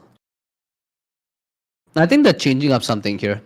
Rossi is typing in what the strat is. You can see Ankita kind of trying to piece that together in her mind as well. So, what is the change? Oh, B long. Okay, they're sending Sky alone. Sky is Hell Ranger, so it does somewhat make sense with the kind of util that they have around. Oh no! Are they gonna commit though? That's the important question. Skills got that first frag on SK. Rossi, Hell Ranger dodging the flash. Beautiful readjustment to take on Hyvan. Logi keeps his team in it to some extent because, again, the numbers might be gone, but they're not too far gone per se. Skills. We've seen him tear through this team with the op on Ascent. It needs to be a trend that continues on Bind. If this defense is to hold itself together, then he's good for the first on a milli. Maharani on the other side, and ooh, that swing, that tap, it puts all the advantage back to a neutral position. 2 versus 2. If they get the spike down Team Alpha, they'll have a significant edge in pulling this off. But that's reliant on them trying to do this and doing it clinically. Oh, a nice combo there. I like that. They wanted to put the Zero on top of the orbital strike from Pinxis. Sad that it didn't work out because they had the read there. They knew that as soon as they attend the spike plant, that's gonna be the scene. Shivy, he spotted out the double peak.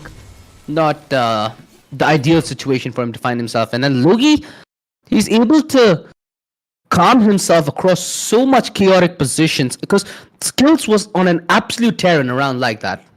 Oh, definitely Skills was on a tear, but the fact that you avoid fighting with him to then infiltrate the back lines is exactly what is required to deal with a dangerous player like this. Sure, Ankita C was able to get that shot, but after that, the way they were able to take control of Elpo and then go all the way around to isolate Shivy in a situation like that is what got Team Alpha the round win. And there's a limit to how many individual plays they can do. It's finally time that Team Alpha steps up as a team, and they're doing so. They win the fights. Of course, this isn't that great of a buy for Team Showstopper though? With Lightning Fast being one of the only rifle carriers, but at least this one gun is wielding him some kills. I think we are on the verge of a clip. Oh, the Showstopper finds only one though. I thought he's able to disengage on the back of that first skill, maybe make a little more out of what he's given. And he's given Pinxis a chance, but not with much hope. There's still 1 versus 3 ahead of her. Millie, a calm strafe will net her the kill and the head of Princess. 5-5. This half is as even as it gets, and yeah, I'm already getting map 1 flashback scripts.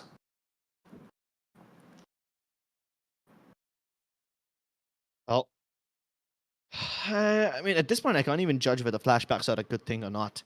They're good because, yeah, you know, overtime and fun and everyone's having a tough game. But at the same time, it's like missed opportunities and individual hero plays. Not desirable to the outcome of the game. Definitely desirable to watch. Entertaining as well. Can Team Snacks find the opportunity they have been so desperately looking for in a round like this. Their economy's finally been reset. They're back on their grooves.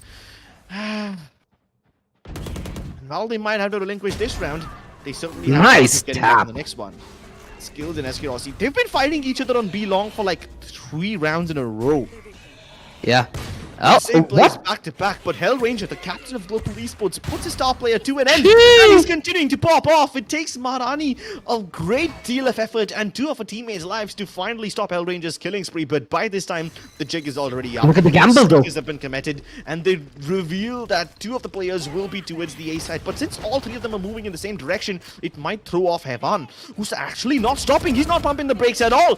Pinxes gets caught off guard. Never in a million years she would have thought that Hevan would be this aggressive. But now Lightning Fast has no avenue to move forward. He must await the arrival of his teammates, who's moving towards Showers. Nice Wins shot. the duel. She wins his individual duel towards Showers, and now it's just down to the chamber, trapped in a 1v2.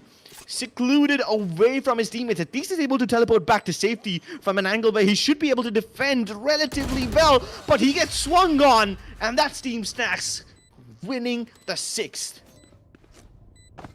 Came down in the very, very last possible man to fight and fight for that clutch.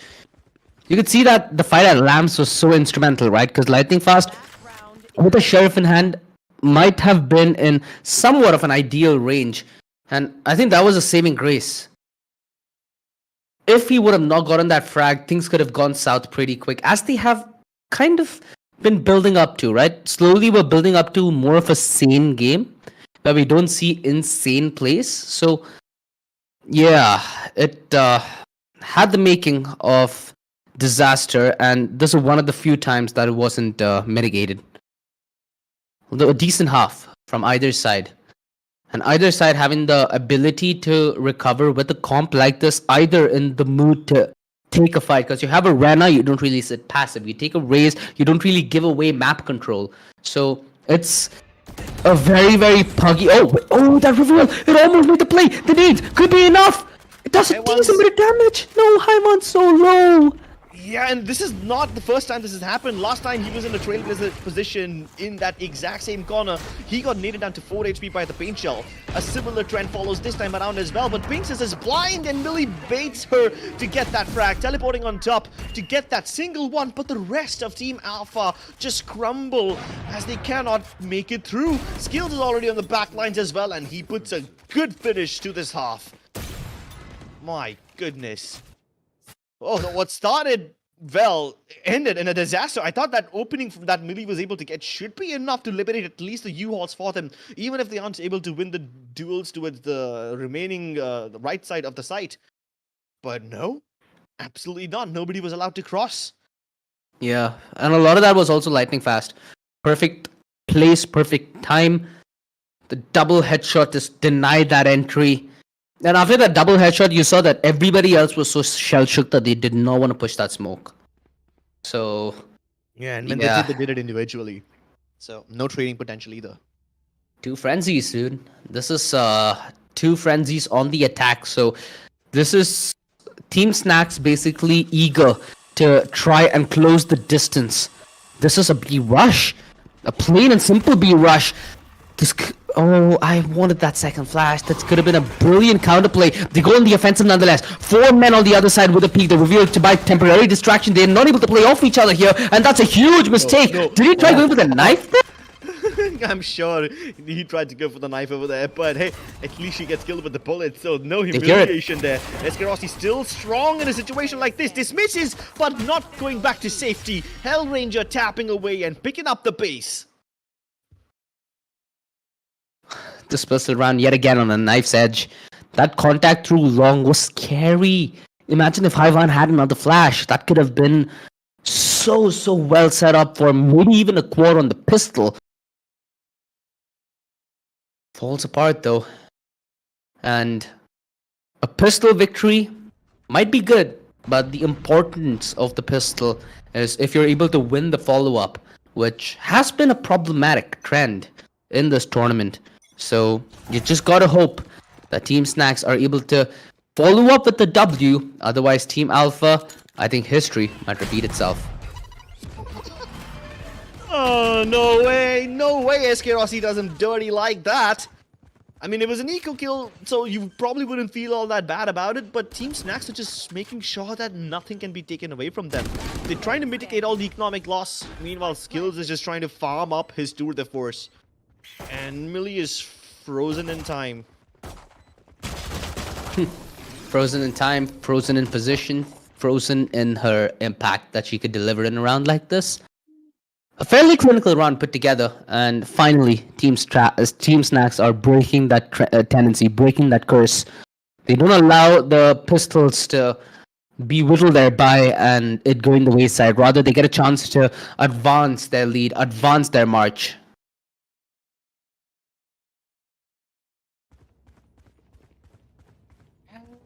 As they continue on this march, the trumpets get louder, the drums start to roll, and one could almost hear the victory song.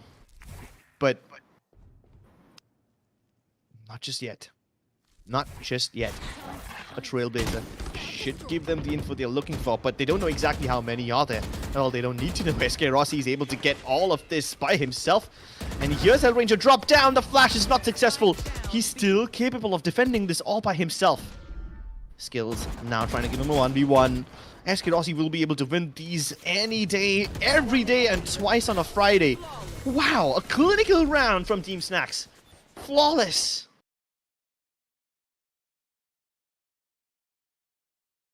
Victory? Okay, I thought we're not going to see many of those today. And that is the thing, so... This quick change up in approach that Alpha are committing to. They have kept things clinical, they have the economy, and I hope that this is something that maybe gets to continue. Finally, a little bit of rationality behind the game today would be good. So, rifles on the board, utility to the brim. I think this is where you play it slow, right? You have the double initiator composition. You can use one of the initiator towards Shars. You can take control of Hookah. You can play the split. And with utility, you should almost be guaranteeing yourself the first kill. So even if it does end up trading out, you'd inevitably get the advantage. Inevitably? Hopefully, I guess. Yeah, I think that's a more appropriate word than inevitably. Yeah. I don't think anything is inevitable over here. I don't think anything's written in Destiny. Anything can go wrong. I kind of have a feeling that Murphy's Law also starts to apply over here. You know, anything that can go wrong might probably end up going wrong. And with both the teams in a critical situation, especially regarding their economy, it's Team Snacks who stands at a very fragile state. If they can punish Team Alpha right here and now, things will be good. And in a 4v4 like this, the situation doesn't really get like that. And SK Rossi goes for the dry peek. Hellranger punishes him for the same. Maharani detected. Her position revealed, but hey, are they gonna push her like this? Yes, Shivi just spams her right through the smoke. Holds nothing to chance. This is yeah, this is not the kind of start that Alpha wanted. The fact that SK Rossi just got demolished while he was on his Empress is unfathomable. Because mind you, on the other side it was Hellranger who is already down to 50 HP. Yeah, but he swung through the smokes. So yeah, that's the problem. Plus, he was nearly double peaks, and even if he did get the kill onto Hellranger, there's no way he would have been able to get that trade. I mean, no way he would have been able to get away scot-free. Okay, are you able to foresee this ending a 2-0? Because they're so close this time around without it even being a contest. Team Snacks are in touching the... Okay, yeah, I get it. My bad. This is a very, very... a forward approach though from Snacks, because they're only focusing towards this A side. It's a straight up execute that they're attempting. Mind you, less ultimates on the side of Team Alpha means post plans something that livable. Although SK Rossi finding a questionable kill on Skills should have never happened in the first place. Pinks is trying to duel Rossi from range. Not sure if he's the person you want to duel like this. Although Shivi forcing the angle through the low. What? How does he find Hyvan? That is unfathomable. And Hellranger still finds the kill on Millie. This round has gone from bamboozle to bamboozle to bamboozle, and Shivi finds the closure. Huh? Sure. I mean, if you win the duel against SK Rossi when he's not looking in your direction, I can understand that. Shivi's able to get that duel any day and every day. But then he flicked on to the man coming out from CT, and Hevan was just shell-shook. No way he should have been able to win that duel. I think it looks a little shell-shook as well. Yeah, I mean, you can see it on his face. It's like, kaisa mara, bro? The only person Probably who I the think has like a decent enough poker face is probably Loki. He's the only man whose Really? emotion I can't read. Everyone else is like very transparent. I think Skills has a decent poker face. There's been moments where he's supposed to be really happy, but he looks dead from inside. Oh, talking about dead from inside. Look what comes out. The judge. It's bind. It's bind. I expected this from the get-go, and this is why I love this map from time to time. You know, even I like to You involve indulge myself in with this every now and then. Yeah. shotgun behavior on this map, so it's completely forgivable. What isn't forgivable though is the fact that they're on map and match point, and they're on the verge of knocking out SK Rossi's team. So yeah, that is certainly a spot to bother.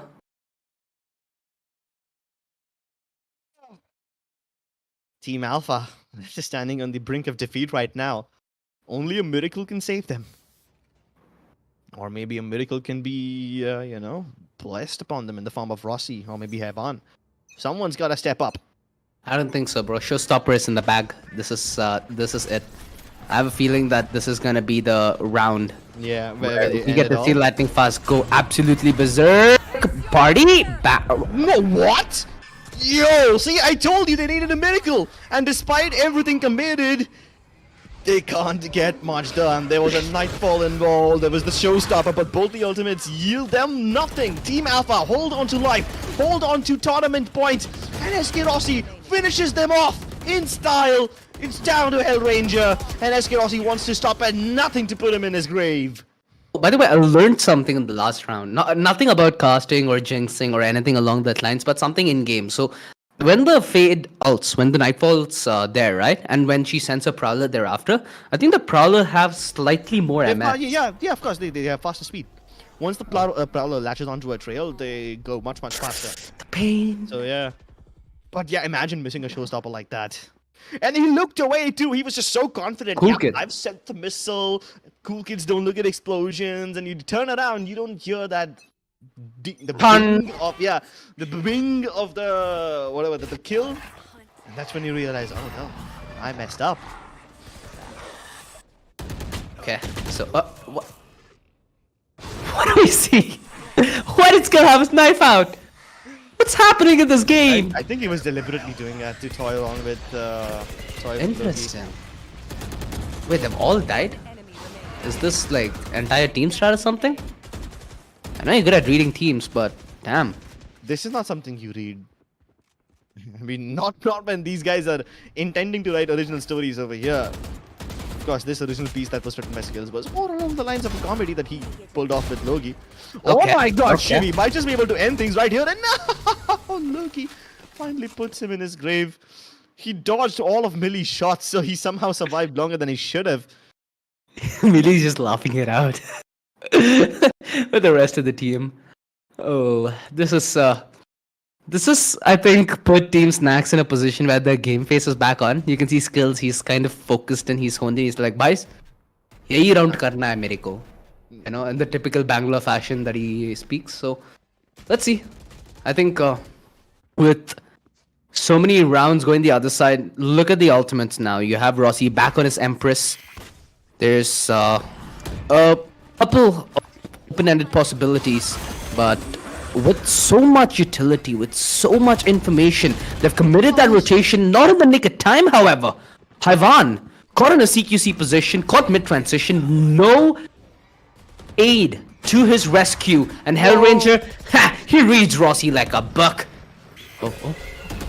Wait. Ray was right. That would have been a lovely clip if she managed to pull it off, but the flash counterplay was got her better. wrong in the moment, and it's all down to Loki. He started off things in style. He starts off this clutch well. But Skills is toying around with his food like a cat that toys around with a cockroach before she puts him out of the misery. The spike has been planted, time running out, and nobody's offering Loki a duel.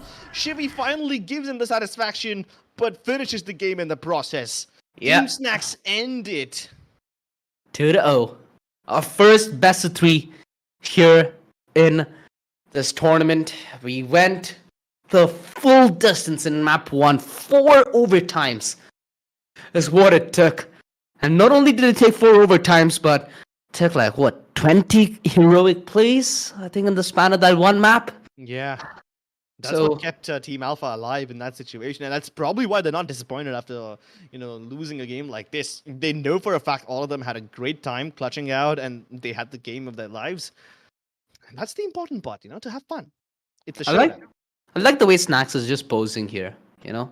Oh, bro, he's always got the coolest poses. Like always. You look at Hellranger and Shivy and Classic Skills. FPS sweat pose. Typically sports pose, the folded hands, serious face, typically sports player pose, and then there's Snacks. In Style fact, I points think the two creators that I really love in terms of photo are Snacks and Shriman Legend. Both are like an absolute delight to talk to. Personality, they're really nice, and they really know how to put that entire package together, don't they? Yeah. At least in terms of the lineup, Snags himself a pretty good victory, but the day could have arguably started off a little better for him. Arguably. I mean, the fact that he finds himself in the lower bracket itself is something that's hard to swallow, but hey, he gave us so much to look forward to. That game on Ascent, the one that went into quadruple overtime, that's exactly the stuff that we've been looking forward to in a showdown like this. And since this is the content creators and like a fun tournament, not the one where you sweat too much, these overtime games are exactly what we look for. And then because they delivered overtime well and above than what they required in the previous game, they end this game rather quickly. Balance, you got to maintain balance in all things. Save some energy for tomorrow as well. Yeah, save some energy tomorrow. Not only the players, but also you at home, the audience. Because we might have seen 2 best of ones where one of them was dangerously close to a comeback. We got to see an extravaganza of a best of 3 where it felt like 3 maps due to the amount of overtimes on map 1, but we did end it at 2-0 in the favor of Snacks.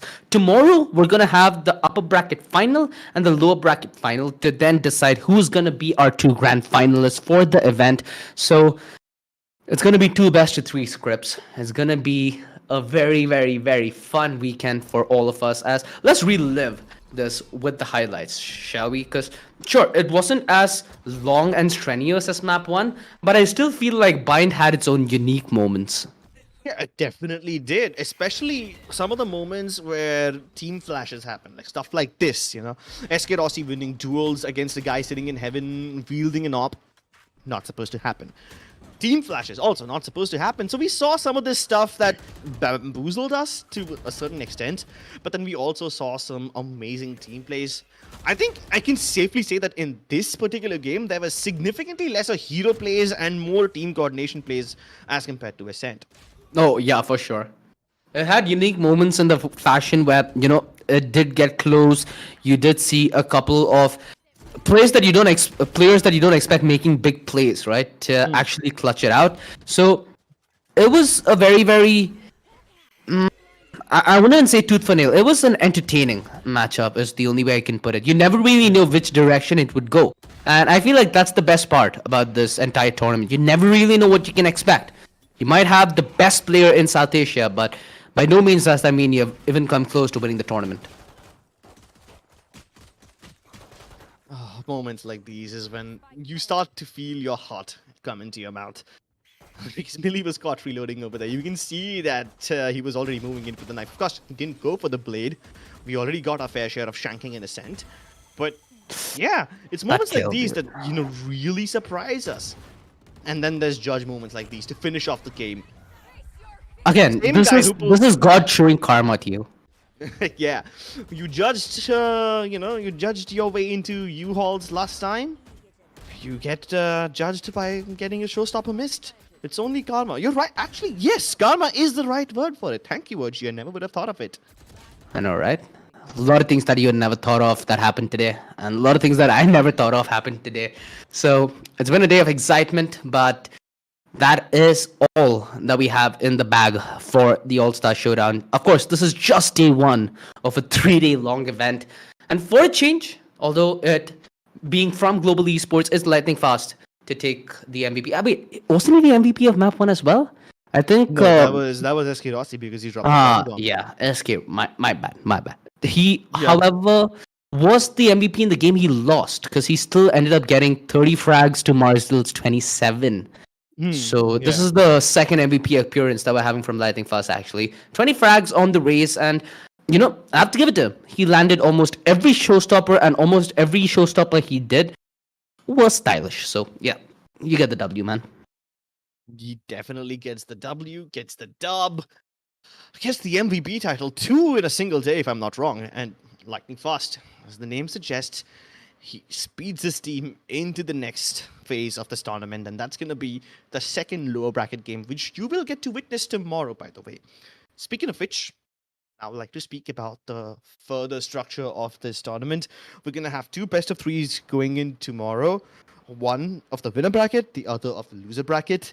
Yep. And you already know which teams are playing over there, so no point I'm not going to bother reminding you about those ones.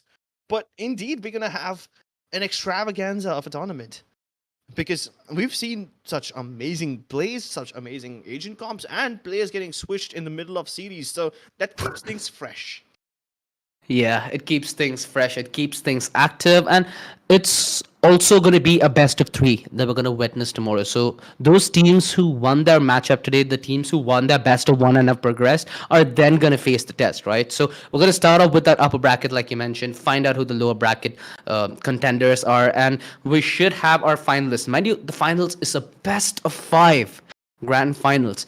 So, hypothetically speaking, Crips, if tomorrow's best of 3 follows the same veto, there's still a chance that we get to see Pearl. There's still a chance that we get to see Fracture and Breeze, but I think we might just need to wait. Yes, we will have to wait. We will have to display some patience because there's a good 20 something hours that stand in between us and the games tomorrow. Yeah, We're gonna be and starting off at the same place at the same time. So yeah, but you better make a bookmark of that. so not only do you make a bookmark of Penta Esports wherever you're watching, YouTube, Loco, but you also can head over to Loco. If you're already on Loco, just switch to maybe one of your favorite streamers playing one of their favorite games, as it is entertainment nonstop in Esports City, right? It just doesn't seem to stop. And also a huge shout out to our other partners as well, Trinity Gaming and Thug alongside Penta Esports throwing this tournament. This has been one of the tournaments where it's only fun, and you don't really get to see that much even in the off season, right? Even in some of these tournaments where they follow a similar structure in terms of bidding, it's still somewhat competitive because of the amount of people, the amount of teams, and the names behind it. Here it's fairly limited, and there's personal rivalry, there's story arcs, there's a lot of interest within these personalities themselves. So kudos to Penta to pull off something which has been done before, but in slightly more of a unique vibe. I mean, Penta Esports has always been, at least to me, the tournament organizer that focuses on the grassroots and focuses on the underdog players and gives them a chance to showcase their talent. But hey, all study and no games makes Jal a dull boy. So here we have. You're having some fun over here.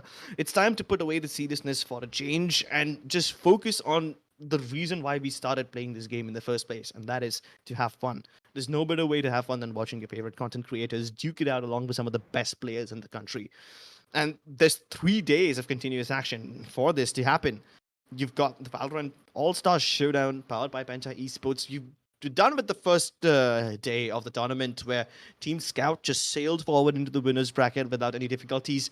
Team Mortal and Snacks, while this battle was a little more closely contested, it was not nearly as close as the two matches we saw in that best of 3. Team Alpha and Snacks really gave each other a good run for that money. The first map going into quadruple overtime, the second map being close as well. Team Snacks really did a ringer on Team Alpha, and they knocked them out of the tournament, where they will have to now settle for 4th place and 50,000 rupees as prize money. Yeah, that is basically Team Alpha being shown the door. Your first team are the 4 to take an exit from this lower bracket, from the tournament. And Team Snacks just need to patiently wait for who they're going to face up against. It's going to be the loser of Team Scout versus Team Mortal. if you had to take a guess, a wild guess, I know it's not going to hold any value tomorrow. Who do you think Yeah. will win Scout versus Mortal? I have to give it to Scout there. I feel like Scout's team, again, more well rounded. Okay, so I was gonna give it to Team Mortal anyway, but I'm glad that you gave it to Team Scout so that we can always be on the opposing sides as well. Yeah. I've always loved having that little mini rivalry between the two of us casters. Hmm. But We also have that opportunity where you talked about what we haven't gotten to see yet, right? Tomorrow might be the day where if Team Mortal follow the story of Team Alpha and Team Snacks, we might get to see Zaffe play. So the Oh, yeah. sixth man might be that game changer that we're all going to be looking forward to, Krebs. Yeah, definitely. I mean, that's one guy that I'm looking forward to seeing because I believe he's the youngest player in this tournament. So that's definitely going to be something. And we have so much more in store for you guys tomorrow. So don't forget to bookmark this channel. Make sure that you subscribe and also just appreciate our sponsors over here and our partners. We have Local, Tug, and Trinity Gaming who have been so good to work with in making this tournament possible. And of course, Penta Esports as well. So, ladies and gentlemen, that has been it from our side today. And we wish you a good night, and we'll see you tomorrow.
Bye.